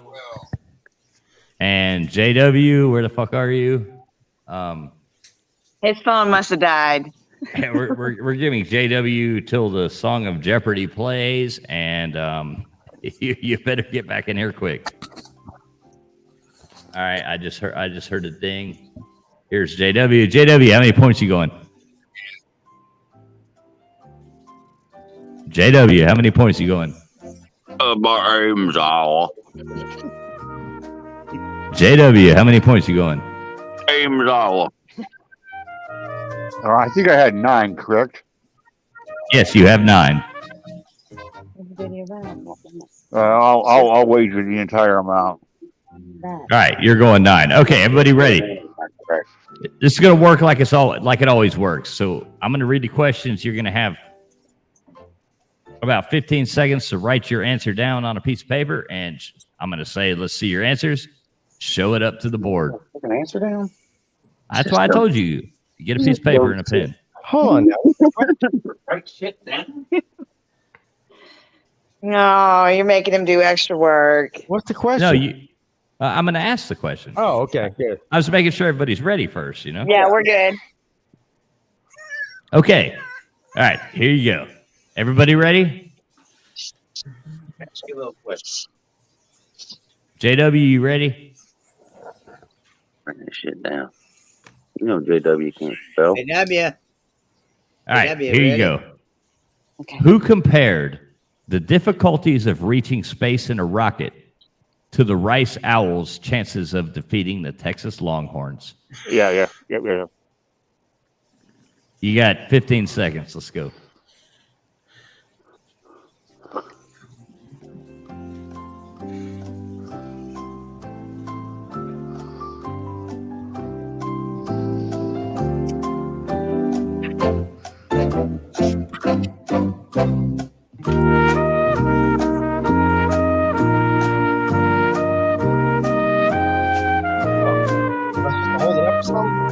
No, don't show it yet. Fuck it, I didn't even hear it. All right, what's your answers? Everybody show them up. I don't know if this is right at all. I didn't even hear it. Mine says Elon Musk. Okay, well, let's see. You guys didn't have this? Pete is wrong. Joey Foster is wrong. Wait, you changed it from Tom Landry to after we all did it. Team Asshole is wrong. What do you got written there, Will? I said Keith Jackson. I didn't have a clue. Okay, so Will's wrong. Mr. Duggar, what'd you say? Tom Landry. Yeah, Tom Landry. He's got fucking Hank Hill over here. JW, you didn't put nothing up, man. JW and Tony's got this shit right. Yeah, man. That's why we. Dougie, you got the mic up over your head, man. I can't hear you. Is it James Roberts? Yeah, Tony. Good job. You got that. You got that correct. Known as Crimson Brave. JFK was my Tony answer. And do this and that and the other thing. To be fair, JFK is the default answer to every question in trivia. I'm going to say James Roberts, otherwise known as Crimson Brave. Right. So I'm going to tally up the score. I'm going to tally up the score here. Y'all talk amongst yourselves. Was I the only one who got it? You are the only one who got that. Yeah. Funny. Oh, God. I let it ride. I got 0 points. Yeah. We finished with 0. In Kennedy's speech about going to the game, he was saying, like, why did we do this? Why did we do the hard things? And then right before you... I don't give a damn. I don't give a fuck. I finished with 0 too. Right before he launched into it, he says, why did Rice play Texas? Hey, that's pretty sad, bro. Ambulance. Somebody call a ambulance. Yeah, the ambulance is coming. Call CRY on your phone. Right. All right, well, here is the final score. Let's go on and hear it. So we got Asshole coming in at 0 goose egg. JW goose egg. Let's go, Mr. Duggar coming in with a goose egg. Pigskin Pete coming in with a goose egg. Leprechaun Will coming in with a goose egg. And Tim coming in with 6 points. Joey Foster coming in with 7 points, and our big winner of tonight is Tony Altamore. You are back. You are back on top, my friend. You are back on top. No one knows who the fuck it is. Hey, Tony, you didn't answer a fucking question right, except for the last one. Congratulations. Shut up, Joey. Which makes me 2020 USC football. Sorry, bitch. 2020 USC football. I stuck the whole time, and then I threw a pass at the end and won. This is bullshit. This is USC 2020. It's all about when you answer and what you answer. You know, it's all about exactly. Thanks for having us on. Yeah, if Alabama wouldn't have had 2 receivers. On a serious note, Uncle Lou, I haven't actually talked to you before. Your shows are awesome and they're freaking hysterical. Yeah, thank you. But if Alabama hadn't had 2 hurt receivers, you never would have won. So, hey, Tony. Hey, Lou. Hey, Lou. I love you, man. Good night, man.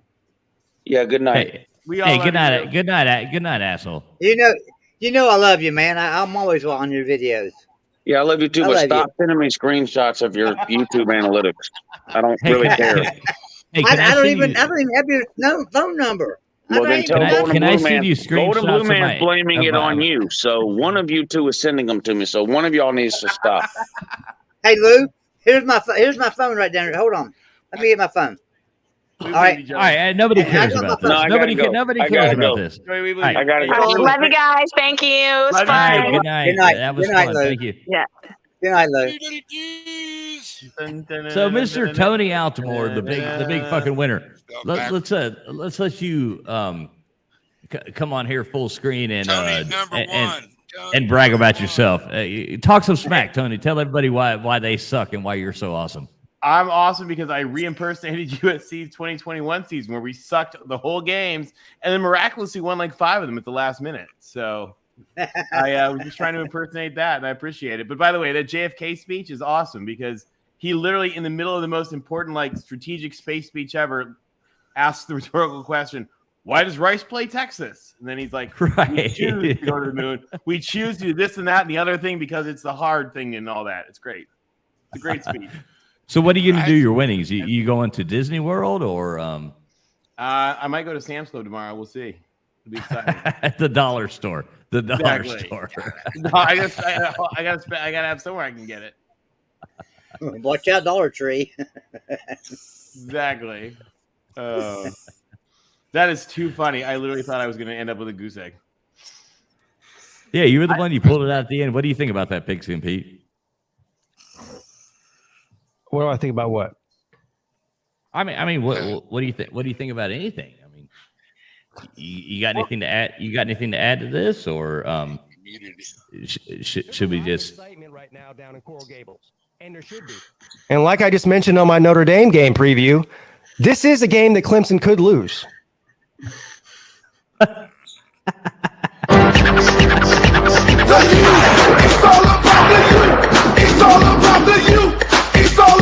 There you go, Pete.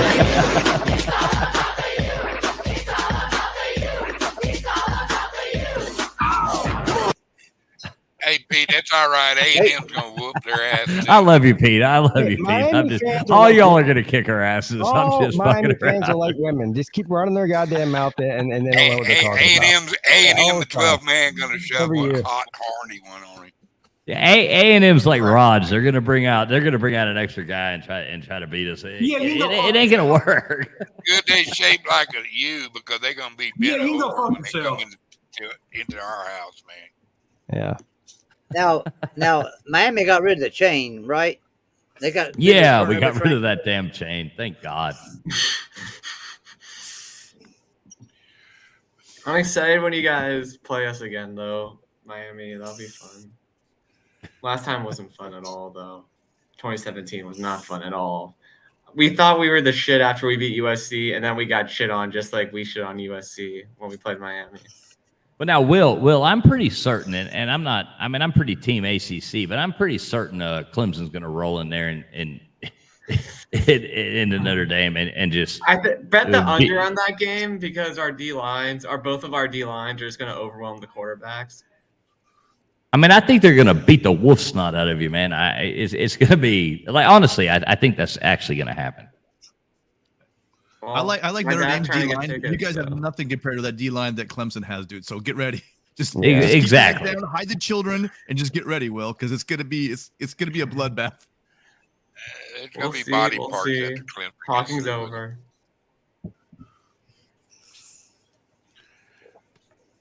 I mean, there's going to be no pot of gold at the end of that game. I don't think. Everybody's going to take one up the Irish, so to speak. Mr. Tugger even has his hat on saying that. Oh, geez. Well, listen, guys, that was actually really fun.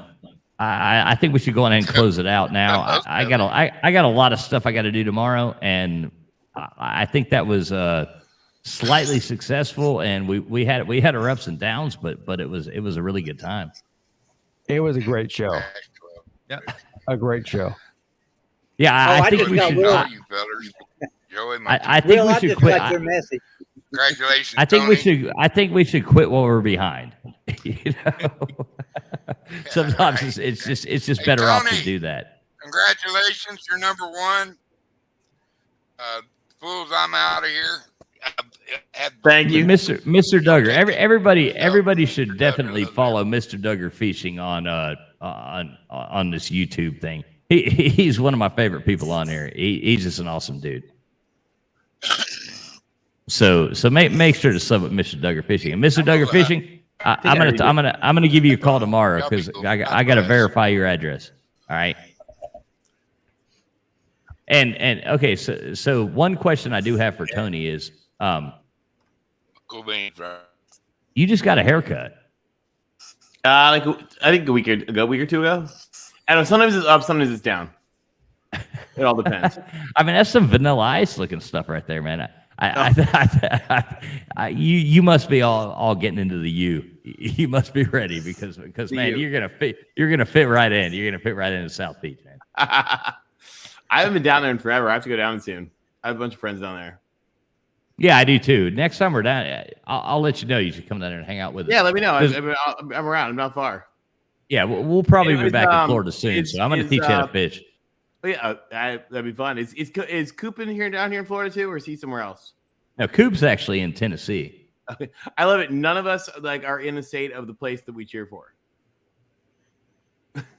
Well, Pete, Pete's actually in South Carolina. Obviously, Tim.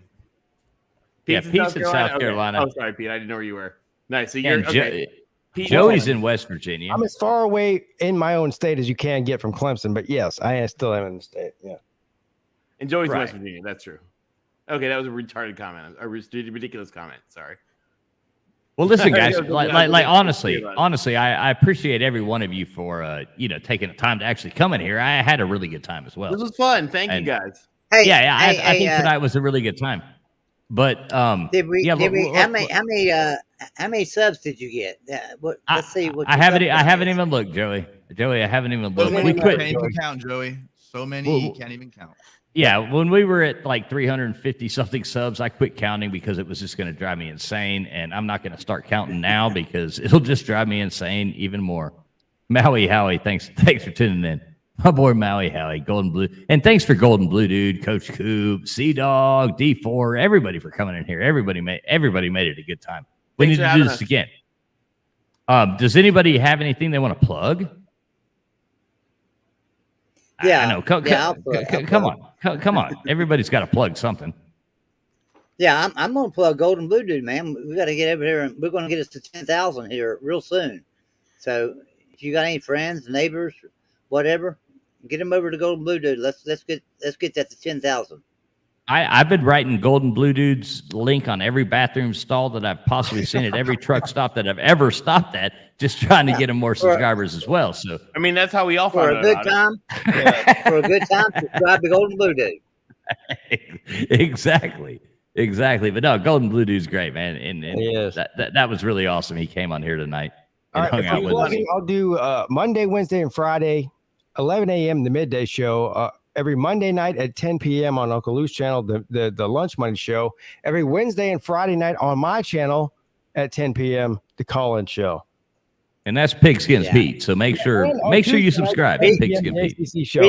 Pete has some awesome shows. I got shows for bros all over the YouTube. And Pete is an Island Boy. Pete, can you play the Island Boy clip, or is that too hard? I can't. I'm not on my channel. I'm on yours. Well, I thought you could share it, but no. Okay, you don't know how to do that. I'll teach you how to be tech savvy.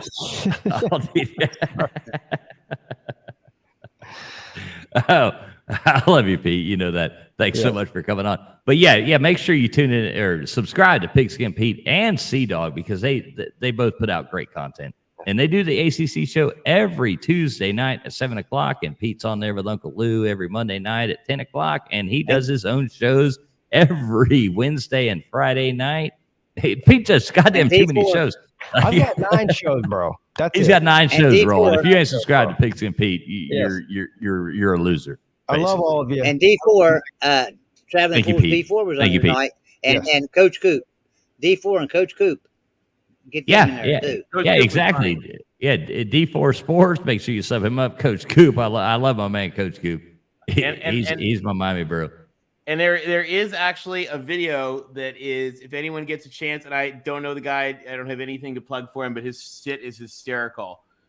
Clint Foster just put out a Big Ten welcome USC UCLA sketch that is a riot. Just came out tonight. Okay, everybody check that out too. It's a riot. And Tony, you don't do YouTube as far as having your own channel, but Twitter at TJ Altimore. Okay, so everybody, if you're on Twitter and you don't want to lose your mind with all the nonsense on Twitter, go to somewhere fun and follow Tony at TJ Altimore on Twitter. He's my friend on there. Tony's a super stand-up guy. Tim, what do you got? You got anything to promote, man? I just have my amazement that you people keep bringing me on shows. So that's about it. I like you, man. I like you, dude. I've had a great time getting to know you. It's fun. Thanks so much for actually taking your time to be here. That means the world to me. And hopefully half the people watching. I'm gonna take you up on that Florida trip. So we'll talk about that. Hey, you come on down, man. I'll teach you how to get on some fish.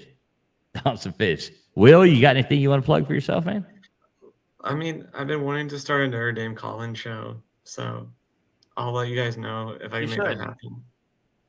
Yeah, man. Yeah, everybody. Is your channel Will Clow? I mean, is that your YouTube channel? All right, everybody go follow Will Clow as well and vote for Pedro.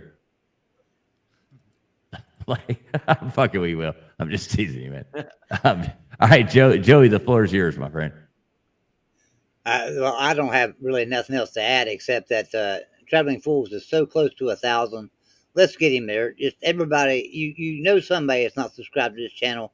Make sure you tell them to subscribe up, and let's get Traveling Fools to 1,000. Hey, I'd appreciate that, and thanks to everyone who has supported us and all that nonsense. But we're here for fun, and we like to do giveaways, and we like to give back to the community, and blah blah blah. We're here for fun. If you want to subscribe to us, I greatly appreciate it. But if you don't, then fuck you. And I apologize. I apologize for getting defensive.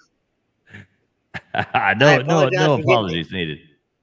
I apologize for getting defensive, but no apologies needed. We've had a great stream. This has been a load of fun. It's been a lot of fun. It's been a great fun. It has. Load of fun. I think we did good, keeping everybody happy, keeping everybody cool, keeping everybody on a good plane, because I like to be on a good plane. There's no time. And I think I want to say one thing. I think, Tim, you should go over and create a stream right now, and let's join in on the private stream. All right. Well, all right. We'll see. I gotta go talk to my wife. She's been coming down 5 times already, so I don't know. I'm either being too loud or she actually wants to Will, I talk have to me. something funny for you too. You'll laugh. There you go, Tim. Maybe you need to do dishes. Maybe you need to do dishes, Tim. You can create that private stream. Guys. All right, guys. I love you all. Thanks so much. Hey, Thanks so much for the support. Thank you, TF. Hey, Tony, congratulations, man. Congratulations. You are the big wiener. You are the big wiener. I'll take that, but I'm not the big winner. I just squeaked it out in the end, just like the terrible 2020 USC Trojans. I was gonna say, or a Georgia Bulldogs football team. You snuck back in at the end. They were good. Yeah. 1980 was a lot cooler, but and here we are. Well, now, TF, let me say one thing. If I would have bet 1 point, if I would have just bet 1 point, I would have beat Tony by like 3 times what he finished with. So. I bet Joey, you're fucking with the numbers, man. You're fucking with the numbers. Probably true. Yeah, but I'm doing it with a numbers guy. So. I like it, Joey. I like it. Hey, let me know if you guys do start another stream. I'll pop in for a minute. All right. That'd be fun. All right, yeah. All right, talk to you later. All right, cool guys. Thanks so much to everybody. It's been a load of fun. Good night, so thank you for tuning in to Last Call at the Magic City Lounge. You ain't got to go home, but you can't stay here. Please make sure to hit that thumbs up and subscribe if you want to. If not, like I said, go play a game of hide and go fuck yourself. We'll be back soon. Tune in. Make sure you're here. Thank you very much to everybody. Thank you very much to Joey Foster. Joey Foster's the man. I love all y'all. God bless. Everybody have a great night, and we will see you soon. Peace out, homies.